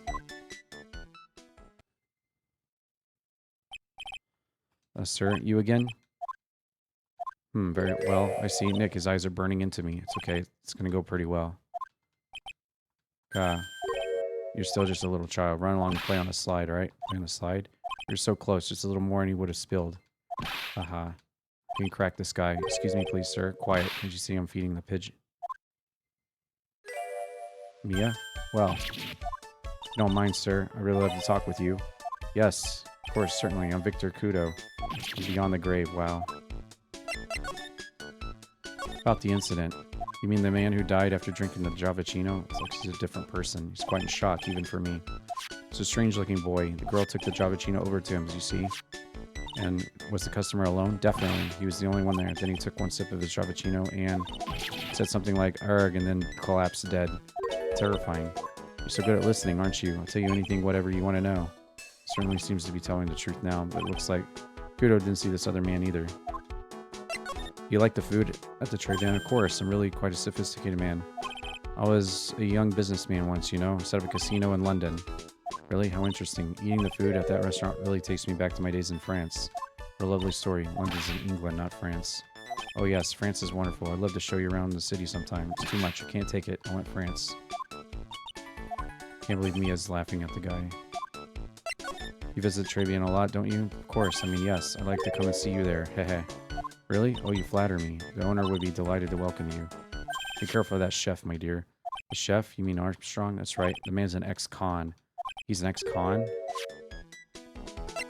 Whatever did Armstrong do? Oh no. Those eyes. I can't take it. Mia's really got this guy eating out of her hand. He steals things from his customers. Gloves, handkerchiefs, little things mainly. He's a pilferer, so be careful around him. Sure about this? Of course. He was arrested for it once. I was there when it happened, having my Javachino. Let me write you a little haiku about it. A Japanese poem. It'll explain all you need to know about the chef. If it takes anything again, you let me know. It's not too expensive. I'll buy you a replacement. Well, he did steal my little green piece thing, didn't he? That's about how much I can help. Thanks, Mia. Got some really important information thanks to you. Can't believe Maya called me for something like this.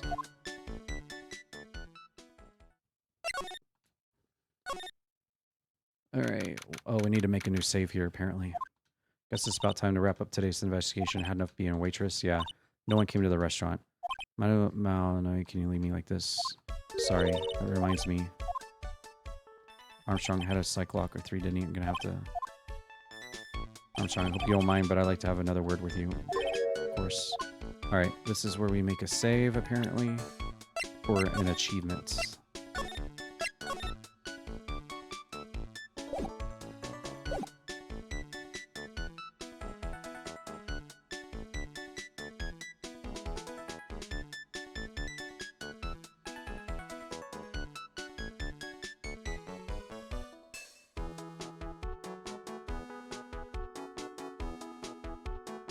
Oh. I've got to replay.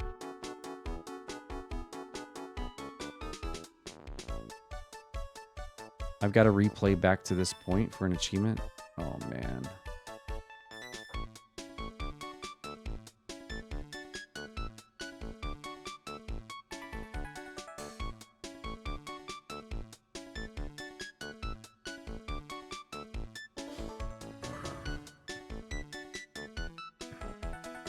I'm at St. Jude as a patient right now, so thanks for participating in the fundraiser.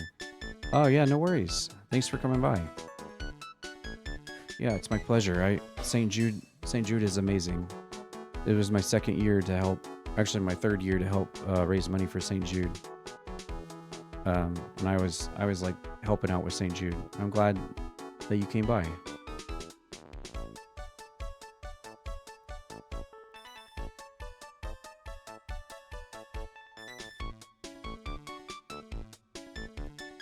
You've been at St. Jude for 4 years.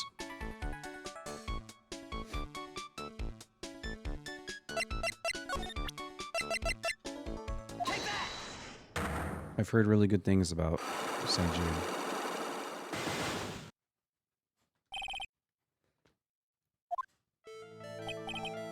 What's happening? I do not like this horrible feeling. I have to know the truth. What happened to that day? Confess everything. Just don't hurt me. It was a new world record. It was a lottery ticket. Lottery ticket? Man who died here had a lottery ticket for $500,000. He disappeared. Ticket disappeared? Motive that prosecution came from Maggie. Poison the man to get the $1 million lottery ticket. Tell me about this sooner. You've been trying to hide this information about the lottery ticket from me. I want to know the reason why. You doubt me? I've confessed to you everything I know. $500,000 lottery ticket, I think I know who took it. I think the winning ticket was stolen by this person. After 2, I went into remission and then I relapsed. Oh. Well, at least they've got you in constant daily care, you know? Watching you and everything, making sure everything's okay. No better place to be, I would say, than being right there under the careful eye. The guide poster should have made you make 2 saves then, unless you meant replay from this point. Yeah, replay from this point. Yeah. That's what it's sounding like, unfortunately.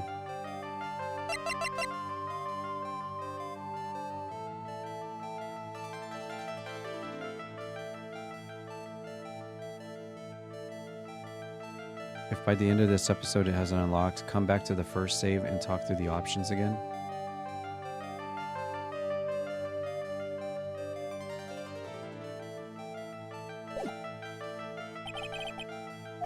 Hold on. I'm gonna put a save at the top.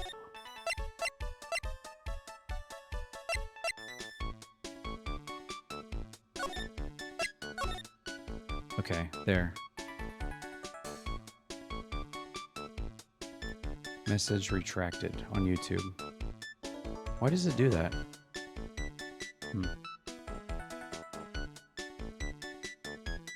It's a buggy achievement? No, it's an achievement that you have to do something and then play through the entire deal and then the achievement unlocks. And then I guess you replay the episode and get the other achievement. It's like a split end achievement, apparently. Or maybe it's buggy. I don't know. I don't understand. I hope I don't have to play through the whole thing again. I'm going to really love that B button. A few minutes ago, they brought the activity toy cart to my room, and that's what some of the donation money goes towards. Cool. What did you get from the cart?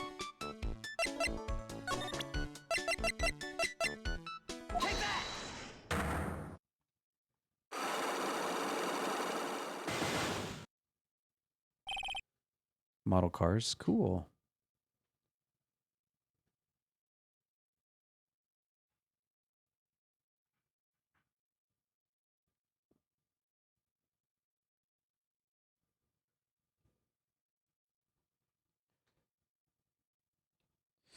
Let's see. And a chessboard. Nice, nice.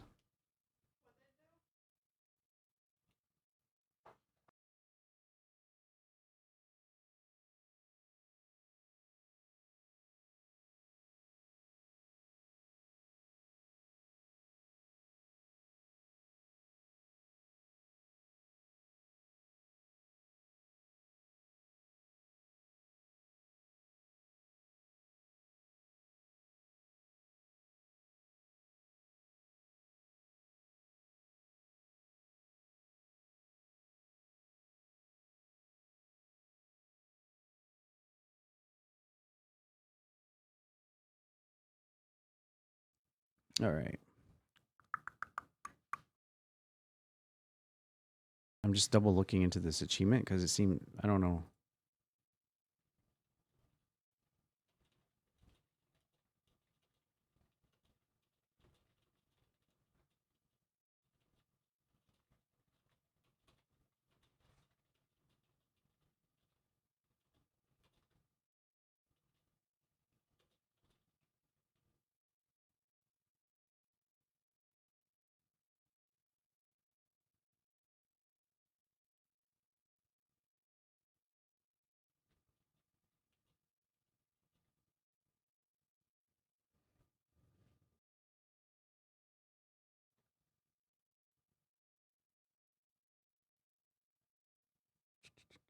Um, got some ice cream. Nice. What kind of ice cream did you get?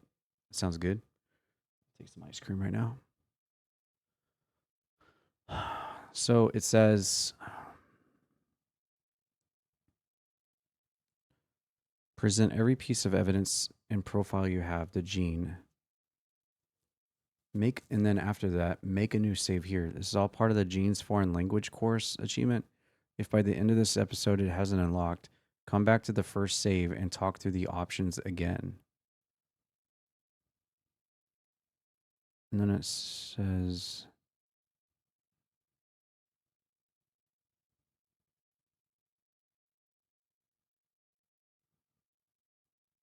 make a new save. And then it says make a new save here again later on.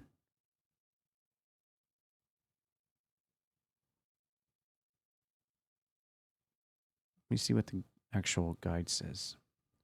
This is a rather tedious achievement because it's very easy to miss. The requirements for as follows. The correct answer to break the lockers or profile Victor's note, Megatama, Gene's loan contract. Instead of going straight for the above, deliberately present a wrong evidence, any will do before each step. Every wrong answer will unlock a new fancy foreign word. You'll also be penalized for the wrong answers. After doing the above, present every available evidence and profiles to Gene before progressing the story. Make a save after this and do not overwrite it. Have to go soon because I have chemo scheduled in like 20 minutes. Oh, you got mint chocolate chip. Oh. Well, I wish you the best of luck on your chemo coming up.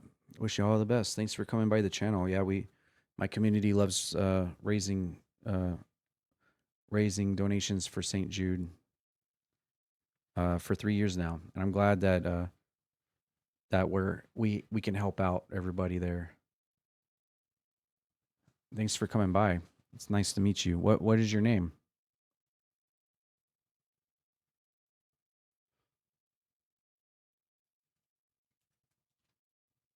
In fact, here you go. Hey, look at that. St. Jude, right there. Definitely back in a bit. My name is Max. All right, well, it's nice to meet you, Max.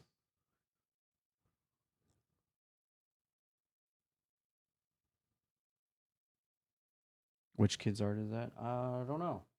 Does it actually say on here? It's a button. Oh, art inspired by St. Jude patient Corrales. Corrales. It says Corrales. And then I have this by Tai C.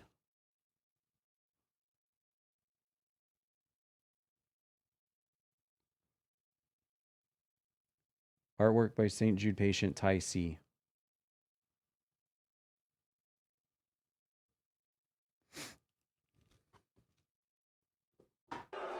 Take a look. Take a look. You know both of them? Nice. Small world, huh? All right, I'll be back in just a second.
This achievement seems really convoluted and confusing, but I'm just going to go based on what the guide says.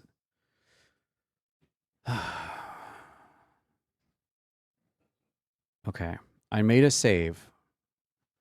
Okay, so I need to present attorney's badge.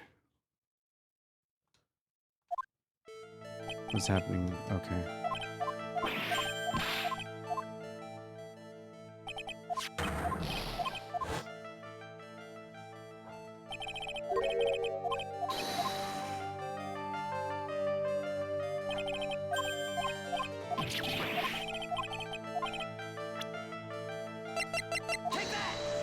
I'm gonna lose health though. How are you?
Present every piece of evidence and profile you have to G.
It's weird. It told me what to it told me exactly like what to present each time, but then it says underneath that, present every piece of evidence and profile you have to Gene.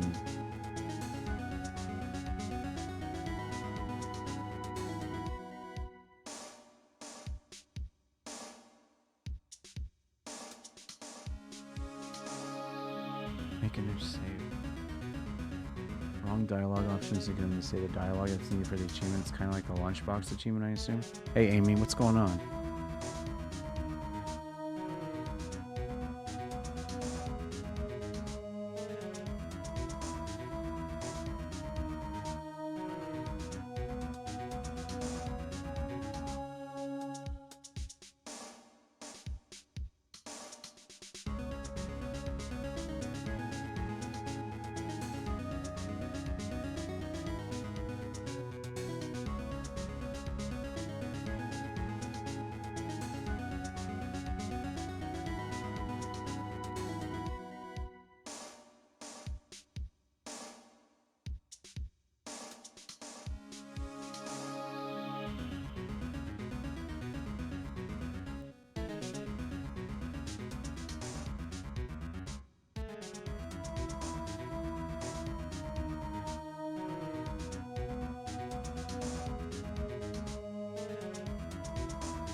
Ow, fucker. Can you stop doing that?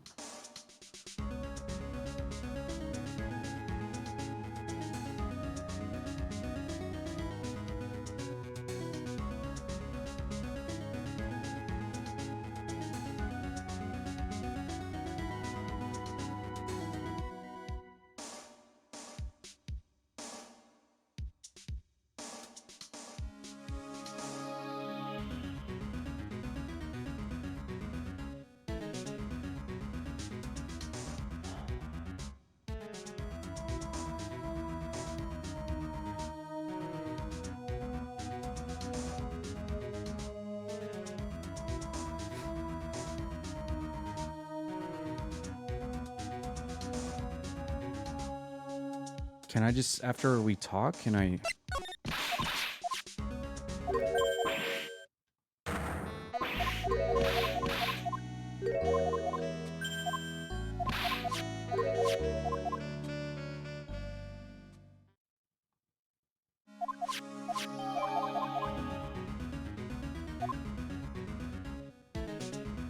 To be... Oh, shit.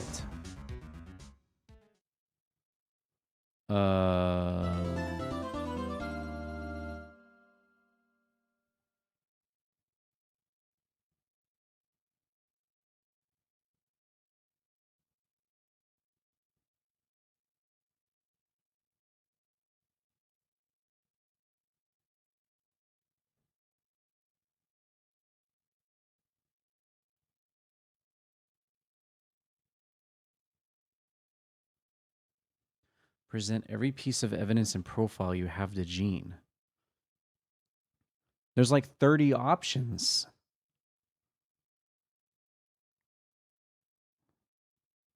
I don't understand.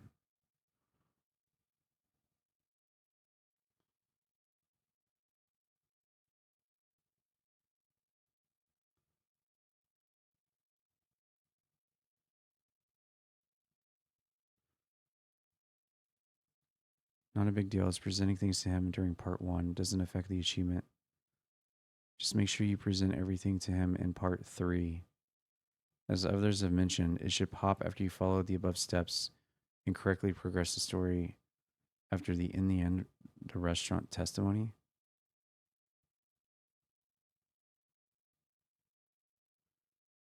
Didn't realize what I needed to do before the trial 4 part, so did that and finished the case.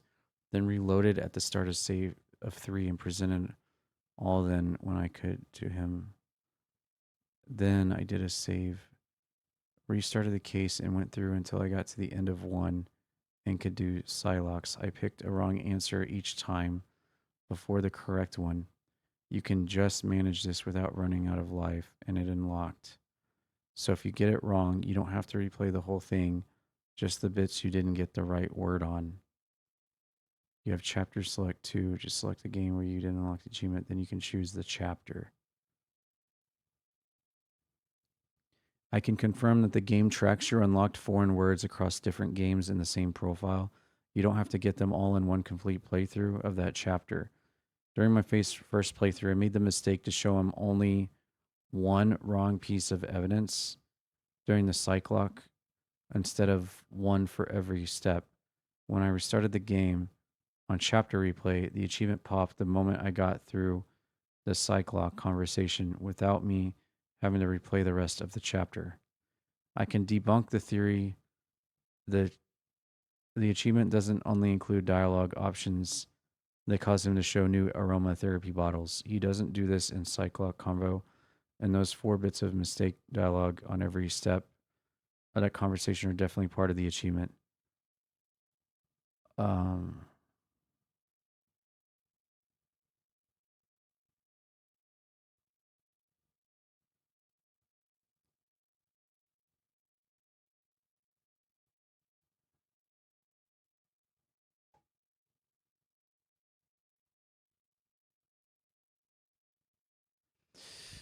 Part 1, the correct answer to break the lockers. Instead of going straight for the above, deliberately present a wrong evidence, any will do, before each step. Every wrong answer will unlock a new fancy foreign word. You'll also be penalized for the wrong answers. After doing the above, present every available evidence and profiles to Gene before progressing the story.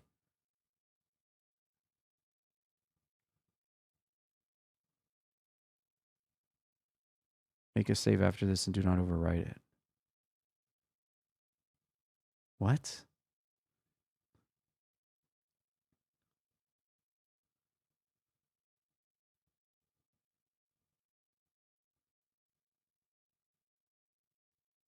After doing the above, present every available evidence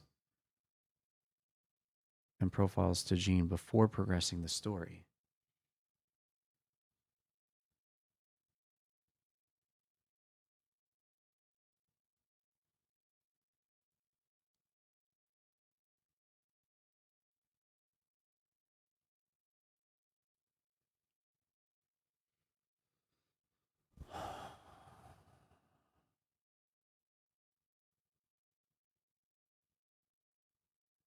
I don't understand what this is trying to tell me to do. Because you only get the 3 lockers, right? And if you do a wrong answer before each one, sure, he gives you the wrong thing, and then you do the right thing, and then you get past it. But then it says, as soon as you do it, deliberately present a wrong evidence, any will do before each step. Every wrong answer will unlock a new fancy foreign word, which is what I did. You'll be penalized for the wrong answers. That's what I did. Then the next line under that says, after doing the above, present every available evidence and profiles to Gene before progressing the story. Make a save after this and do not overwrite it.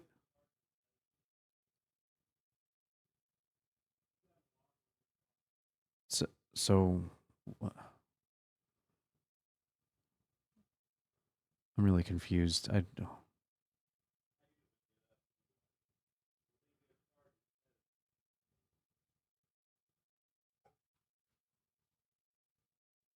the end of this episode, it hasn't unlocked. Come back to the first save and talk through the options again. So 3 words. But there's like 30 words it wants me to do.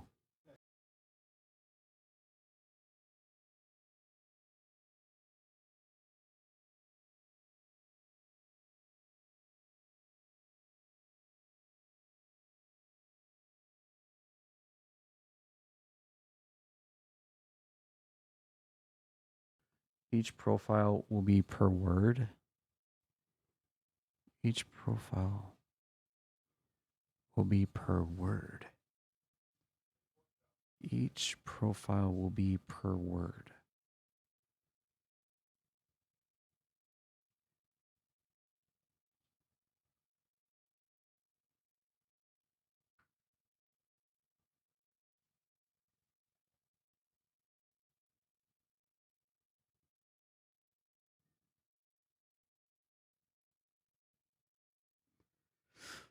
I don't. I'm very confused. I don't understand. How many profiles do I currently have? I don't know.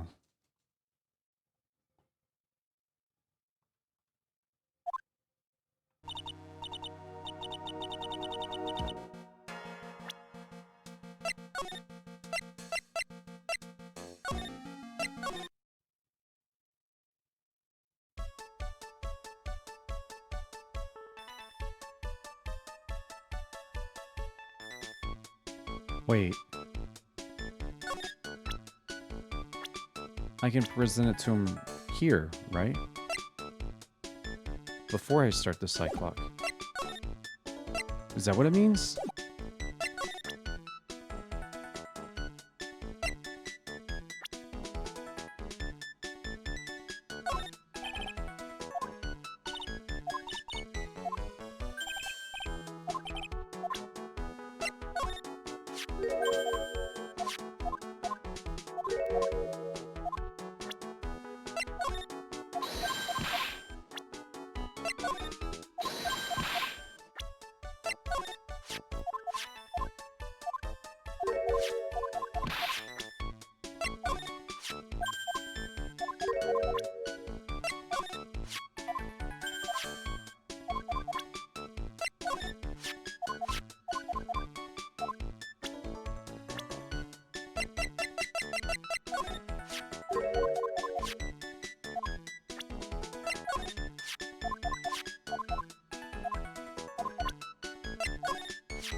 Oh, I didn't mean to do that. Damn it.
Everybody hydrate right now. Drink water.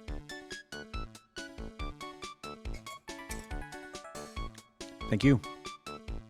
This is confusing as fuck.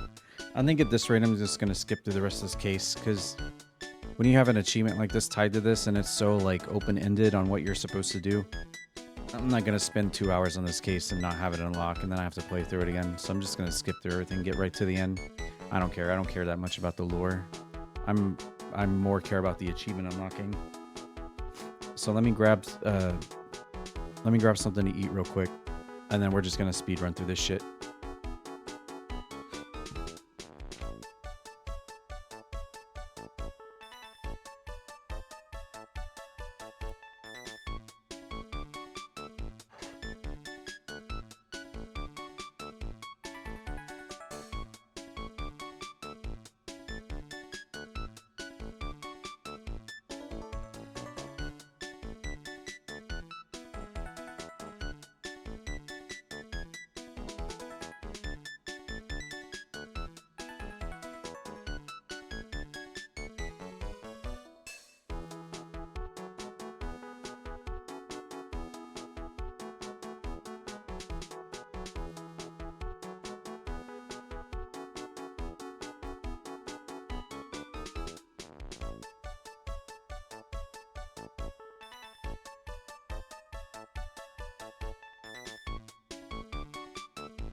All right. Wish these achievement guides define what count as a unique word. I know. It's very...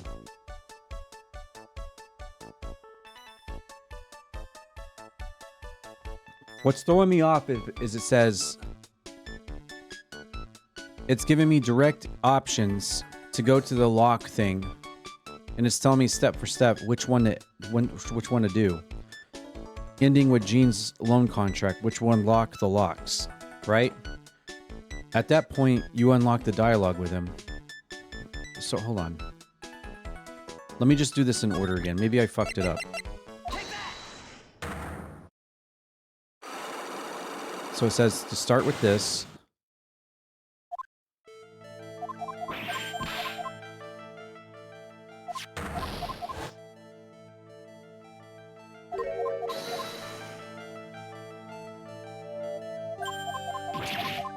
Okay, then it says use the attorney's badge.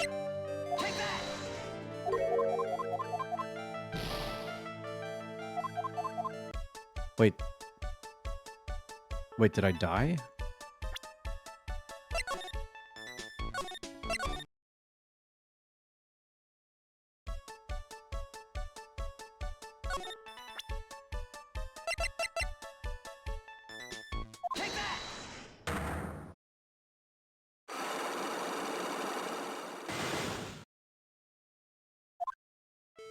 Okay, I've got a full health bar this time.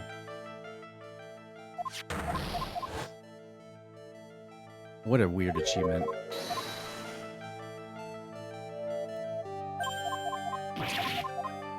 Okay, it says initiate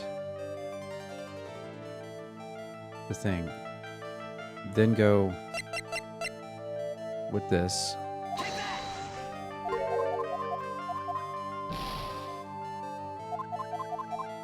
Then it says Gene Armstrong.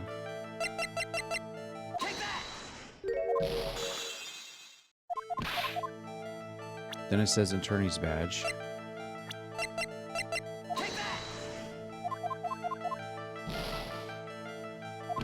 Then it says Victor's note.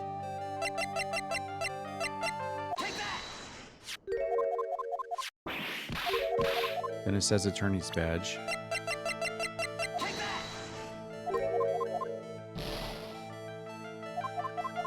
Then it says Magatama.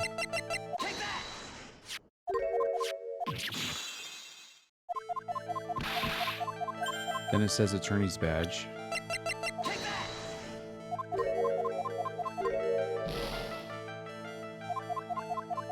Then it says Gene's loan contract. And then after this it says present every piece of evidence and profile you have to Gene. And it lists off the entire inventory. And then it says...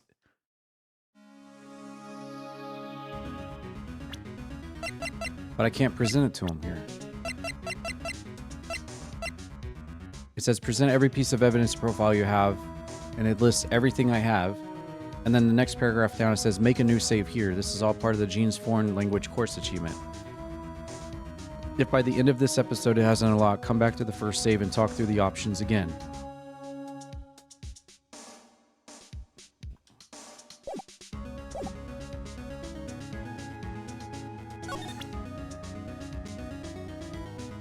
So it means in this, it doesn't have to be in the locker part. I can just do it from here.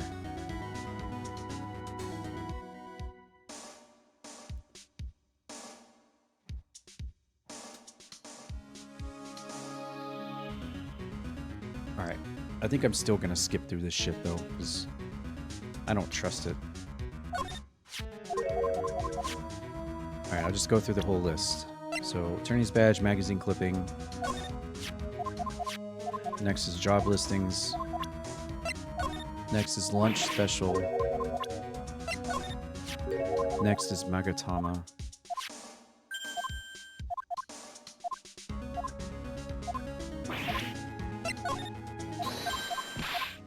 Next is sports paper. Then it's Gene's loan contract. Then it's Scooter. Then it's Victor's note. Then it's all these guys. Maya Fey. Mia Fey.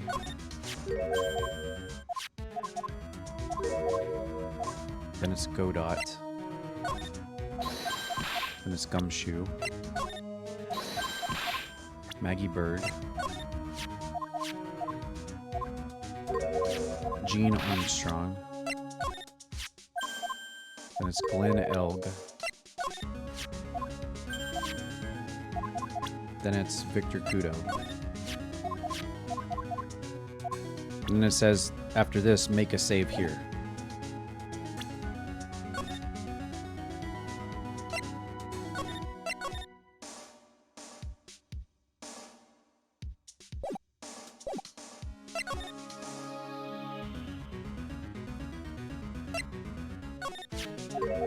You don't mind if I just skip through this, right, CS? I really don't want to spend like an hour going through this and then the achievement didn't unlock. I just want to get through this and make sure the achievement unlocks.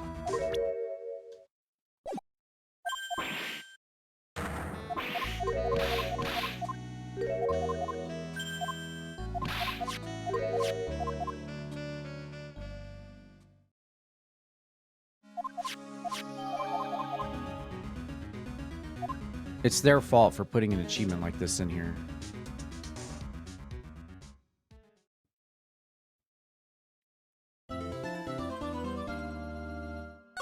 All right. So probably don't save then. I guess I could save, but just don't oversave on top of that.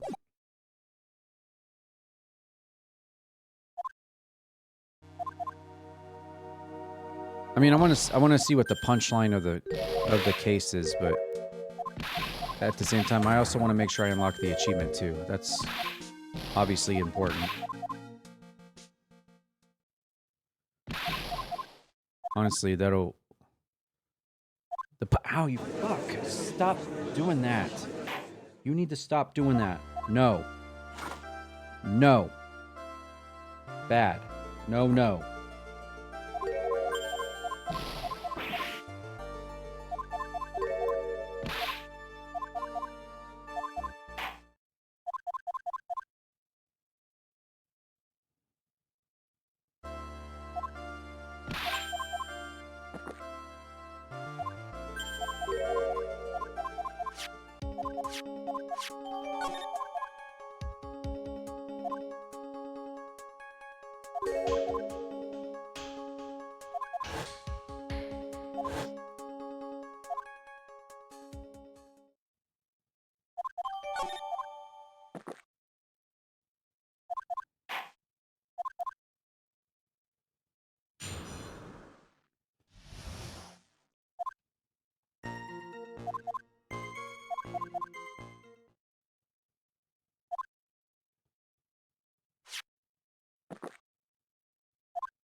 Objection!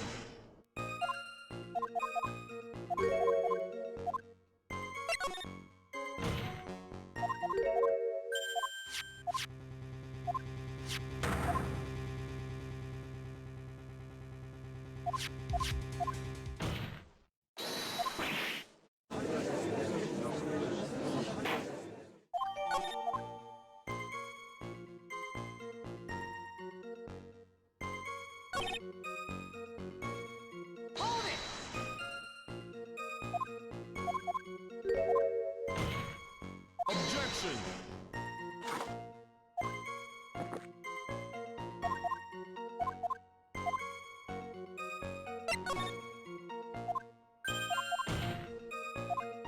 Objection! Hey, Feast, welcome home. There's a really weird, wanky achievement in this episode, so I don't want to have to go through it all and then have to replay it all again if I mess something up, so we're just going to kind of fast forward through this one. Ah, there's that image again. I like that.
I kind of wish I was reading this because I want to know what's going on, but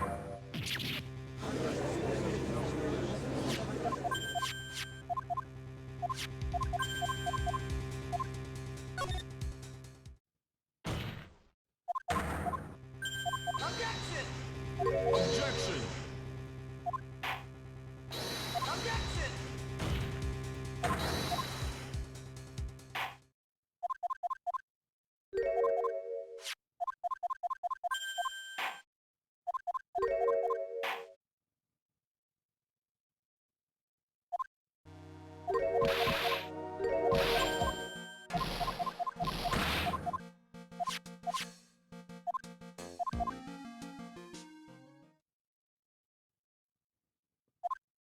it's exactly how I thought the achievement worked.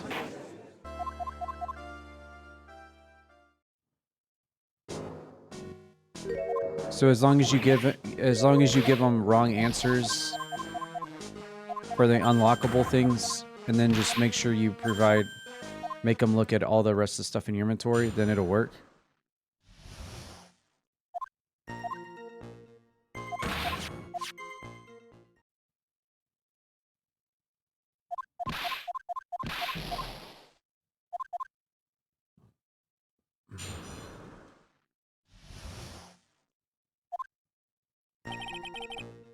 Cat, you're against my stream deck.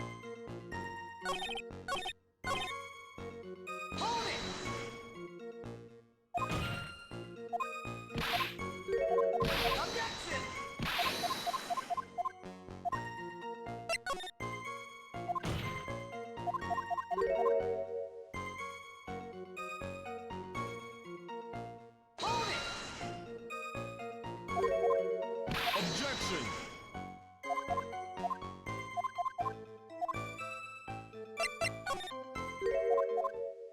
Objection.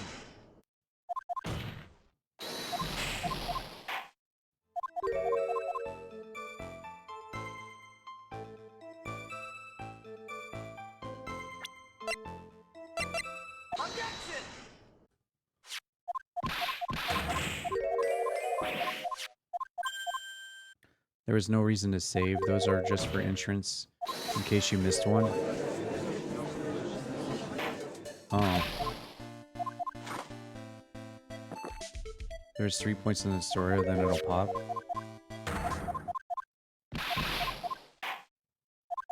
Huh.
I have to say, after playing this game, for as long as I have and reading all the dialogue, it feels really nice to just fast forward through this shit. I hate that I'm missing the story, but it feels good to just like watch this just fly by. It feels so good. Yeah, just fly on by.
You'll be in the room where you found the green vial. The next time you'll have a psych locks and need to present him with profiles again. And then the last time will be when he is on the stand during the trial. And pop goes the achievement. So I just have to make sure to give him three wrong ones each time. And then give him the 3 right ones.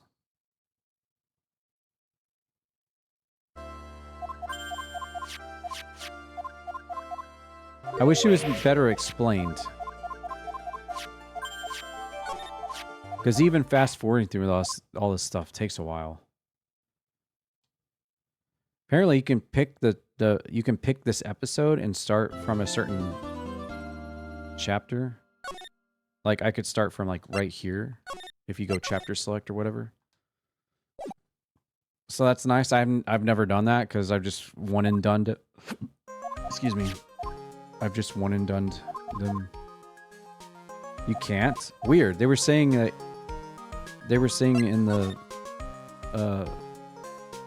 in the achievement that you could do that. Maybe it's different for episode maybe it's different for the 3rd game.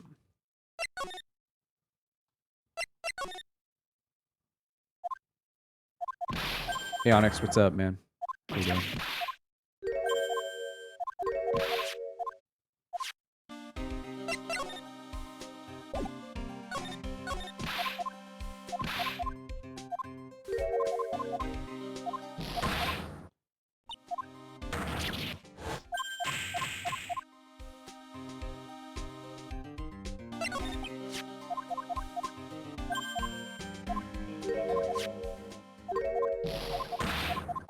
Enjoying some Fago. Oh, wow.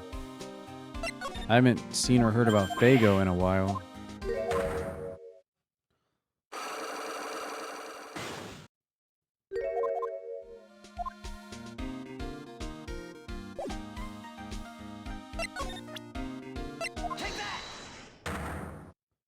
Good game like this one for you to try is the case of Murder of Sonic the Hedgehog. Oh, yeah. I've got that on Steam. Yeah. I'll have to try that soon. That's not a scary game, right? I usually try to do, not all the time, but I try to do like horror games during October. But if that's not a scary game, it's more like a crime game. I guess I could do it. After this, I'm jumping right back into Tomb Raider 2. That'll be next week, though, because I gotta leave. I gotta leave Friday.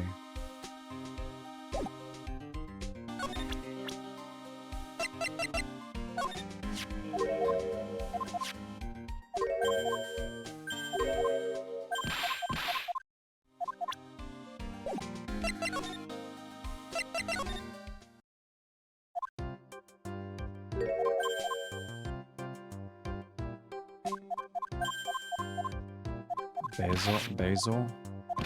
This must be where the dude works that died.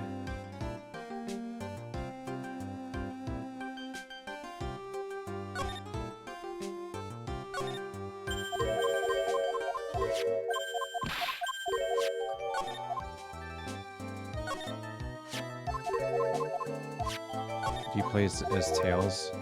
You only need to select the episode, but doing that just restarts the episode from the start. Yeah. And even then, some of these episodes take a long-ass time, even if you're doing what I'm doing right now. You'll be here a while.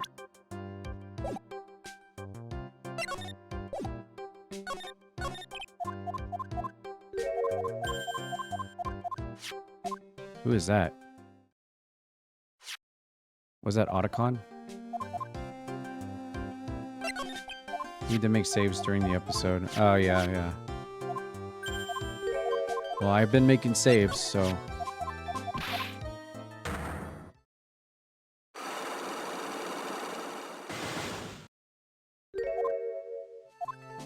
Speaking of saves, we're about to do it right now.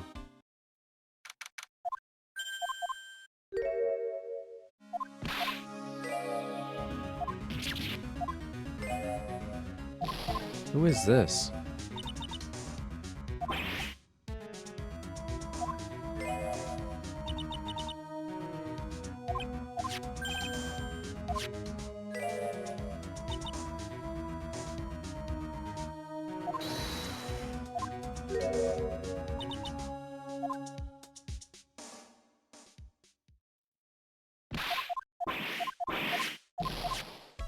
Okay. It says make a new save here.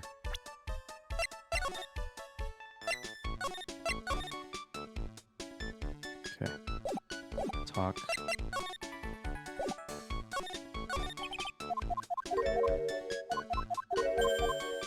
The woman just now. Who is the woman you were talking to?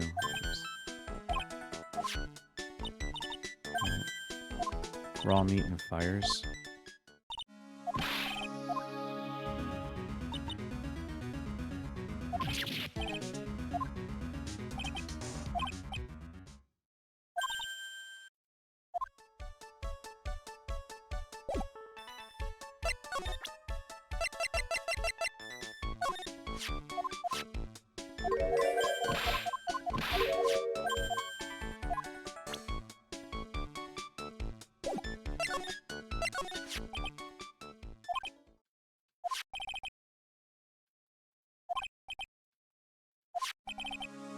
She's from the loan office.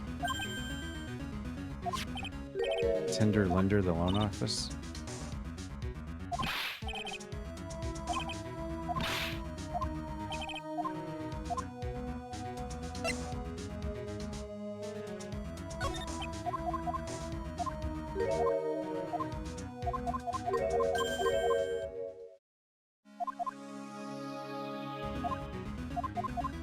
Okay, now. Here we go. This is part 2. And it says present every single thing again. Probably don't have to do every single thing again. Maybe you do. I don't know. Maybe you do. I don't know. I'm gonna do it anyway. Obviously, I don't want to have to play through this again, so. Job listings.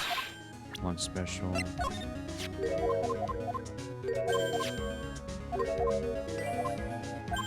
Scooter.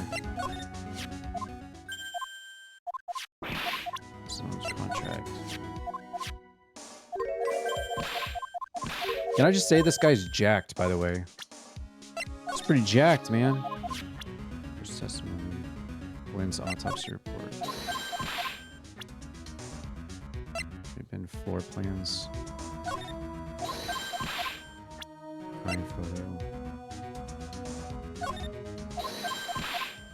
Coffee cup. Victim's lottery. Ticket. Apron. Decent.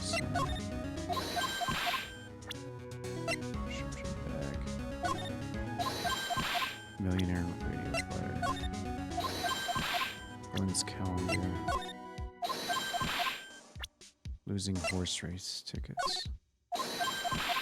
And we're done with that. No. IFA. EFA.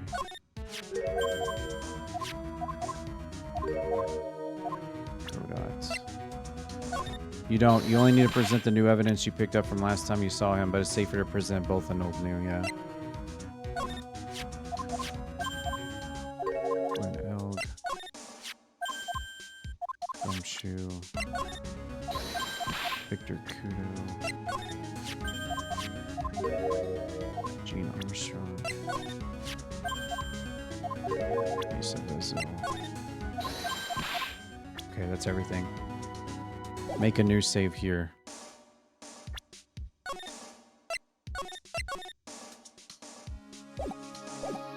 Move to the tender lender.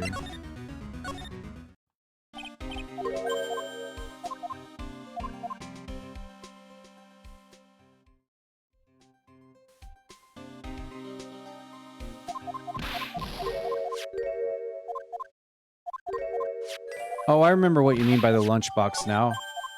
The woman in the police station, she kept giving me the foods. Seeing that picture of that food reminded me what you were talking about.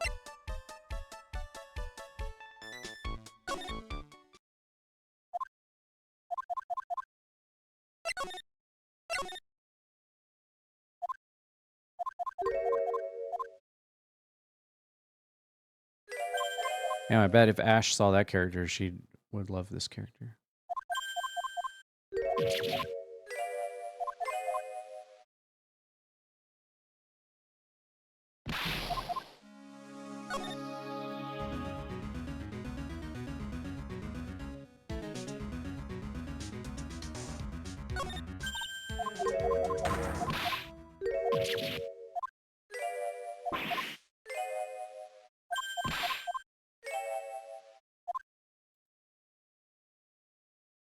You could do all the evidence and profiles here. The only words you needed from the last time. Cyclops wrong options.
Oh, we know her name is Viola now.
Okay, so she's involved with the mob. From what I can gather from this super duper fast forwarding, they work for a loan agency. The goth chick, is part of like a mob family.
Oh, we're about to get an achievement.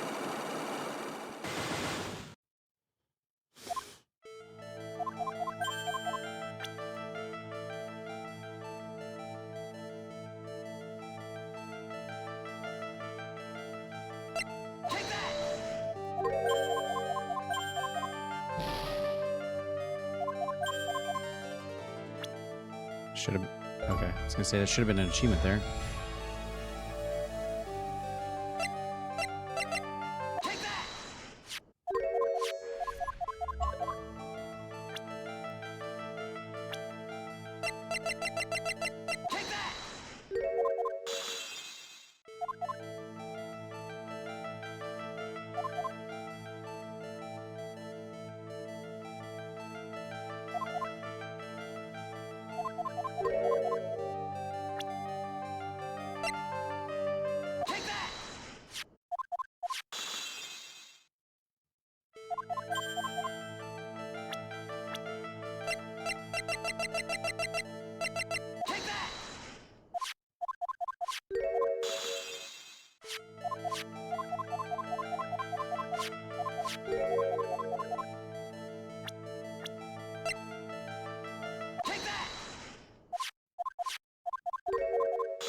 This guy looks like Kiryu from Yakuza.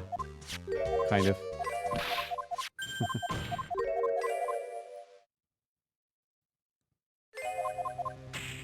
Okay, we're almost getting to the point where the achievement should pop.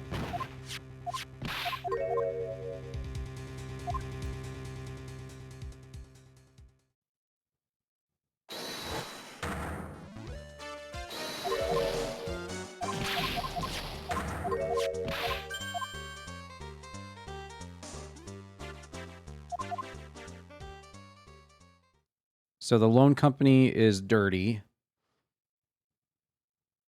And they have something to do with poisoning the dude.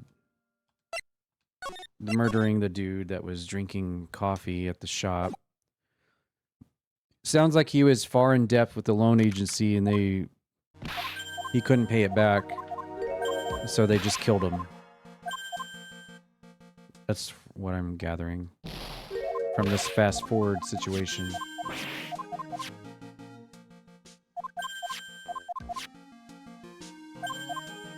Medication, okay.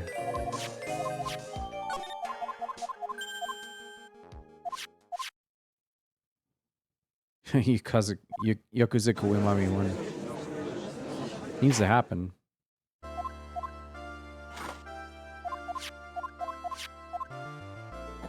It's funny, Godot's hair is kind of like Phoenix's hair too, so he could have been the killer too.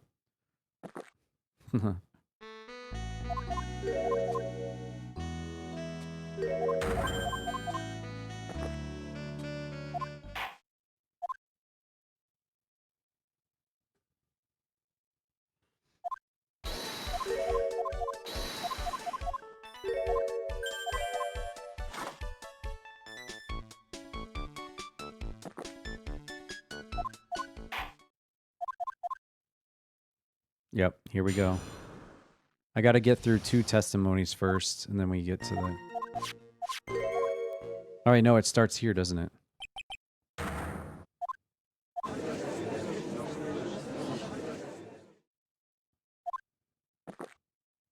I gotta be careful, I gotta make sure I don't screw this up. Alright.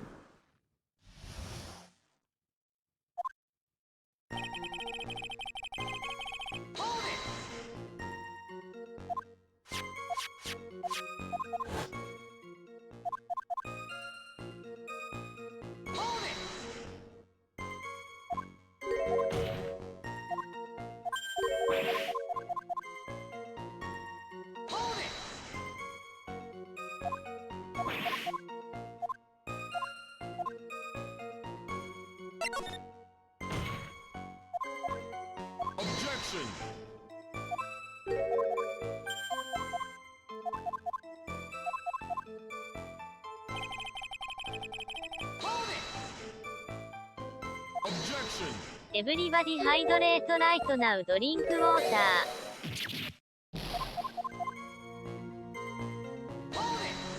It's 4. It says 5. There should be 5.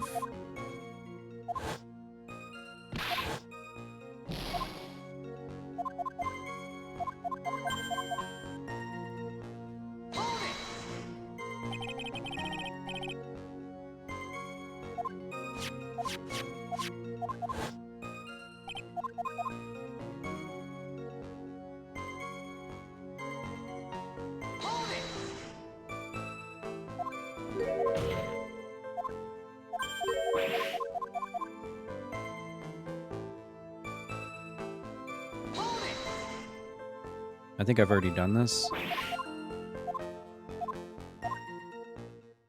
Yeah, I already cycled through all this before. Objection.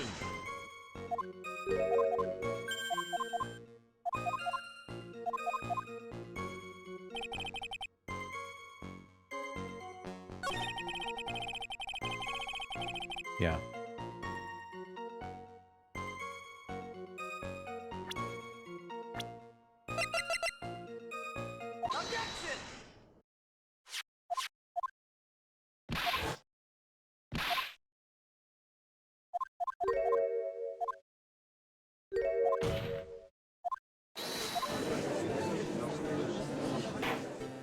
This achievement's worth 100 gamer score of the game, by the way.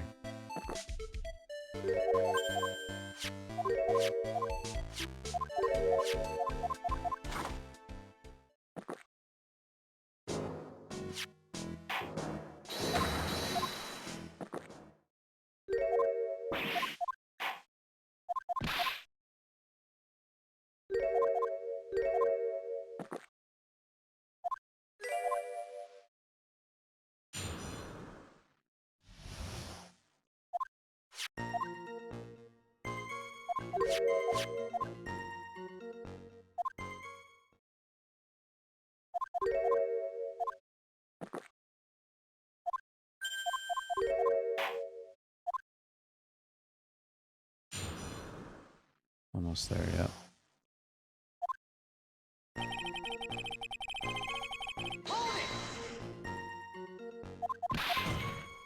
Objection.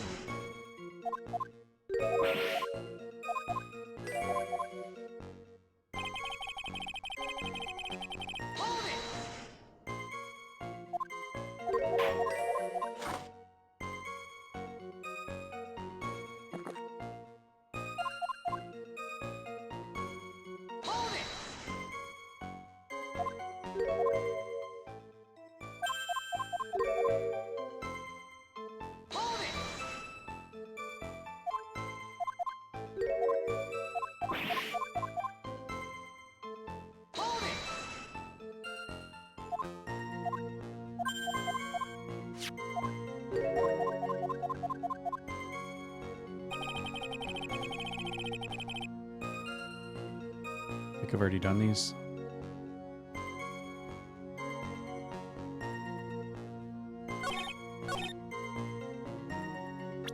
It's cycled through, so I must have done them.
Okay, here it comes. Coffee 17. I know, fast forwarding through this, it's probably only coffee number 4. Oh, that was 5 probably right there.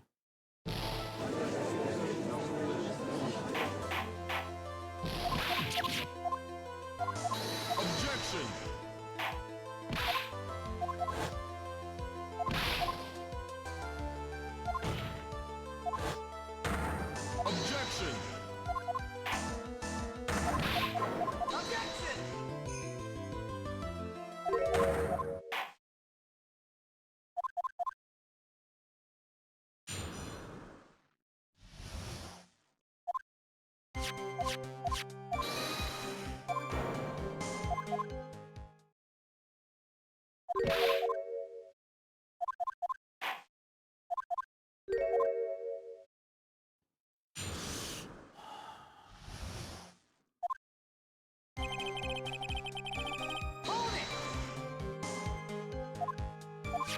Objection.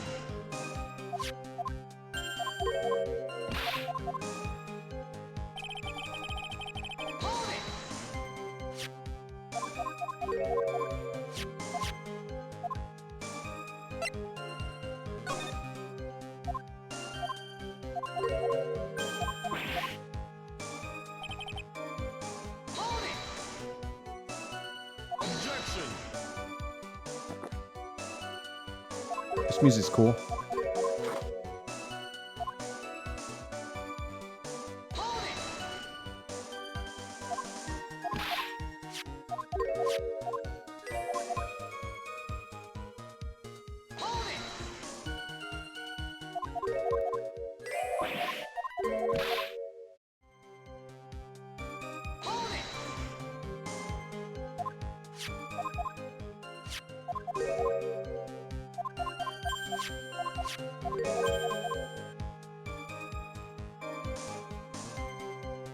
Did I already press him on this? Objection.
Hey, randomness, welcome back. Hey, Green Eagle, how you doing?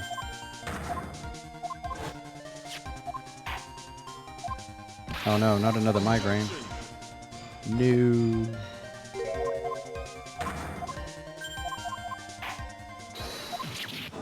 Bad news, bad news.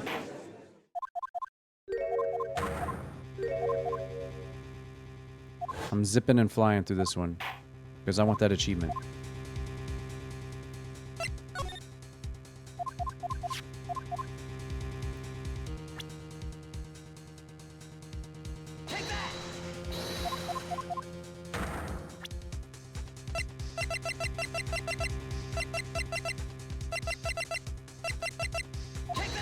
All right, and achievement should unlock here.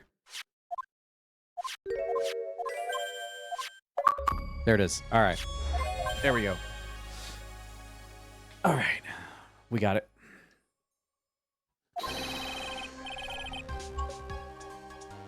Okay, we can play the rest of this normally now. Mode the lawn this evening has hot sauce and pasta for dinner and chilling and relaxing stream. Nice. Nice. I might have to do my mowing tomorrow, actually. Elg was in a clinic and was given medication that day. Can't be serious. Defense had the contents of the bottle analyzed, and I have the lab results here. Contents of the bottle matched the prescription that was given to Elg. Elg's murderer hid the body in the kitchen, at which time the bottle fell out of the victim's pocket. Armstrong, when the incident occurred, didn't you say you were in the kitchen? Yes. You know what I'm about to say. It was you who hid the victim's body. You did a fine job pretending to defend my client, Maggie, though. You were setting her up to take the fall behind the poor girl's back.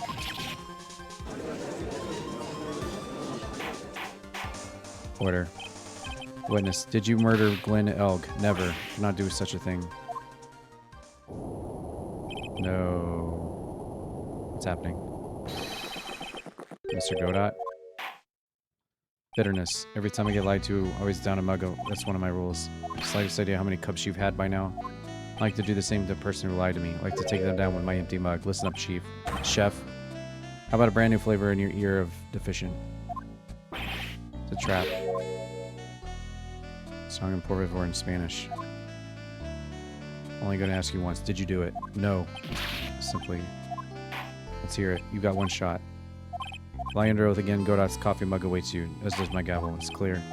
What do they always say in the movies? Got a bad feeling about this. Very well. Begin your final testimony.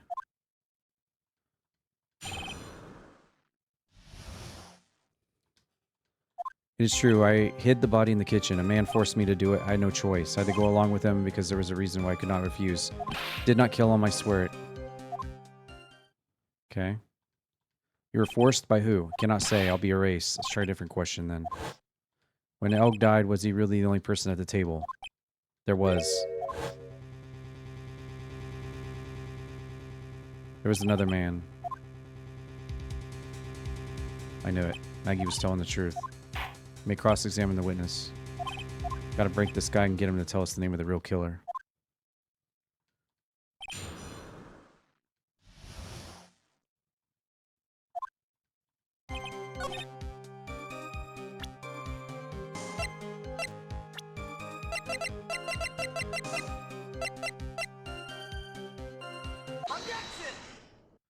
In this dance of Ring Around the Rosie. This is the man you're... Yep. Who is that? I've seen him somewhere before. Oh, I don't know. Maybe in a month ago in this very courtroom. This man is Furio Tigre. He's the manager of a loan office called Tenderlender. There's no point in trying to hide the truth anymore, Armstrong. I know you couldn't go against Mr. Tigre, at least not while he had this on you.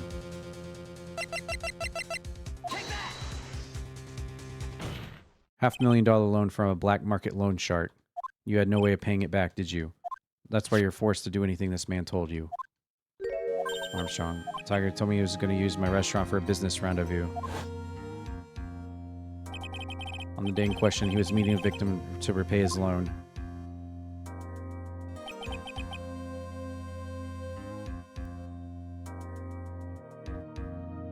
Don't know why it happened like that. I just did what he told me and I had no choice. Carried the body and unconscious Maggie out of the dining area into the kitchen. After that, I tried to forget what I saw. I think we can safely say now that the man who forced your hand was Furio. Do have one further question for you, Armstrong. The poison in the lottery ticket they found in the defendant's apron pocket. Was that your doing as well? No, I knew nothing about that. Making it look like it was Maggie who had done it. I was not. Despicable. Godot. You will summon this Furio as a witness. It can be arranged today. We'll adjourn for now. Proceedings will continue tomorrow. 30 minutes. What? Trial will go on. I'll see to it myself. I need half an hour to get that guy in the stand, not a minute more. How? I'll sit back and relax. No one knows if that chef is really telling the truth or not. Trial could still go either way. Yeah, you're not going anywhere, motherfucker. Quest is gained and Godot. We'll resume once Tegra is really... Until Do I then, have your attention now? It's adjourned for 30 minutes. Well, we're at the end of this case, so yeah. I hope all attention is garnered. And I got the really funky achievement, so I'm happy about that. I don't have to replay through it again. How you doing, Cantot? I'm doing good. We're almost... After this, we'll have 2 cases left in the entire trilogy. Gonna finally see the tiger on the stand. We've almost got this case won. I wish I could agree, huh? When I cross-examined Armstrong just now, he said he was just doing what the tiger told him. Godot picked up on it. Point out that without proof, we don't know what he testified is the truth. I mean, you think Armstrong was lying? I don't know, but if that's the line the prosecution takes, we could be in trouble. Get the feeling that we don't have the case-making evidence we're going to need. Detective Dick, what are you doing jumpy about? Your hair is standing on end. That's the pot calling to help black. Top knot, not a top knot. Never mind about the hair. Just calm down. Can't stand. Get wound up. No kidding. Gotta have something. Gonna take a prints analyze if you got an hour. Just don't have a really decisive piece of evidence. Sure, without some kind of trump card to pull out of the bag, we're really stuck. So you could get some fingerprint analysis done in an hour. You bet. In case, would you mind checking the prints out on this?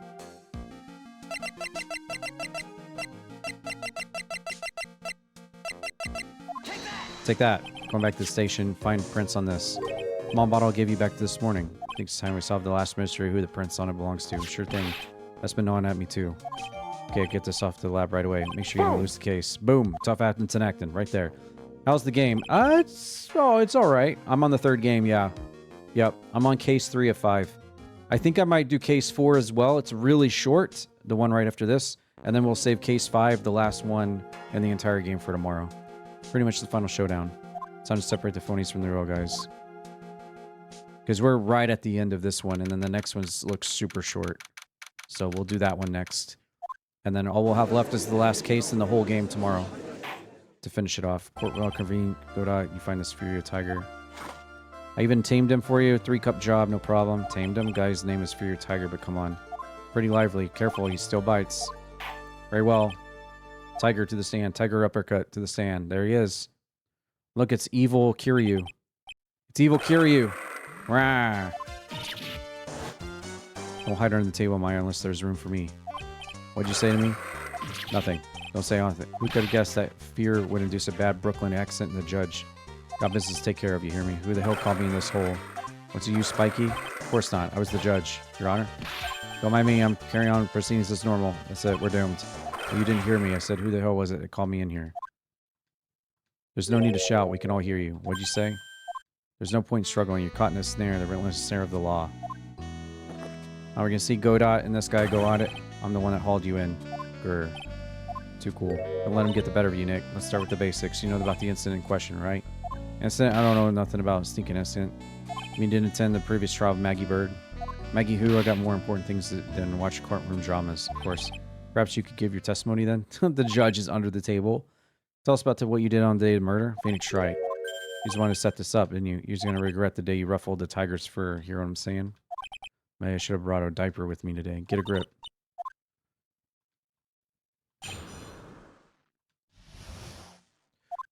I don't know nothing about no murder. I was tied up with business in December last year. Spent all my day in the office. Got whales lined up to borrow cash from Tinder lender every single day. Want to check with my alibi? Asked Violetta. At least I found my pin. What is it? Please witness if you could refrain from shouting like that. I know.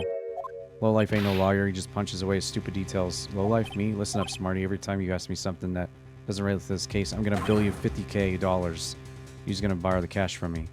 That's one loan I refuse to sign. Don't think it's going to hurt when you tingle with the tiger. Ah, love a good spectator. Just a minute. That's not really. Witnesses, how can I put it? Hungry tiger roaming the jungle. You're on his bad side and he'll bite everyone's head off. Very well, I have no choice but to impose a penalty system here. Better be listening. I said I got business to take care of. If I don't split now, I ain't going to catch my bus. Court will impose the penalty for any irrelevant pressing of witness testimony. Keep that in mind as you begin your cross-examination. You can do it, Nick. Come on, out from under there. Okay, here we go.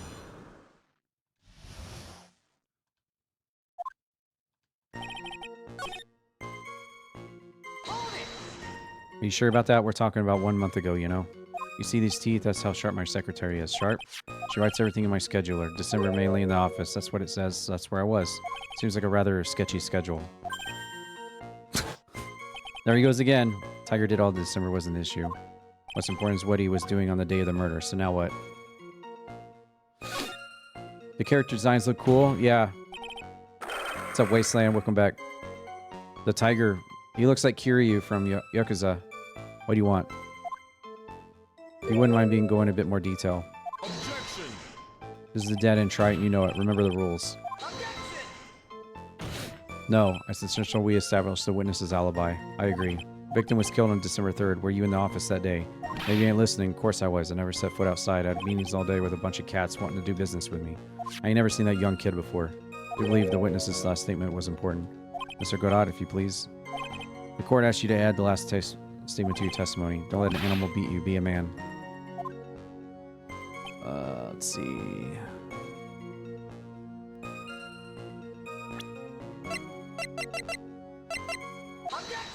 Objection. You claim you didn't know Glenn Elg, but it appears that Glenn Elg knew you. What? Elg left this little note on his calendar. Meet with the Tiger. And the date, December 3rd. December 3rd? That's the day of the murder. So, Tiger, I submit that you did indeed know Glenn Elg. Because on the very day of the incident, you met with him. Rah, rah, rah, rah. Not bad. Not bad. Sorry. I was just messing with you, see how good you were. Did you hear that? He said you're not bad. It's one compliment I can do without, plus he's lying through his teeth. Please remember that you're under oath. Lies will not be tolerated. You call me a liar? Is that what you're doing? Ruh-roh. Saying that your claim to have never seen that kid before is the truth? I said I'm dead serious. Better believe that's the truth. Ah, then I'd say that gives me time to enjoy another cup of pure black magic. That is, while you testify for the court again. Oh yes, would you mind indulging the court? Never actually met the victim? That's gotta be a lie. It's time I nailed this guy.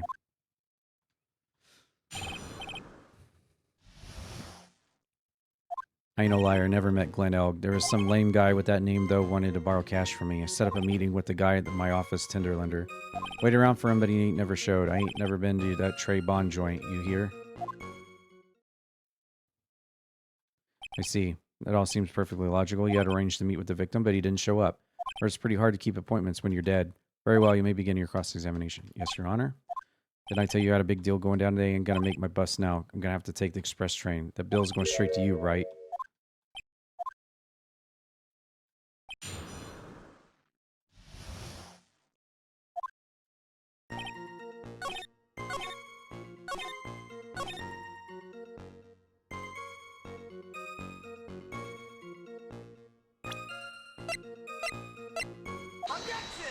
Objection. Mr. Tiger, is there something you'd like to tell the court about these matches? Matches? What are you talking about? We found them in your office at Tenderlander. They're from that restaurant. What? You've really never been to Trace Bin before. What was the book of restaurant matches doing on your desk? Been snooping around my stuff too, wise guy? What are you, my ball and chain? Ain't no broad controlling me. Order. Well, witness, I think it's time you started telling us the truth, don't you? Oh, sorry. I'm terribly sorry. Forgive me. I ain't no pussycat. I don't go back on what I said. Okay, I was at the joint that day. What? Well, listen good, all right? I might have been there, but I still never met that kid. Well. Looks like an order just came in for another testimony. I'm this close to proving it was him. He did meet Glenn Elg that day, and he did put poison in his coffee. He must have. Tekken's Kazuya, Mishima, or Jin Kazama. Yeah. It's all in the hair, isn't it? It's all in the hair. Supposed to meet with the kid at the restaurant that afternoon. When I opened the door to the joint, saw an ugly scene. Guy was laid out over the table, stiff as concrete. Figured if the place wasn't hot already, I bet it was going to be, so I split. Heard the cop sirens on my way out, and I went straight back to my office. I see you didn't actually meet with him in the end then. Well, Mr. Wright, your cross-examination. Yes, Your Honor. Hold it. If I wait around here any longer, I ain't gonna make the normal express. No more stupid questions. Ah, no problem.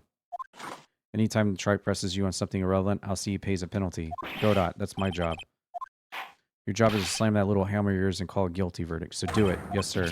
Special express ain't cheap, right? So you know when you're paying. Oh man, doesn't the rule of law mean anything around here?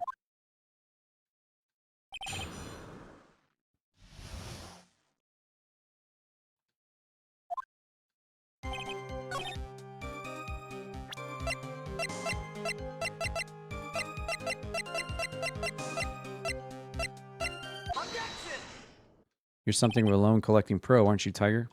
No one escapes the Tiger's clutches. Well, I'm something of a lie detecting pro. No one escapes the Phoenix's clutches. I think it's time we got something straight. What's this trite new line of irrelevant questioning? These are the floor plans of the crime scene. You say you were standing at the entrance, Tiger. From there, your field of vision would have covered an area like this. Indeed, the witness would have had a clear view of the victim's seat. Not what I just said, I saw the back of his head. Unfortunately for you, that is not possible. If the court would think back, you'll remember that between each of the tables is a tall partition. Why, that's true. Now look at the plans again. The truth is painfully obvious. From the entrance, the field of vision of any customer walking in ends here. So, from the entrance of the tray bin, you couldn't have seen the victim's seat. But you did see the victim today because you met with him. Objection. Wrong. Have you forgotten the old man's testimony yesterday? The victim was alone at his table. But the defense just proved that point to be mute. The victim witnessed by Mr. Kudo was not Glenn Elg, but a fake. What? In order to have Kudo falsely testified, the real killer posed as the victim he had just killed and acted out a charade. That will do. This trial's gone on long enough without the obvious question being answered. Who exactly was this real killer who personated the victim? Say the killer murdered Glenn Elg and impersonated his victim in a performance for Kudo? In that case, Mr. Wright, reveal the identity of this criminal to the court.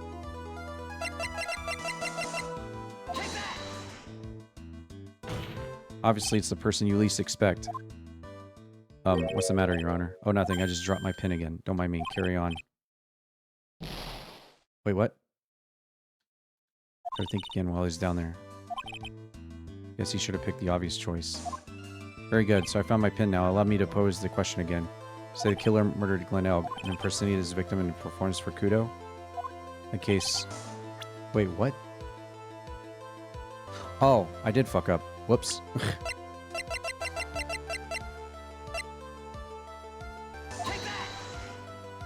Obviously, the killer's Furio Taigo. No one could have done it. What? Well, witness? Ah, now that's cute. You think you can pin this on the tiger? Maybe... There, you say it again. Come on. You got the guts? You can't threaten me, Tiger. It's a defense. Go ahead and tell the witness. Mr. Wright. Sounds to me you must be you, old man. You got guts. Ah. Perhaps I can end this embarrassment. Godot. Let's go back over Kudo's testimony one more time. The old man didn't see the victim. Oh no. The serving girl brought him a Javachino and then she put something in it. There's no question about it. She very conspicuously put some white powder in there. Was the victim he saw the real victim or not? That doesn't matter. Fact remains, he saw the accused put the poison in the coffee. Yes, it was the waitress. Very impressive, Godot. Waiting for my absence to launch your attack. Ah. Found your pen at last, Trite. It was in my pocket. But anyway, Mr. Kudo witnessed two people that day. He saw the victim, the supposed Glenn Elg, and the waitress from behind. Yes, your point. I think the conclusion is obvious. This Glenn Elg was really the killer in disguise. Then surely it's possible the waitress was also part of the show. What? You mean the waitress was an imposter as well? The defendant, Bird, fell unconscious immediately after the incident. And someone used her fainting to hatch an elaborate plan to pin the murder on her. Who on earth was it? Who is this waitress that... Yeah, the person I was trying to do the first time. This one. Who is this woman? Her name is Viola Cadaverini. She's an employee of Tenderlander. He's making a big mistake. You know who Viola's grandfather is? You better be going home in an armored truck tonight, if you know what I mean. Stop shaking, Nick. Where was I? Yes, the defendant, Miss Bird, stated the following. Well, when I took the coffee over to the victim's table, it's true there was another customer in the restaurant. She was sort of creepy. She had a kind of a cackling laugh. There are just too many contradictions in this case. The second man at the victim's table, nobody but Bird seems to have seen. The earpiece worn by the victim in his last year when his eardrum was ruptured. And the radio show he was supposedly listening to half an hour before it was over. There's only one logical explanation that clears up all these contradictions. The whole incident took place twice. Once for real and once for show. And Turger, the only person who could have committed the crime, is you. Witness, what do you got to say? That's cute. Sorry. You're alright. Could do with a guy with you around. What do you mean? Game around this game. I'm gonna have to charter a jet to get me my meeting now, but I'm gonna give you one more thing to think about before I go. Something to think about? Got all wrapped up nice, but you missed one real important thing. That can be. I was in the joint that day and I met the kid too. But I couldn't have poisoned him. What? You really expect us to believe you now? Ah. What a troublemaker. Troublemaker? Looks like we're going to need another one for the road. One more steaming cup of hot testimony. Indeed. Witness, explain yourself to the court. I'll give you one more chance to testify. What happened that day at the tray spin between yourself and the victim? Have a good one, Cope. Yeah, I loaned Elg cash about 100K. That day we was due to have a little chat. Kid had to hit his payback date. So he tells me he's got no way to pay up. About to flatten the guy when he starts screaming, yes, I won. $500,000. You got lucky. If that waitress hadn't done what she done, everything would have been over. Now, I see that the principal amount you loaned Elg was 50K. Yeah, well, you get the VIG to take into account. Interest builds up fast. That's faster than fast. 100K is twice his principal. The repayment deadline was December 3rd, day of the incident. Yeah, he was one lucky kid. Got that $500,000 just in time. So I ain't have no reason to kill the kid. I ain't got no motive, you ain't got no case. His motive? He has to have one, but what was it?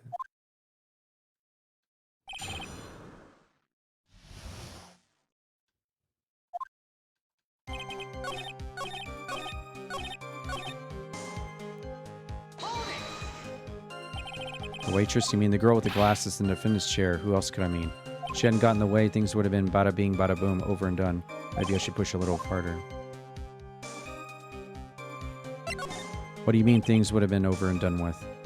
They're talking about the cash. I was there to get my 100K bucks back. That's all. I'm a businessman. It was all coming together before that waitress got in the way. As far as I can tell from the witness testimony, other than recouping his loan, Tiger had no motive for killing him. Witness, you will amend your testimony to reflect what you said. Tiger's motive.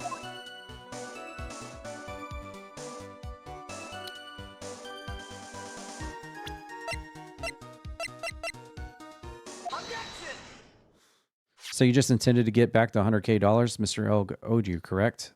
I loaned the guy the cash. That's my right. Unfortunately for Mr. Elg, I don't believe the $100K is what you were really after. Objection. What are you getting at, Trite? What else would a moneylender be after than money? Oh, a moneylender was after money, but money in a totally different league. Kind of money that a single disc like this would fetch. What is that? A computer virus, Your Honor. A virus called MC Bomber. Computer virus? What does that one of those do? Computer virus is a program that wreaks havoc on the insides of a computer. Computer? What does one of those do? Guess the beard isn't the only part of honor that is from the Stone Age. Explain it to you later. Right now, this is important. A virus like MC Bomber would be worth several $1 million on the black market. Several $1 million? Lending money with no hope of ever seeing repayment would be normally bad for business. In this case, the very fact that Glenn Elg had no way to repay the money is crucial. What? Glenn Elg was a programmer, a highly skilled programmer. That skill was the collateral Mr. Elg put up in order to borrow the money. Objection. You're trying to suggest that the witness's motive was to get hold of that program? Exactly. Witness may have poor fashion sense, but he is by no means an idiot. And like him, could get his hands on $1 million without resorting to murder. Of course he could, provided he had time. But what if he needed the money right then? When the pressure's on, the luxury of choice tends to disappear. Seems you have a logical conclusion for this theory, right? Would you care to share it with us? Why did Tiger need money to the tune of $1 million?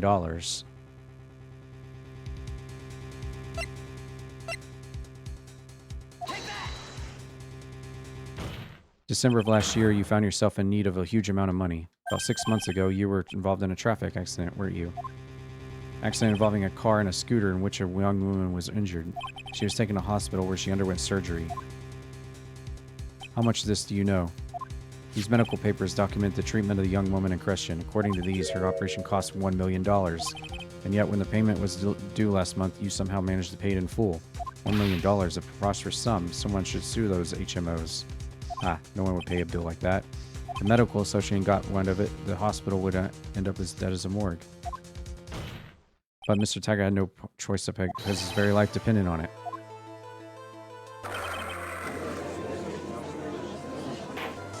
Order. Indeed it is, simply because the injured woman was none other than Viola Cadaverini.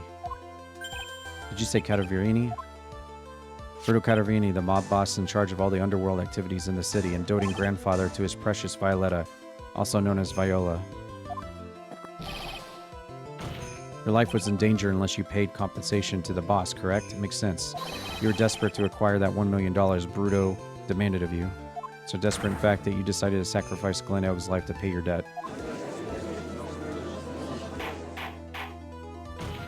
On the day of the murder, Mr. Tiger's sole intention was to get his hands on the CD. Elg had no way of paying back the $100K, and Tiger knew it. But then a miracle happened. The kind that Tiger would prefer to say never happened, but he can't. Neither can I. The lottery win? Exactly. At the 11th hour, Mr. Elg won $500,000 on the lottery, which left Tiger with no way of getting his hands on the all-important CD. At least no legitimate way.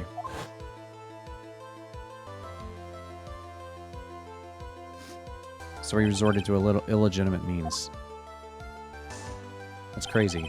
He murdered Glenn Elg and then made his next move to frame Maggie for the crime. Tiger posed as Glenn Elg, while Viola played the role of Bird, and then they reenacted the whole thing in order to establish a witness. The witness being the one we all heard testify yesterday, Kudo. Objection. Like I said, Trite, that's crazy. No one could pull off a stunt like that. For starters, there's no way the chef could have been kept in the dark about it. But Armstrong was in on it from the very beginning. Have you forgotten already, Godot? Armstrong owed the witness money too, $500,000. He had no choice but to go along with Tiger's plan.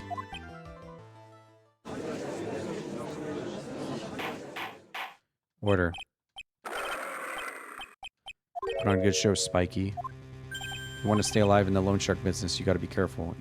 You seen I dressed up like that kid, create a witness and frame someone? If I did something crazy like that, I'd leave a trail as bright as my shirt. I'm dumb enough to do something sloppy like that. I agree. You do? Despite your appearance, you are very careful. That's why you took one more precaution. One more trick to make sure Bird had no way out. What? Another one, right? Interesting. Why don't you fill us all in?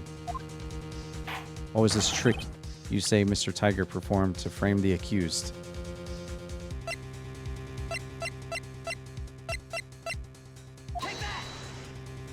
What on earth is that? What an insult to think anyone could be fooled by such a childish imitation. Consider yourself insulted. You didn't just pose as the victim on the day in question. A month ago in this very court, you posed as me. What? That's the truth.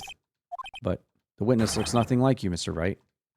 Although, now that I think about it, it was you, wasn't it? No doubt it was you, standing here in this very court a mere month ago. The Phoenix Wright who put up the most disreputable, shabby defense I've ever seen.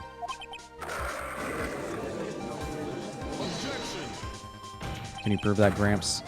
Prove the attorney represented the accused here a month ago was this man? Are you prepared to take the stand and testify that it was him? Forget about it, yeah? I wouldn't do something like that. You made a mistake, right? It's someone else. Have you no pride, sir? Objection. This isn't a matter of pride. In case you didn't know, right? We're in court. We deal with people's lives. Godot is right, Your Honor. Speaking for myself, I am absolutely convinced. The attorney in question was the witness standing before me now. However, I preside over this court as the judge, with the vested power to hand down a verdict. Someone in my position cannot be swayed by memory without evidence to support it. And the defense has no other evidence. The court will now excuse the witness. Circumstances surrounding Tiger are dubious for sure, but not conclusive. When you come so far, you say he impersonated Glenn Elg, you say he impersonated you. Now that adds up to a murder charge. You don't have a shred of evidence that the witness poisoned the victim's coffee. Yeah, I do. The fingerprints on the bottle that Dick's about to bring me. Sucks to be you, right? Don't mess with the Tiger. Gonna get mauled. What I managed to do here was chase him around, but I was so close to getting him to admit. Looks like I won't be needing a refill. I just want one more piece of evidence. One more piece of evidence, or maybe I could get Maggie off the hook. Witness cross-examination is over. You're free to go, Tiger. Hold it! Here comes Dick. Your Honor. Haha! There he is. Detective. Sorry it took so long. Checked everything out on this badge. The works. Here it is. Heart's counting on this. What is it, Dick? Isn't obvious? The final decisive piece of evidence. What?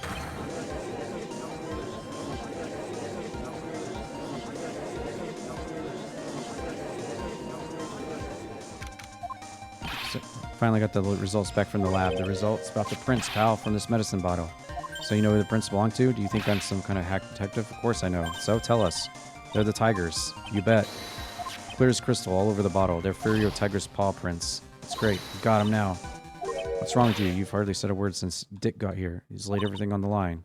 No, look, I'm sorry. This is kind of hard to say, but it really doesn't make any difference whose prints are on the bottle. Huh? Why not?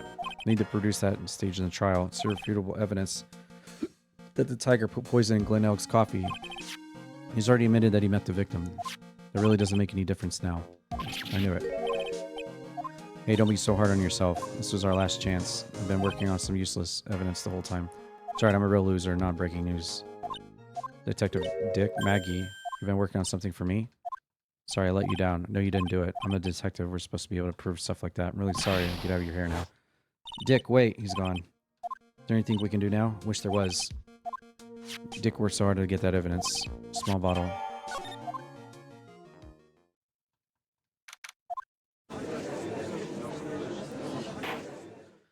Right. Yes, Your Honor. Can you arrest us so you can prepare this decisive evidence? Yes. Don't keep us in suspense. Let's go. Naturally. Think, Phoenix. Don't let Gumshoe's hard work go to waste. How much more of my time are you going to waste? I ain't going to be no court, but you lawyers sure know how to blow things out of proportion. No doubt, given the nature of the evidence, it will speak for itself. Nevertheless, talk us through it. Well, I know I can't prove anything new. Really backed in the corner, but maybe if he thinks he got me beat. All his guard down. Don't keep us waiting. Present this final piece of evidence. This is the defense's final piece of evidence. Isn't that the victim's? Your Honor, naturally the court is already aware of the contents of the bottle. However, interesting new information has come to light. We've clearly identified some fingerprints on it. Fingerprints belonging to Tiger. What? Oh, right. What conclusion are you hoping to draw from this new info? Everyone here knows what the bottle contains. Except one man. One person in this cart room should theoretically be in the dark. My prints are on that pansy-looking bottle? Is that what you're saying? What the hell's in it anyway? Phony trial, phony lawyer, phony clues. Everything about this case has been phony. Seems like the perfect excuse for some phony evidence. Tiger, this is a piece of decisive evidence that will prove your guilt. Why? Because it contains... This bottle contains potassium cyanide. The poison used to murder Mr. Elg. The victim's killer used this very bottle. And on this bottle, Tiger, is your fingerprints. Well, how do you explain that? Ha ha ha ha. You make a good clown, you know that? What? You ain't never gonna get this to stick. You making me laugh now. Cheap bluff like that's gonna fool the Tiger. A bluff? See straight through you. That ain't the bottle with the cyanide in it. No, no. This is the bottle we found traces of poison in. Don't mess with Tiger, you're gonna get ripped. Cyanide bottle was brown and it was made of glass.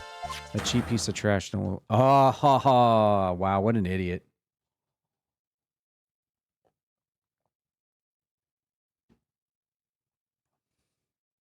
What an idiot. What a freaking idiot. Got him. What? Why has everyone gone quiet? I said that bottle. Is this the bottle you're referring to? Yeah, that's it. That's the bottle the cyanide was in. But you're going to find my prints on that bottle. Don't like cozy looking suit fool you people. That lawyer's playing games. Tell him, prosecutor. Tell the guy where to go. Still haven't figured it out yet? Don't you realize what you just said? What I said? What'd I say? You were summoned to this court for the first time earlier today. You really had nothing to do with the murder. Shouldn't have known all the little details. For instance, you shouldn't have known what kind of bottle the cyanide was in. But just now you slipped up in front of every single person in this courtroom. You described the exact bottle used by the killer to hold the poison. You don't know. Who you're messing with. I'm the Tiger. Think I'm gonna let some jumped up suit get the better of me? Sure. Last piece of evidence was phony. That's just what you deserve. The phony trial with a phony lawyer. It was all played out by you, the biggest phony of all.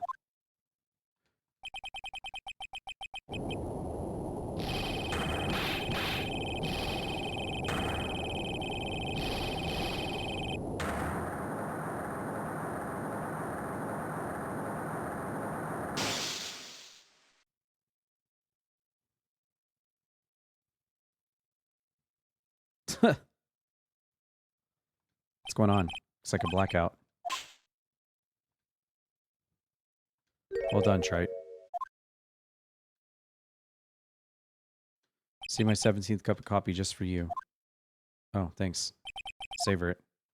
While you watch the police restrain your prey.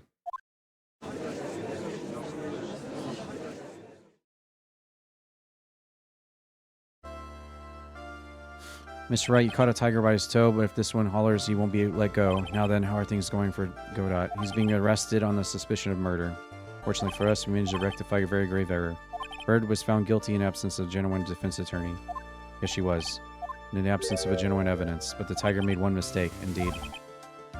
Very nearly got away with everything if it wasn't for the slip of the tongue. Tiger is truly a frightening criminal. Ah, truly frightening one. Is the defense attorney over there? Kodak. Well, I am now in position to deliver my verdict. This court finds the defendant, Bird, not guilty.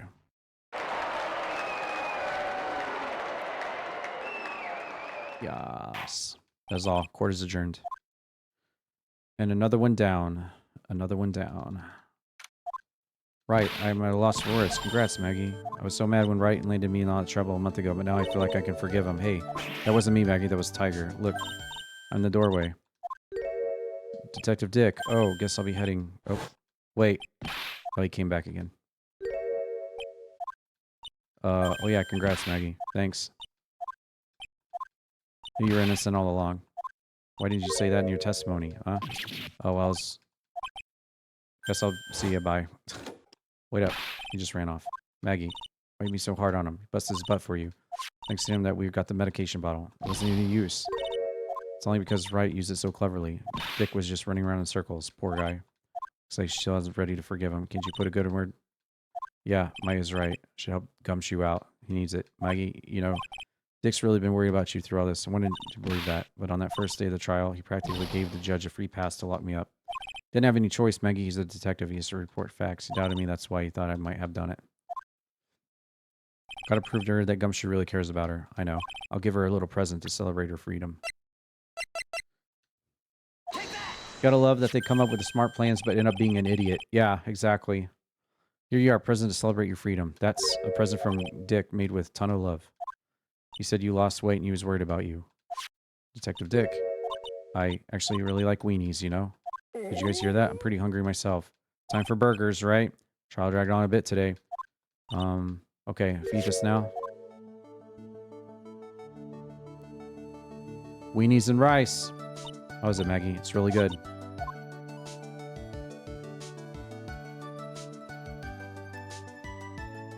So the case of phony, false allegations surrounding Maggie have all been cleared up, and who knows? Well, couldn't read that. It just scrolled. Episode 3, the end. All right, episode 4 looks super quick. We'll go ahead and do episode 4, and then that'll leave us with the last one tomorrow. We'll knock this last one out tomorrow, and Phoenix Wright will be 100% done. So let's get right into this one. Hi and lurking. All right, Lady Lavin, thank you for the lurk. Let's get through this one real quick, and then we'll save the last one for tomorrow. Then we will be done. The girl, let her go.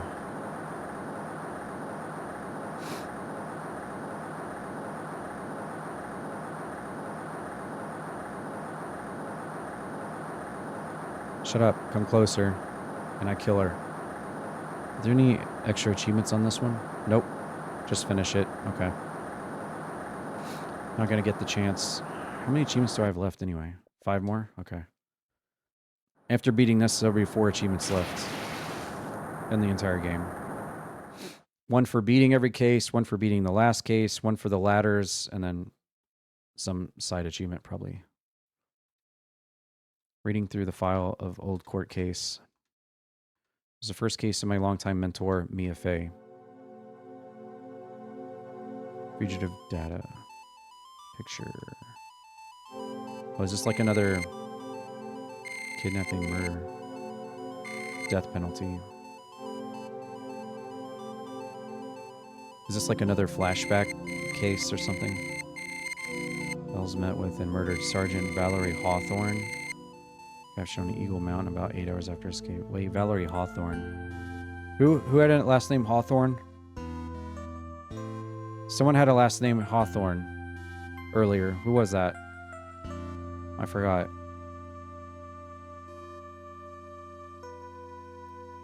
Six years earlier, first trial.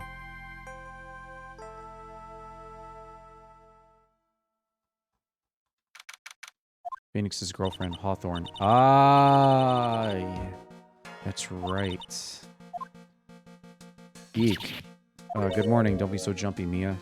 Didn't do nothing, I swear. I didn't kill nobody. Terry Falls. My first client.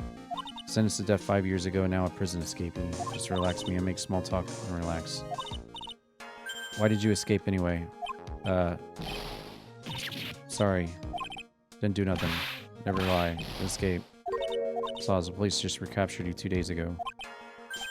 Sorry, total lie. Anyway, I didn't do it. Never killed anybody. Sorry, so you're on death row, right? Booga. Really sorry. They sentenced me. A woman. She lied in her testimony. That's why I got the death penalty.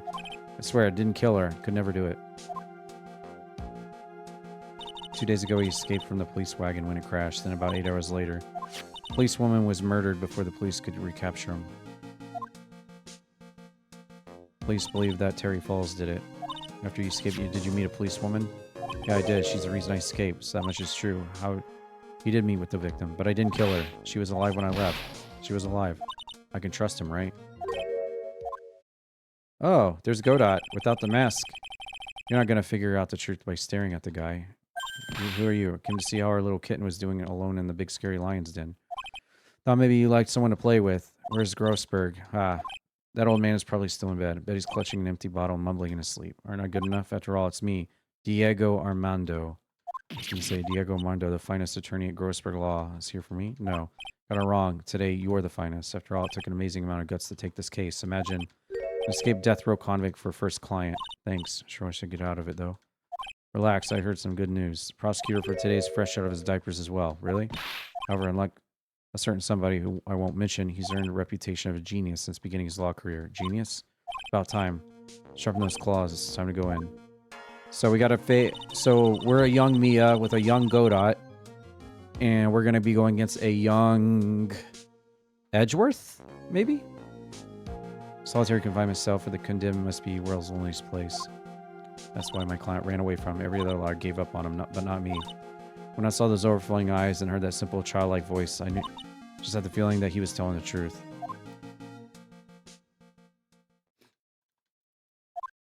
Yep, I knew it. It's Edgeworth. Baby Edgeworth. Oh, and a new judge as well. Court is in new session for trial of Terry Falls. The defense is ready.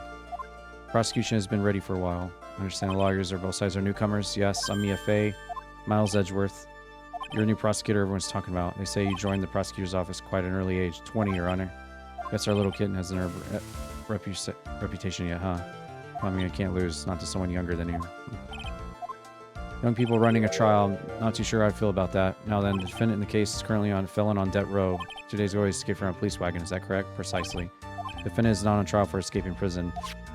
On the day that defendant escaped, policeman was murdered, so we're here to determine if Falls was responsible for her death. Got it?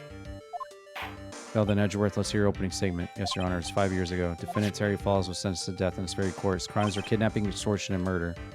Girl he threw off the bridge was only 14. Truly horrible crime, I remember it. There was no decisive evidence, so the trial was long and protracted. Correct, but in the end, what finally decided the case was a certain witness testimony. Witness testimony.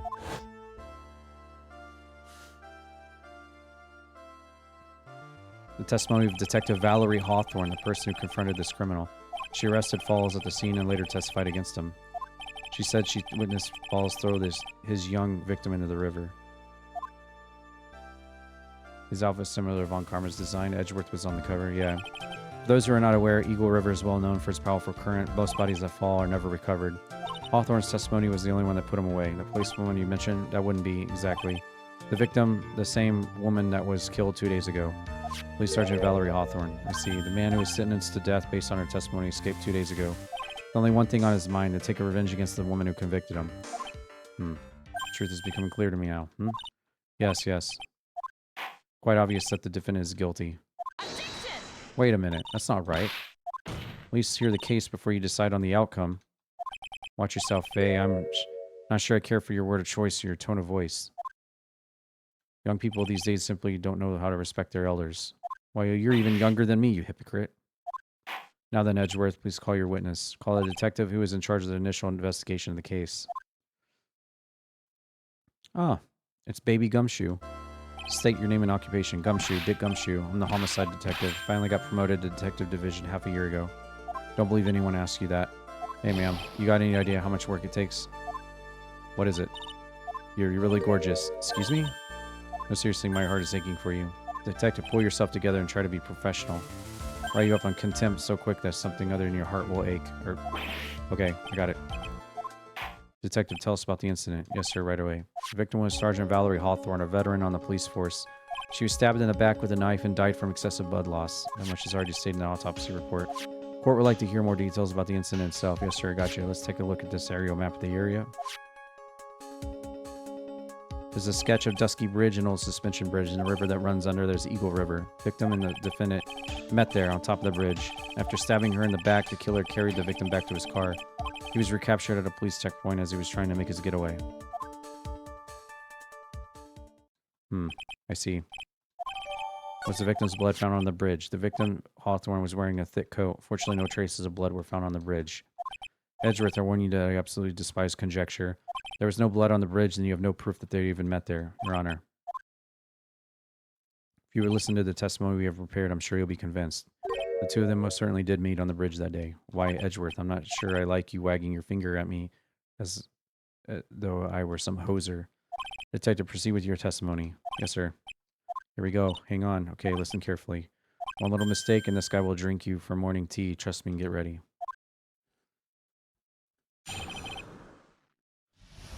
And is copying Von Karma's animation as well. Usually he'd use his other hand in present day. On the day of the incident, an unknown person phoned the sergeant, asked to meet. Sergeant Hawthorne went to Dusky Bridge and designated time and met with Falls. That's where she was brutally murdered. Criminals stuffed her body in his car trunk to try to make a getaway. Falls was arrested at a police checkpoint. We set up at the base of the mountain. Well, you certainly have established the importance of the bridge. Naturally. Now, would the defense please hurry up and proceed with cross-examination? Yes, Your Honor. Settle down. Keep trembling like that. You're going to make me spill my coffee. I'm not trembling. It's just cold in here. Courtroom can be a cold battlefield, especially for a beginner. You need to worry about me. I mean, defendant, witness, everyone is a beginner. Got me there. Maybe you should keep your claws out and show them what you got. Stay calm. Just remember.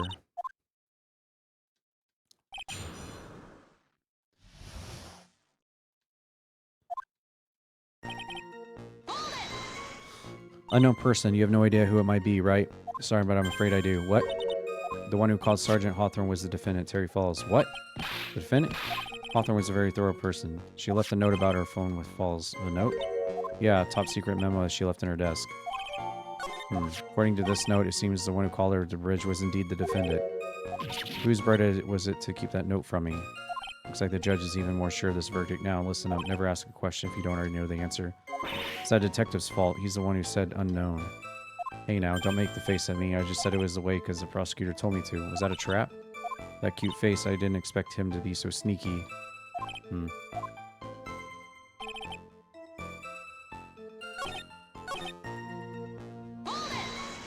All's out of car then?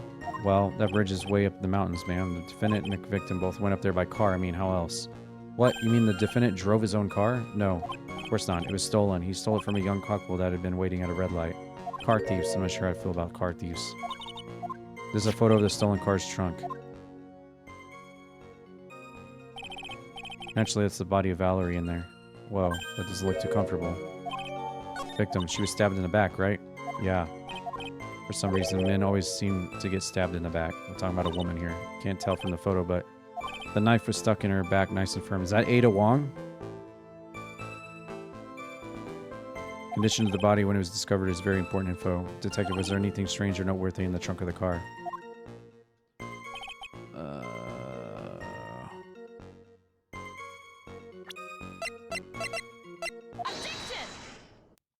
Witness. What is it? Do you have something to say? I'm sorry, I totally forgot what I was going to say. This is the first time I've had to actually address someone like that. Should have practiced before coming to court. I'm not sure I like this. Say there, want a piece of my coffee candy?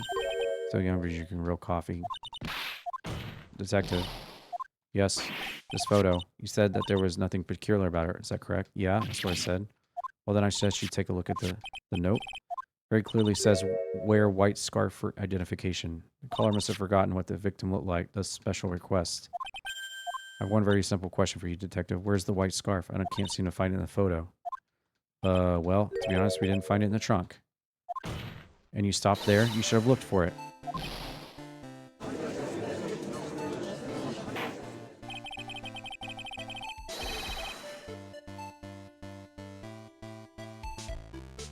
caller told her to wear it to identify herself, so I expect she did just that. Well, Edgeworth, what do you have to say about this? See, defense is a little lacking. Scarf you're searching for desperately for? Is it this one, perchance? Where did you find that, sir? On Dusky Bridge. I was there first and decided to conduct my own investigation. Why? You didn't tell me? I made a decision to keep all pieces of evidence in my personal satchel. It's the safest place I know. Hotshot sure has a flair for the dramatic. Not sure. Not exactly... it's not exactly white as the caller requested, but as you can see, it's close enough for what it was intended for. Looks like it spent some time in the mud. Not surprising, it was drizzling on the mountain that day. Oscar Edgeworth, he was intentionally hiding the scarf the whole time. Court will accept the scarf into evidence. Now, if the attorney for the defense is finished embarrassing herself, I'd like to move on with the testimony. That is all right with you, isn't it, Miss Fay? Boy, would I like to wrap this scarf around his smarmy neck. Very good. Now, if we're done with this mud-covered scarf business, prosecution moves to establish conclusively and with hard evidence that Hawthorne and Falls did indeed meet on the bridge that day. Further, we will show exactly what occurred there. Sounds quite promising. Can't wait to hear about it. Everything's moving at his whim. Don't forget, there's a reason why everyone considered his kids a genius. Witness testimony. Events on Dusky Bridge. Actually, there's an eyewitness who was there when the incident took place. This photo was accidentally taken by the witness. It shows the Vic wearing this scarf. It was drizzling that day. Unfortunately, it's a little hard to see what's going on. Anyway, the criminal shoved the victim down from behind and stabbed her in the back. That must have been when the scarf fell off. Looking at this photo, you really get the sense this bridge is very high up. About 40 feet drop from the bridge to the river. Who took this photo anyway? Let's just say it was a well-intentioned third party. Potential witness, so why wasn't this person in the courtroom? Well, they said they absolutely did not want to testify. The person in question is very delicate. Besides, as long as we have this photo, we see no reason to compel it to testify. Not sure how I feel about that. So as you can see, Terry Falls had both the motive and opportunity. I think it's quite clear at this point what happened on the bridge. Aha, the truth is becoming clear to me now. Yes, it's quite obvious. He's clearly guilty. Not again. I haven't done my cross-examination yet. What do you mean?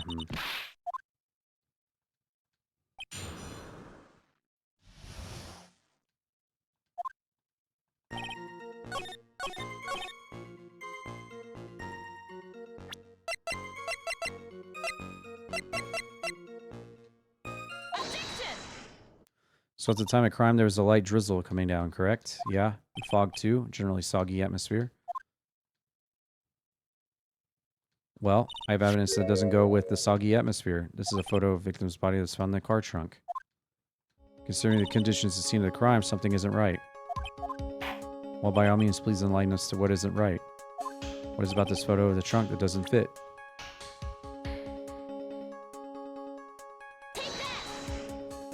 Naturally, the answer is right here.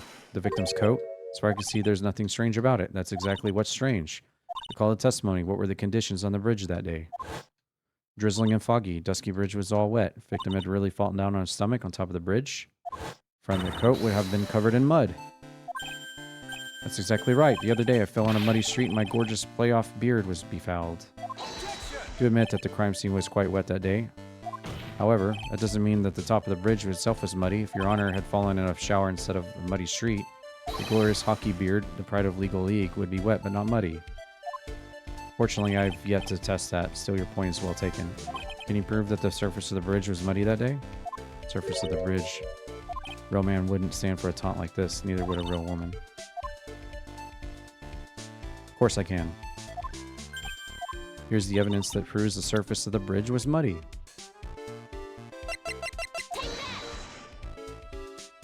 The evidence is the scarf. It should be obvious. The scarf fell onto the bridge and got this muddy. It means that the bridge was obviously covered in mud. Can't be outwitted by this novice bimbo. Hey, same to you, buddy. This phase assertion makes perfect sense to me. I do admit that there appears to be a contradiction of the victim's coat and her scarf. However, the real question is, why is there a contradiction? For every contradiction, there explains an explanation. Let's look at what the explanation in this case may be, shall we? Alright. I don't think he's really giving me a choice. Doing pretty well, Mr. Armando. No matter what he says, the contradiction always comes down to a lie.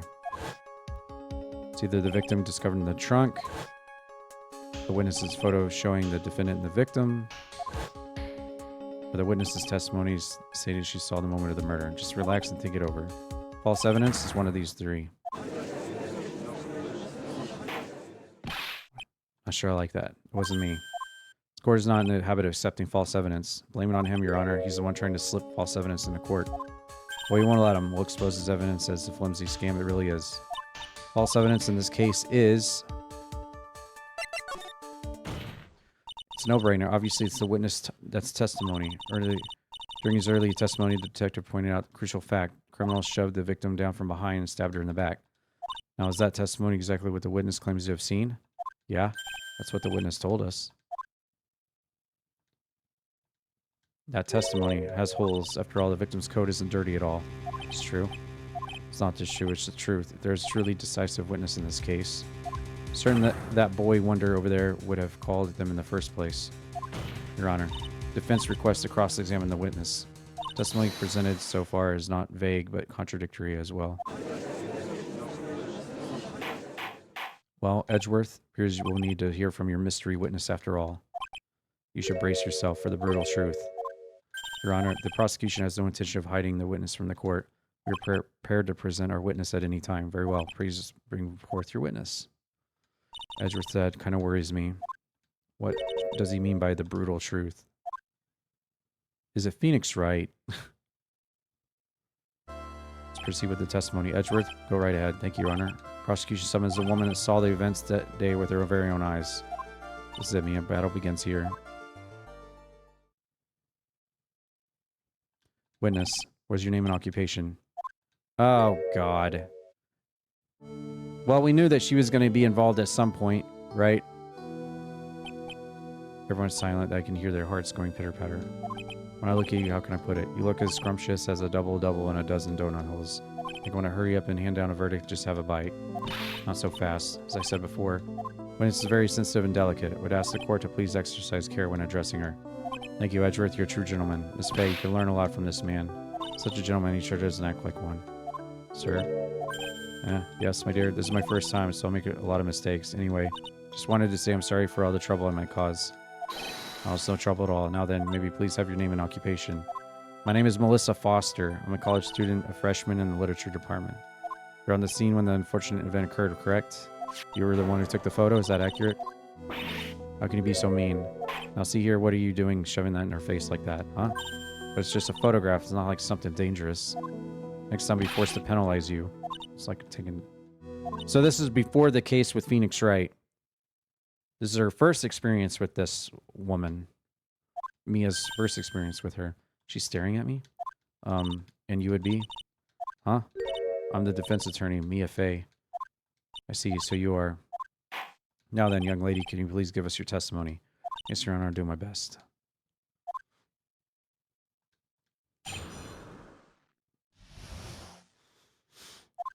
I was using my camera to take some pictures of wildflowers. Then I noticed there were two people standing on the bridge. Suddenly, they just started fighting. That's when I hurried and took the photo that shows the crucial moment. Right after that, I called the police. By the way, where were you standing when the incident occurred? I believe the map would be of help here. I was standing here, right over here. Standing in a beautiful field surrounded by tall cliffs. So you took the photo from that location. I brought the camera I was using at the time, just like Edgeworth asked me to. What a cute camera, just like its owner. Alright then, Miss Faye, time your cross-examination. But I warn you, make the witness cry again and you'll feel the wrath of the gavel.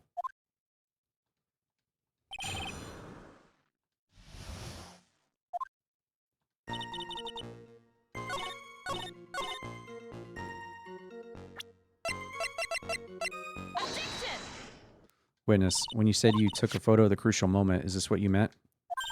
All I can see in this photo are two people facing each other. You testified that you saw two of them starting to fight. Normally that's the kind of thing we would refer to as a crucial moment. Why haven't you presented that? Well, you see, the photo we presented was the only one there was. But if you really wanted to capture the crucial moment, then what happened next? You must have taken a photo of it. Apologies, young lady. Miss Faye's assertion is not without a certain amount of merit. He can certainly downplay a situation, can he? Sorry, I'm a very big...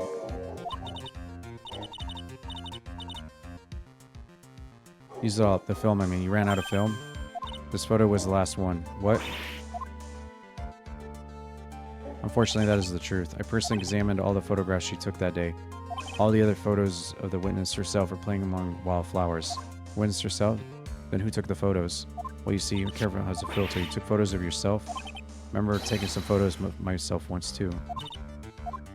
Seems that Miss Faye's assertion was not so decisive after all. Wait a minute. Well, if she had no film left, she couldn't very well take more pictures, huh? Foster, perhaps then you could tell us about a different sort of photo. Photos of the incident that you took with your very own eyes. Edgeworth, you're quite the poet. Very well then, let's get back to the cross-examination. What's your thoughts on the fight that you witnessed? Yes, Mr. Judge. Boy, this guy is really a sucker for sweet talk. Looks like the other kitten in the room is the one that's getting all the attention. Sickening. I was using my camera.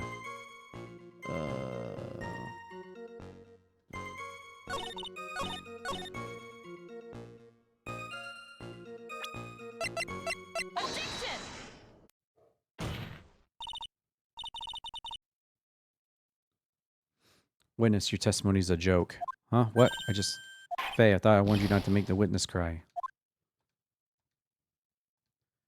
One short testimony and two bad contradictions.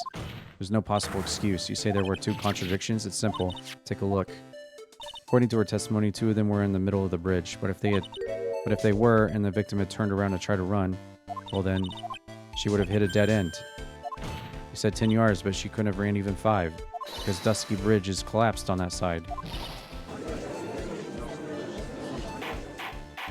What does this all mean? It's very simple, Your Honor. This charming little witness told a charming little lie. That's all there is to it. This beautiful young lady has been lying to the court? Just a moment, Edgeworth.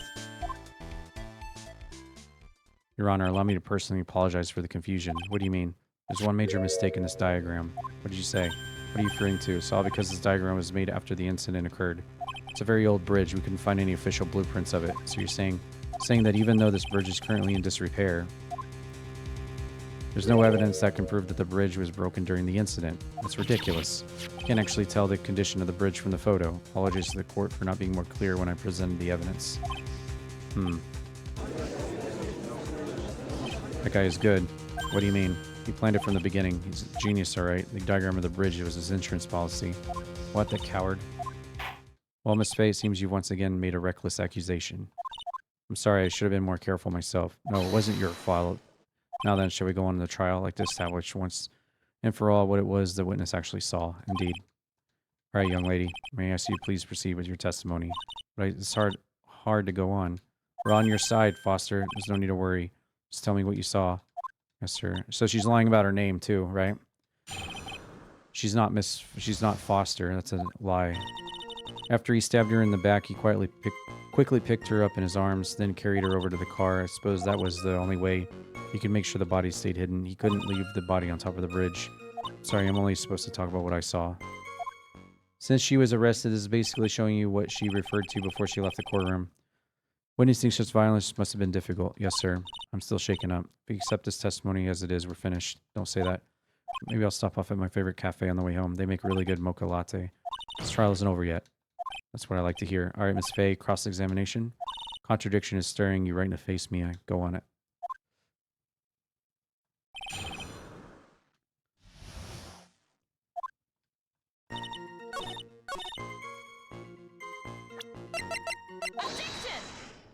Killer not wanting his victim to be found, I can understand that. However, the idea of moving the body for that purpose is clearly odd. There is a much easier way to make sure the body wasn't found. Like dumping it over the... What is it? Take another look at the map of the area and you'll see how. There's a river right below the bridge. Earlier, Edgeworth pointed out something interesting about the river. Not well known for its powerful current, most bodies that fall are never recovered. In the kidnapping case 5 years ago, the victim's body was carried away, never found. 10 murders were to occur on the same spot above Eagle River, you can bet your boots that every other killer would have tossed the body in the water.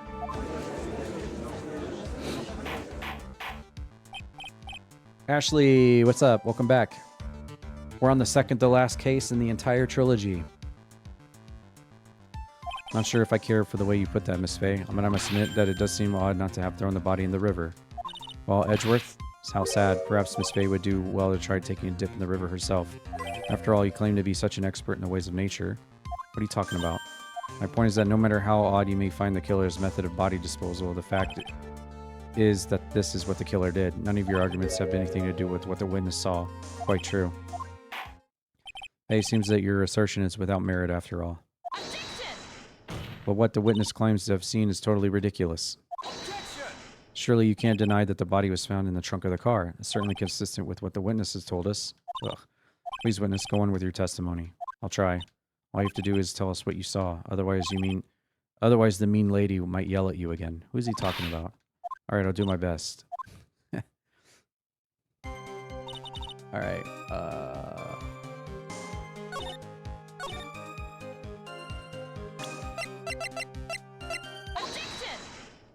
Well, Miss Foster, looks like you've done it this time. Done what? Made a crucial mistake. Crucial mistake? Like what? Killer broke into the trunk of the stolen car and hid the body in there? You're saying you saw that, right, with your very own eyes? Yes? Simple, Miss Foster. Look at the diagram. The place you claim to have taken the photo from that day is here. You see what I mean? Even if you tried to see the car, this outcropping of rock is directly in the way. That's right, Miss Foster. From where you were standing, you could not have possibly seen the killer's car. I admit that the diagram shows a large outcropping of rock. However, it isn't so tall that it would stop her from seeing the car. That's right.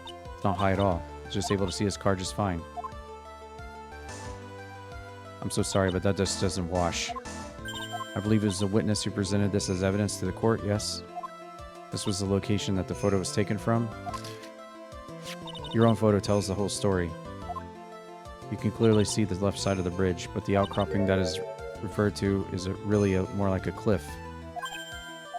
Your view should have been completely cut off by this cliff, but still you claim to have been able to see the killer's car. No. Look at that witch sitting on the witness stand. Yeah, exactly, Ashley, exactly. She just lies. Last case in the trilogy. Yeah, I'm gonna save that for tomorrow's stream. That's why I'm getting this one done now. Word in the court, what is the meaning of all this ballyhoo? Your Honor, don't jump to any hasty conclusions. The fact that the escapee fled in a stolen car was reported on the news. After witnessing a murder, I'm sure you can appreciate that the witness was very upset. She must have heard about the stolen car and convinced herself that she saw it. But she was repeatedly warned before starting her testimony. She was told to testify only about what she saw with her own eyes. Mr. Judge, what is it? I think I must have remembered things wrong. Hey, wait a minute. You can't just say that. Miss Faye, no one on the face on the planet is perfect. Yes, indeed. Quite true. You know what they say. To err is human, to forgive divine. I'm inclined to give the benefit of the doubt to our witness here. What? That's not fair.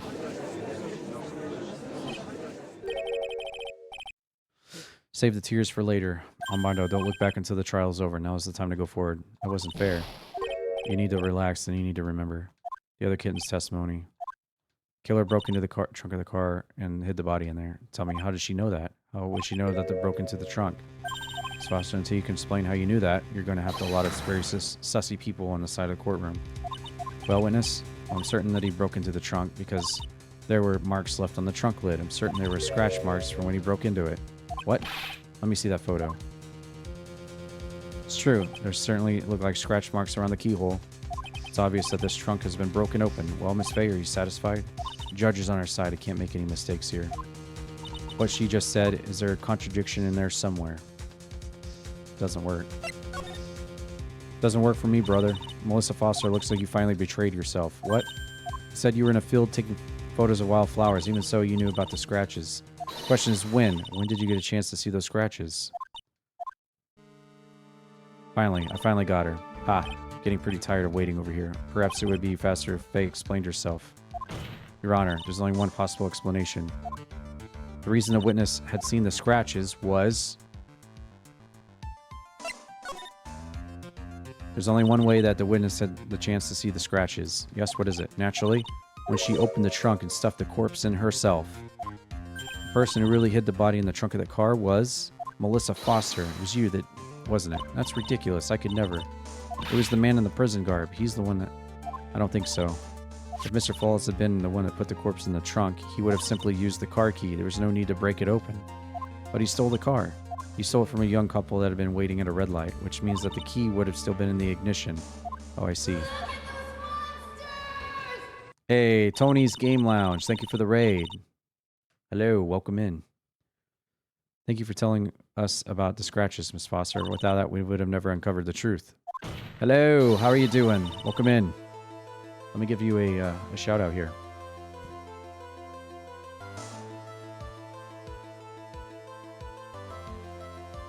All right, there you go. Oh, you're also playing the Ace Attorney trilogy. Nice. What case are you on right now? I'm on the second to last case in the whole game, playing for the first time. But it couldn't have been Mr. Falls that put the body in the trunk. I'm good. Currently on the final case of the 6th game.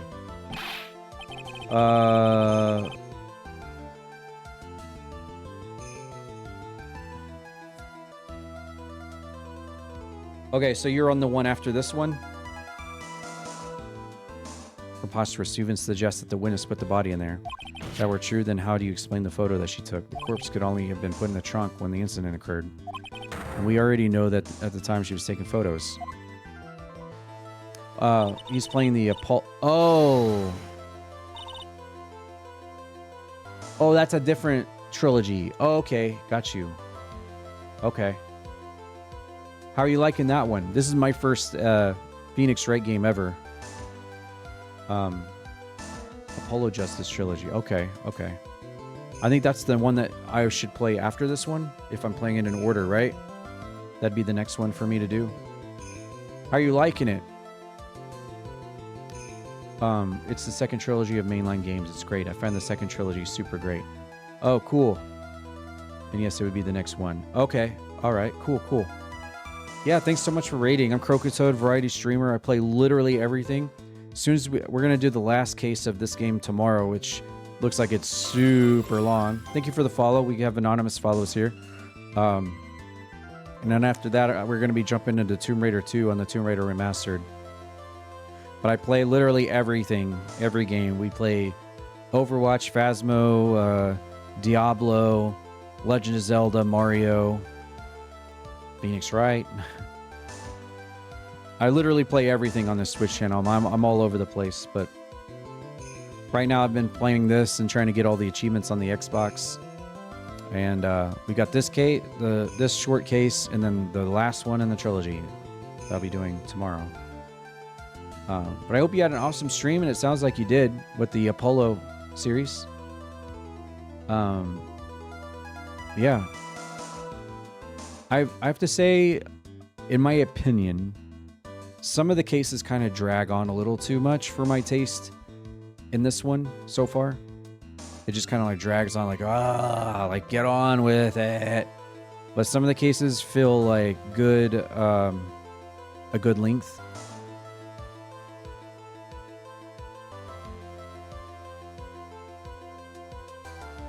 But overall, I'm glad to have finally played these.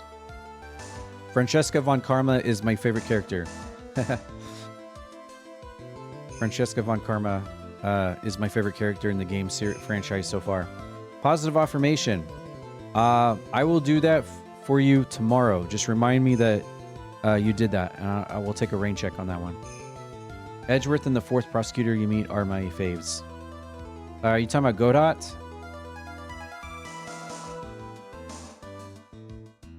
You like Godot? I love Francesca von Karma. She's like, ooh. Now's your chance, Mia. Edgeworth is your favorite. Now's your chance, Mia. Finish this thing. On the contrary, I'm not certain about that anymore, Edgeworth. There's no need to think too deeply about it. What I'm saying is the shutter for this may not have been pushed by Miss Foster herself. Godot is great too, but I mean the Apollo. Oh, in the Apollo games. Okay. Let's take another look at this camera and let's see what features it has. It has a timer built into it, even a mini tripod. Why? It's almost as if she brought the camera just to take the picture. What are you trying to say then, Miss Faye? That when the crime occurred, Miss Foster wasn't in the field as she claimed? Well, if she really did use the camera's auto timer, then the answer is yes, she was somewhere else. Exactly, she was not in the field. Would the defense please explain further? There's a crucial point where Miss Foster was when the incident occurred. Answering that question will also make clear Miss Foster's true identity. Well then, please answer the question. Where was Melissa Foster when she took the... Naturally, the witness was right here, but that's where the victim was. Order. Miss Faye, what on earth? Your Honor, if I may. After parting with the victim on the bridge, the defendant fled by car. But this would mean that there was no time to put the victim in the trunk. In other words, if someone put the body in the trunk, it could only have been before the defendant met the victim. How asinine. Of course, Miss Falls met with the victim. The only person with the opportunity to have put the victim in the trunk is the same man that killed her, Terry Falls. You still don't understand, do you, Edgeworth? By the time witness's photo was taken, the victim was already dead. The person in the photo was not Valerie Hawthorne. What? I've never heard anything more ridiculous in my entire life. Then who exactly is the victim in the photo? It's obvious, isn't it? It's your own witness. What? It's the only possible explanation. The woman that Mr. Falls met on the bridge that day was not Valerie Hawthorne. It was you, Melissa Foster. Me? Let's remember that it was raining and foggy on the mountain that day. Mr. Falls himself believed that the woman in front of him was Valerie. But the defendant knew Valerie very well. After all, she was the woman whose testimony helped get him convicted. But since then, my client has spent 5 hard years in a federal pen. Couldn't remember exactly what she looked like anymore. You're just making this up as you go along. Where's your proof? Got a law right here. The piece of evidence will blow this case wide open. At the time of the incident, Mr. Falls had forgotten what Valerie Hawthorne looked like.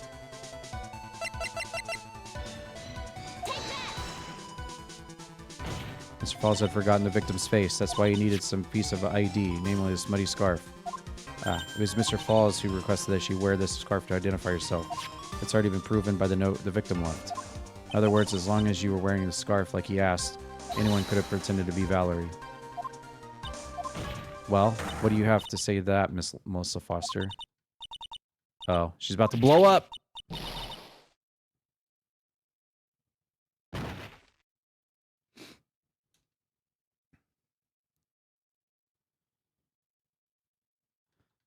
Where's Miss Foster? She's collecting herself in the lobby.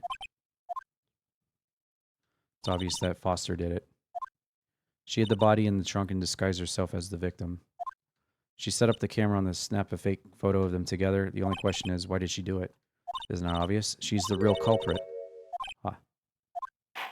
Well, we'll have to wait for Miss Foster to compose herself before we start again. Until then, the court is in recess. Defense and prosecution are both to wait in their respective lobbies, Mr. Honor. Well, court is in recess. Wow, wow.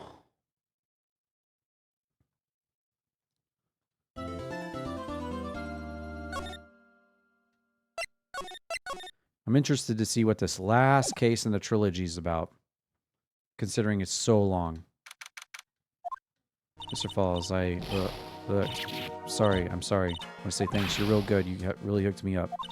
We're almost there. Once I prove that she committed the crime. Yeah. There's one more big obstacle we got to get past. Obstacle? Yeah, motive. Motive, huh? You know, we're still badly in need of info. We need most. All we know is that she's a student studying literature. One more thing. What is it?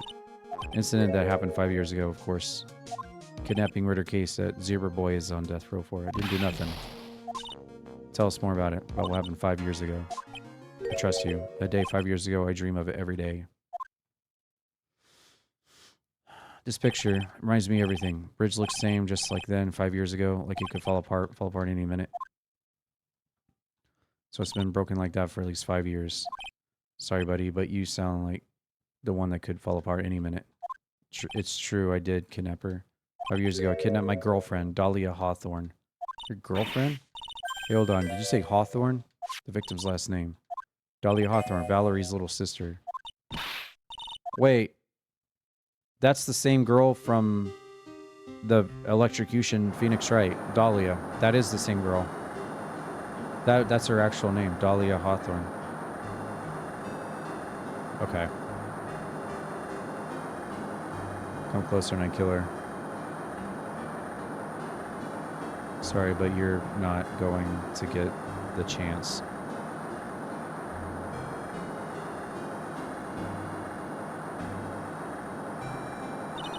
Detective back then was Valerie Hawthorne.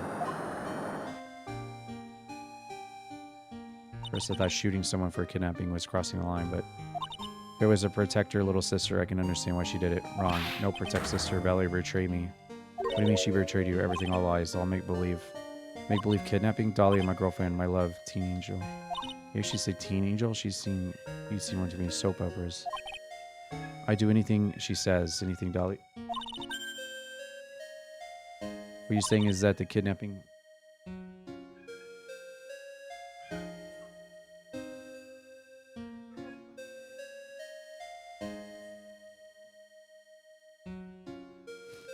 Kidnapping 5 years ago was planned by me and Dahlia, and Valerie too. Valerie is in on it. Me and Dahlia wrote kidnap note we sent to her dad.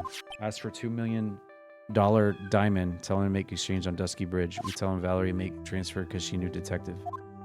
Having a police detective in your pocket is a useful thing. In the end, you were planning on splitting the 2 million 3 ways. Yeah, but the woman...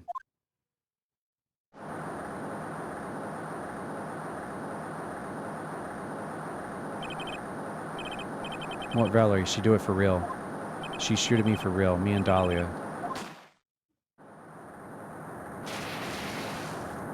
I was shot in the arm. Dahlia, she jumped in the river.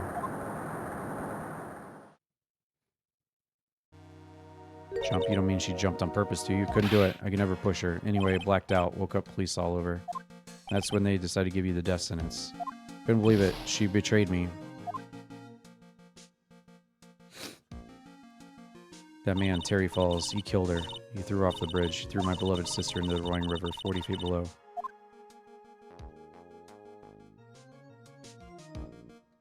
"5 years, all I wonder is why. Why did she lie? That's all I want to know." That's why you call her. You wanted to hear the truth from Valerie yourself. Yeah, but I forget what she looked like, so I tell her to wear a scarf. I don't want to hurt her. Just ask why. Why did you lie? Why did you betray me? I just want to hear her answer come from her mouth. That's why you made a crazy escape like that. Just one thing, Zebra Boy. Senses are tingling all over. Tell me, Risk Falls, where is it? Where's what? Come on. The ransom, the $2 million diamond. Remember that now? Did you give it back to Pops? Did the police take it? I don't know. You don't know? No, really, I don't know. It's gone with Dahlia. That day on the bridge, Dahlia put it in the backpack.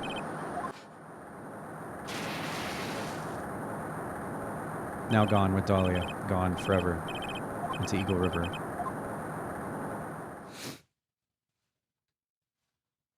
Disappeared with Dahlia. Wait a minute. You can come back in now. We're ready to go. Just one more question. When you said with Dahlia, do you mean the diamond is still missing, along with the body of Dahlia? Never found her. They never found her. Swallowed by a river. Gone. Your teen angel. How was she anyway? 14.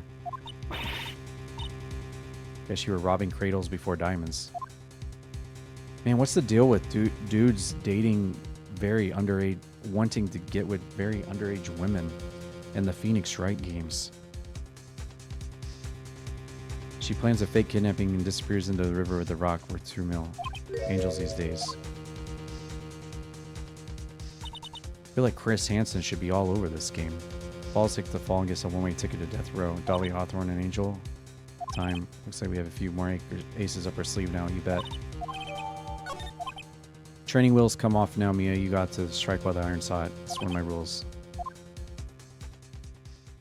This game didn't age very well in terms of the underage department, did it? Continue with the trial of Terry Falls. Witness, try my best.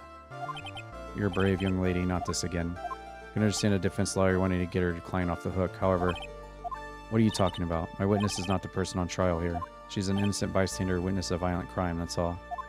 What possible reason would a girl like this have for murdering a policewoman? Certainly hard to imagine this woman as a murderer. Her motive, huh? Figured that's what I had established next. Faye, do you have any evidence of a motive? Yes. Of course. Acting as tame as a kitten. Listen, a lawyer is someone who smiles no matter how bad it gets. Smiling on the outside while your guts are twisted in knots is a mark of a pro. Maybe so, but I wish you would quit grinning at me like that. Excuse me, may I speak, Mr. Judge? Of course. The judge is ready anytime you like. I'd like to say something. Some people here are suspicious of me, right? That's why. I at least want you, Judge, to know that's not true. You're such an honest, upstanding young lady. Looks like this witness is a real professional. What do you mean? Look at that 100-watt smile. Just when things are darkest for a click, she lights up. Very well, let's hear what the witness has to say. We're almost done. We're almost done, guys. We're almost done. I was out of the country until the year before last. Then I entered college. I'd never even been to Eagle Mountain before.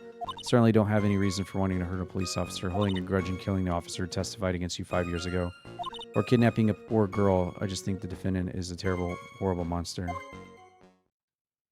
Out of the country, huh? Precisely. Furthermore, she has no possible motive for committing murder.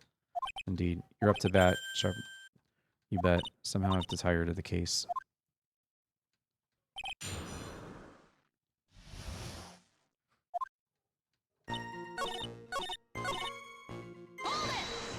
A grudge? Well, the policewoman's testimony was crucial, wasn't it? Crucial in getting the defendant sentenced to death. Yes, and that's precisely why he harbored such a deep anger against her. So much anger that he forgot his own guilt. My client has always maintained that he's innocent of those charges. He seems rather forgetful, your client, I mean. Not only did he forget about what he did, but he forgot the poor policewoman as well. What do you mean by that? Your client, he forgot. It's too bad for her that he didn't forget about her testimony as well. Well, she's right. Mr. Falls is kind of forgetful. You said he forgot what the detective looked like. What did you mean by that? Well, he couldn't tell who she was without some sort of ID, right? Quite right. That's why the victim was wearing a scarf. If he had been wearing a white scarf that day, then he probably would have tried to kill me. It's true. It's clearly a bitter man. This is bad. Falls' reputation just keeps getting worse and worse. Sometimes it's best not to poke too deep. What should I do with that last statement? Your Honor, what the witness said just now is tremendously important. I'd like to add it to the testimony. The prosecution has no objection. After all, the defendant is a killer and mentally unbalanced one at that. Her testimony only helps to further prove the point. No, that's not why I... Enough, witness, if you would. My pleasure. Let's see...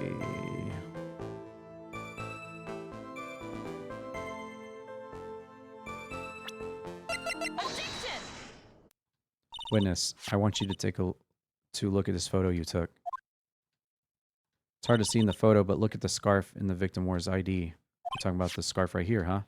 That's it, the scarf the policewoman was wearing. I've got her now, just don't mess up. But that's strange. In your testimony, you started the following. Yes, I'm lucky I wasn't wearing a white scarf. White? This is the scarf you identified as belonging to the victim. But it certainly doesn't look white to me. Oh. Well, it was foggy that day, and it was raining as well. Not surprising that she mistook it for white. Sorry, but not this time. The witness just confirmed that this was the victim's scarf. Yes, but what's the significance? It's true the scarf doesn't look white, but there's only one explanation for this mix-up. The reason why the witness thought the scarf was white is...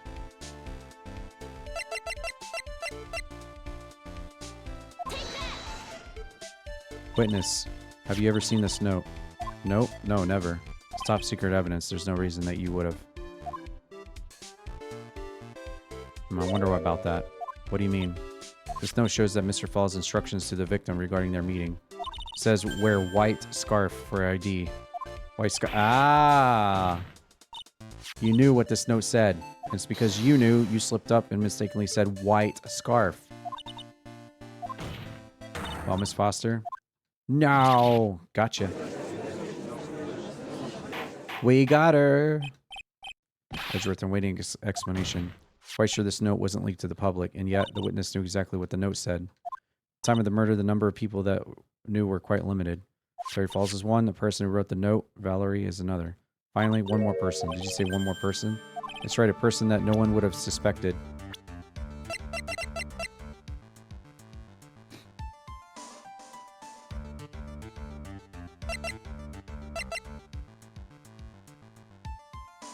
Oh. Have you figured it out, kitten? Yes. The third person that knew the contents of the note was... I was jumping the gun there.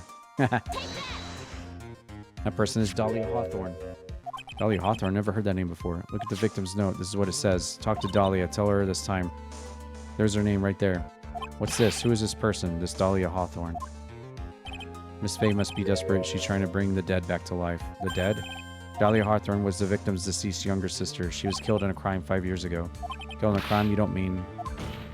Yeah, she was kidnapped and killed by Terry Falls.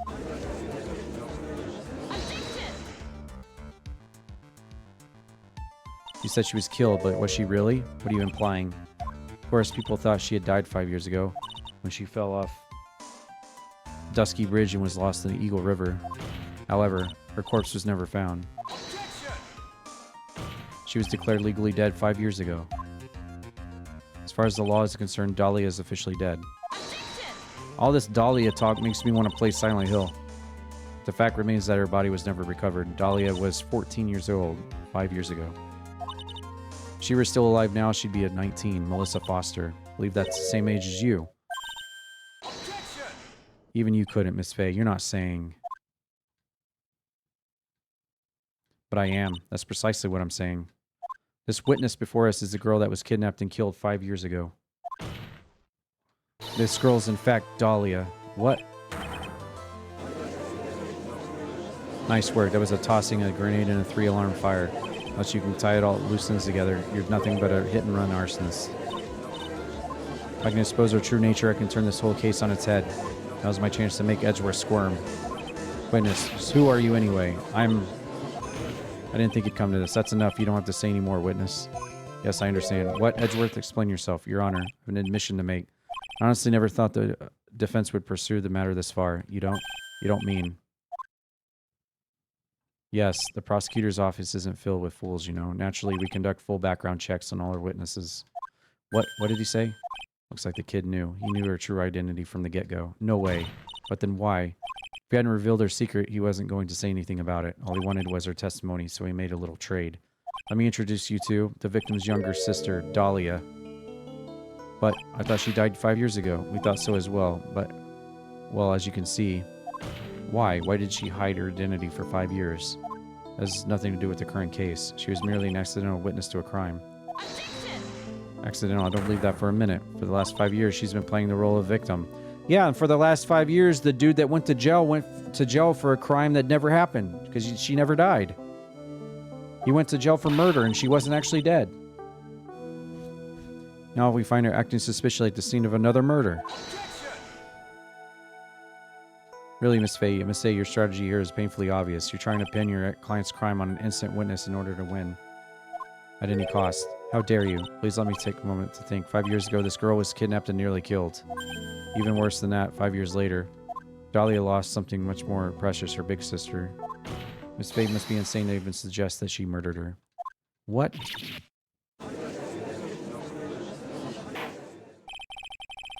I'm inclined to agree with the prosecutor's logic. Miss Faye, do you have any evidence to back up your assertion? What possible reason would this witness have for killing her beloved sister? Well, you see, I thought I was winning, but somehow he's turned it around. I think you're in a little push in the right direction. Defense is prepared to present evidence supporting our claim.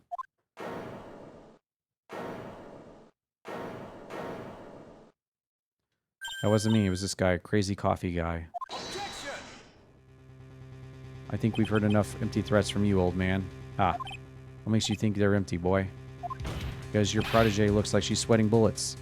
Ah, I am sweating bullets. You think you're in a tough spot, huh? Of course, aren't I? No.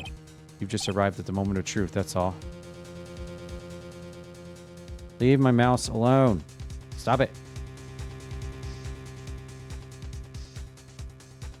Leave my mouse alone. What is your infatuation with my mouse? Convicted for kidnapping? Yeah, for probably attempted murder or something. They pin him for something. Sounded like the trial was a sham anyway from the beginning. They were just out to get him. You've just arrived at the moment of truth, that's all. Whether you win or lose, that's up to you. Up to me? Sigh. Rashness of youth is coming from someone younger than me. Now then, let's not waste any more time, Miss Faye. What motive would this witness have for murdering her own sister, Valerie?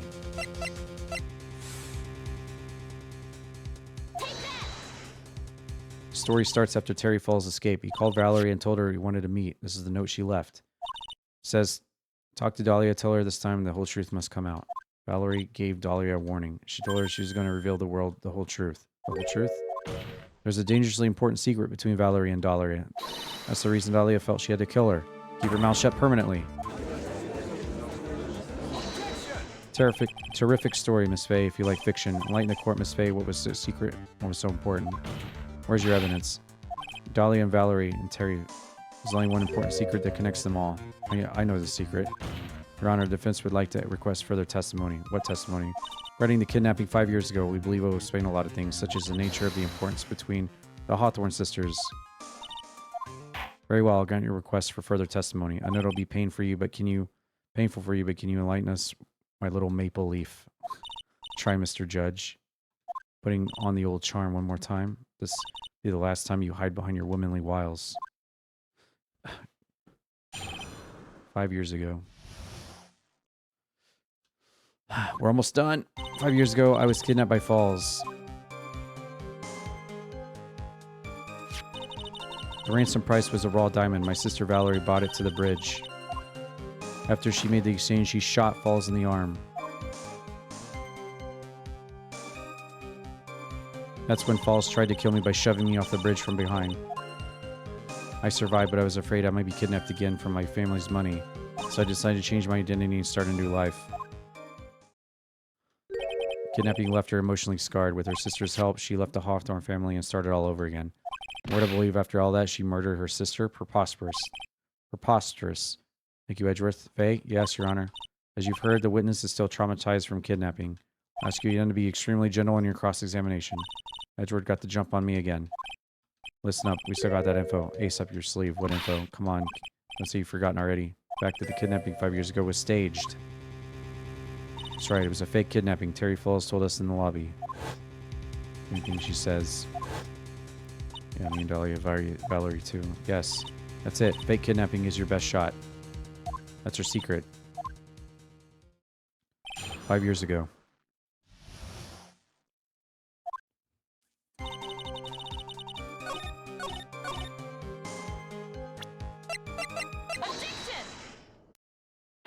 You say that Falls pushed you into the Eagle River. However, that's hard to believe. But it's true. I felt a push on my back. Certain of it. It was Mr. Falls. I'm sorry. I guess I wasn't clear enough. I shouldn't have said that's hard to believe. I should have said that's impossible. Impossible? I asked that the court recall the condition of Dusky Bridge.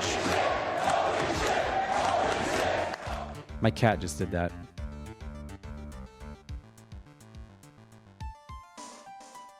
Really? You like playing with my stream deck? Huh?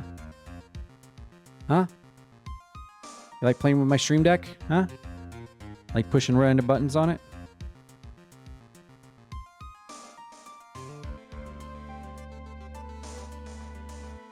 "5 years ago. The bridge hasn't changed one bit in the last 5 years. Someone had pushed you from behind, as you've claimed.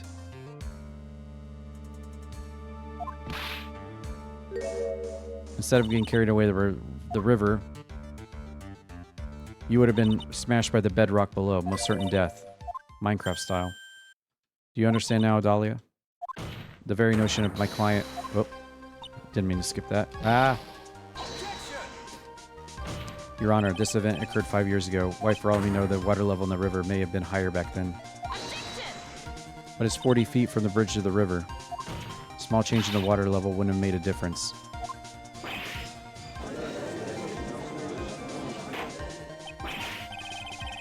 You're right. If the events occurred just as the witness has testified, then the defendant couldn't have pushed the witness into the river. Young lady, what is the meaning of this? Just a moment. It's true that the witness testified that the defendant pushed her into the river. However, she never stated that she fell from the back end of the bridge. What? What do you mean? After being shot in the arm, it's plausible that Falls panicked. Therefore, he could have unwittingly pushed her off the side of the bridge. If that's true, she would have fallen into the river. Well, Miss Hawthorne, is Edgeworth's explanation correct? Now that you mention it, I do remember now when I fell off the bridge, my skirt got caught on one of the bridge's side wires. You can't be serious. Order in the court. Seems Miss Faye's assault has finally reached its conclusion. Not now, Mia. There's no time to retreat. Fortunately for you, this is just the start of Miss Faye's assault. What? I believe your reasoning went something like this, Edgeworth. After being shot in the arm, it's plausible that Falls panicked. Therefore, he could have unwittingly pushed her off the side of the bridge. However, once again, I'm forced to say that's impossible. Ridiculous. What's so impossible about it? Because your flawed logic contradicts the court record.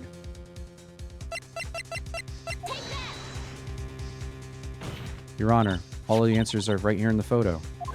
Can't throw her off the side. Look at all the cables. Take a look at the wires supporting both sides of the bridge. They extend about 5 feet off the ground. It would be impossible to push someone off from there.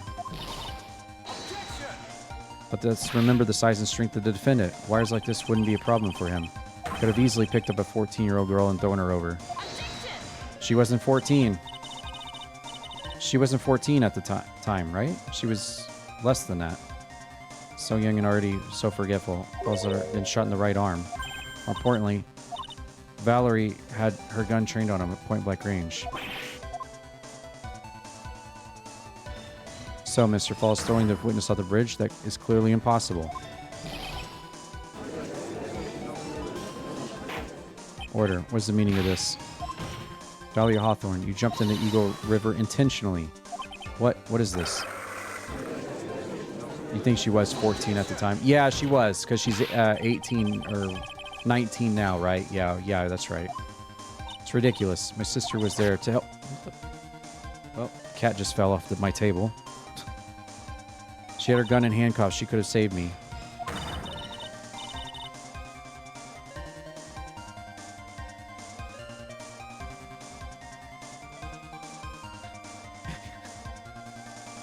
Just fell completely off the table.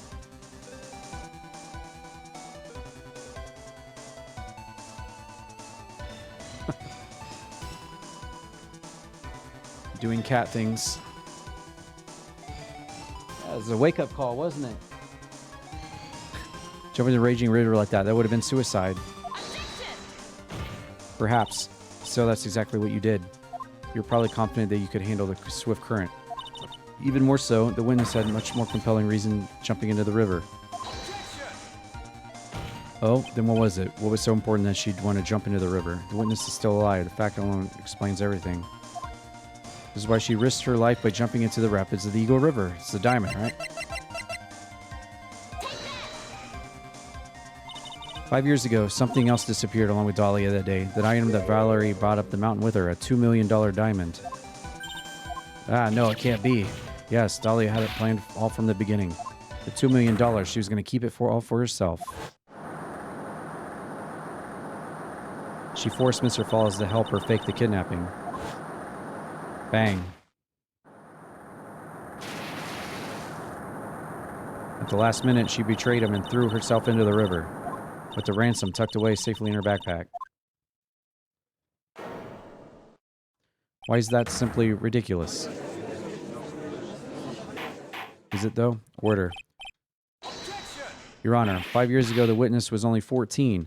You really think a 14-year-old is capable of such a demonic plan? This woman is a demon, and therefore one more person who helped make a demon out of her. Her sister, Valerie. You mean the victim was involved in a kidnapping plot as well? But she was a detective then. You're saying she participated in her sister's kidnapping? Precisely. Sure, it weighed heavily on her conscience for the past 5 years. This is the whole reason why behind the victim's murder. What do you mean by that? On the day of the murder, after receiving the phone call from Falls, Valerie called her sister Dahlia, and then she told her what she was planning to do. She was going to tell the whole truth that she wrote in her note. That is what sealed Valerie Hawthorne's fate. That is when you hatched your demonic plan to kill two birds with one stone. A plan that would ensure neither of your accomplices to the kidnapping would talk. And that is why you killed your sister, Valerie.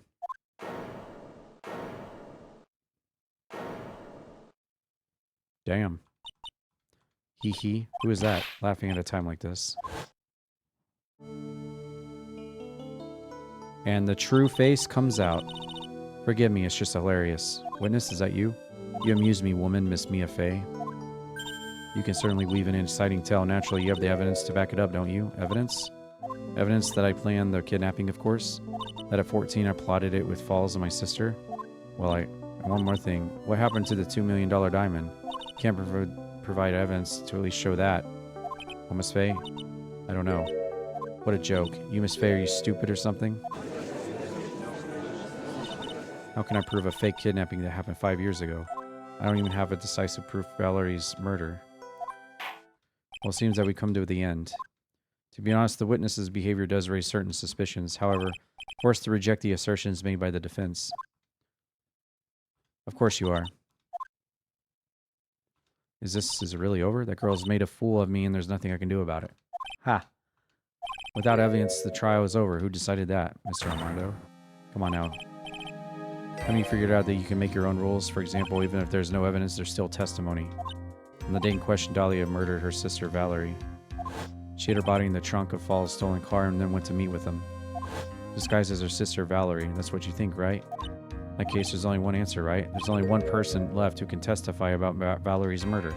Since there's no proof, there's only one thing left to do. Who is the one person who can testify to that demon woman's crimes? Well, this guy right here. Your Honor, defense wishes to call a new witness. A new witness.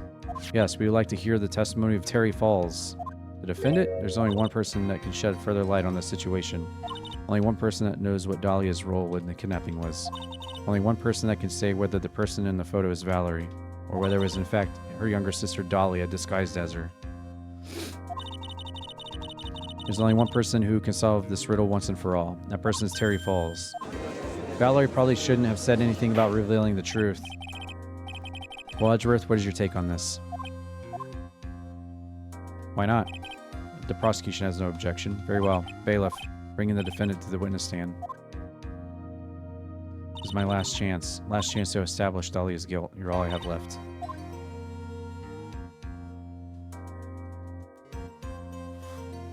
Defendant, you've heard everything that's been said to this point, yes? Don't believe it. No way. Dahlia died 5 years ago. Valerie betrayed me. Mr. Falls, I don't know what she said to you 5 years ago, but one thing is clear.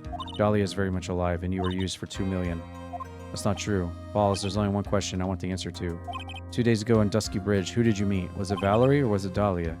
Dahlia, did you betray me? 5 years ago she promised never betray Dahlia. It's true.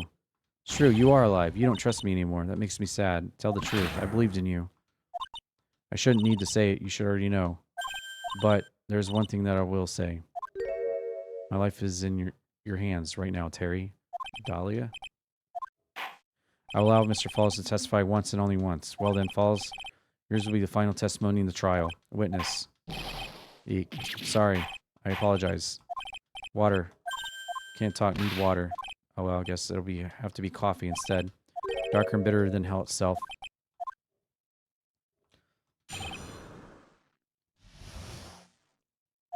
That day, 4 p.m., I stopped in a car. I was in front of the bridge. She wasn't there. I waited on the bridge. Washed my car from bridge. Never put nobody in that car. Finally, one woman came, stood in front of me. We talked, and then she left. That was Valerie, not Dahlia. Mr. Falls, you're covering for her. Do you think... That's enough, Miss Fay. His last statement was a fitting way to in the final testimony of the trial. Well then, Miss Fay, please proceed with cross-examination. Is this how you want it to end, Falls? Another guilty verdict to go along with your death sentence? There's only one person who can stop it.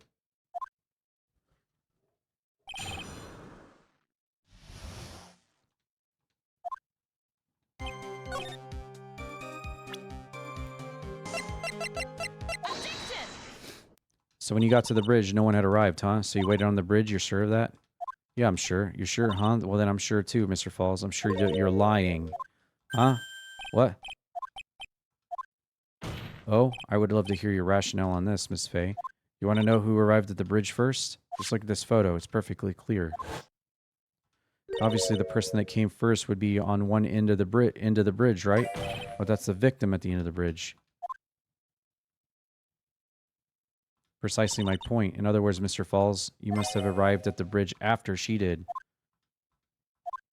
Mr. Falls, please don't get worked up. We just want the truth. I got there around 4 o'clock, it's true.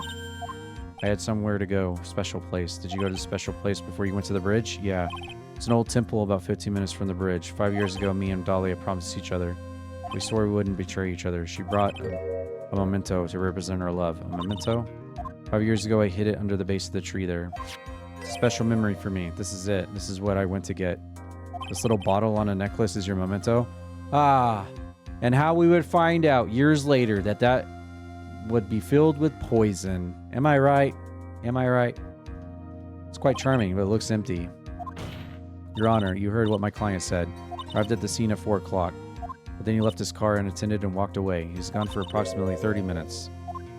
With that much time, Dahlia could have easily hidden the body in the trunk of the car.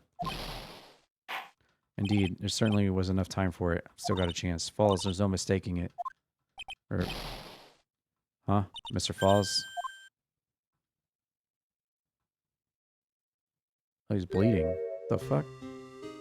That's enough, please. Witness, I promised her 5 years ago. If it ever happens that we can't trust each other no more, then we're supposed to drink bottle. Wait, what? Stop the trial. Your Honor, we need a recess. I was stupid, couldn't keep promise, so I did it. I drank this. Just a little more. It's gonna prove your innocence. No, I don't want that. Don't trust self. Maybe kill again. Kill, sweet. Armando, thanks for coffee. Wait, what? What did he do? Was there poison inside that? And so my first trial ended suddenly and tragically. It ended with no winners, only losers. He poisoned himself? How did he get the poison? Was it in that necklace? Yep, a wound that cut so deep in my soul I thought it'd never heal. Sure is the same for the young prosecutor as well. Exactly, Ashley, exactly. He ended up swallowing the whole thing. The one person, the true criminal Dahlia, she left the courtroom with a secret smile on her demonically sweet face. He drank the poison knowing it, as he said, was a bottle. It was a promise. He drank the liquid in the bottle. Unforgivable, that witch. You're so close to the truth. It was right there in front of us. You were just a little too soft. It's my fault. Don't cry. You're going to make my coffee salty. I knew it wasn't cut out for this. Yeah. Don't you get it? You can't cry yet.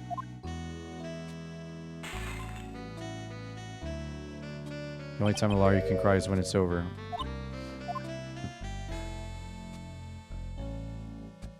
So we do we get to see her in the last case of this trilogy? How tough the cases no matter. Always fade over time. I'll only eventually forget them.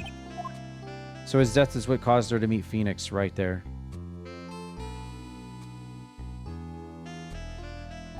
That's why she was in the court records room.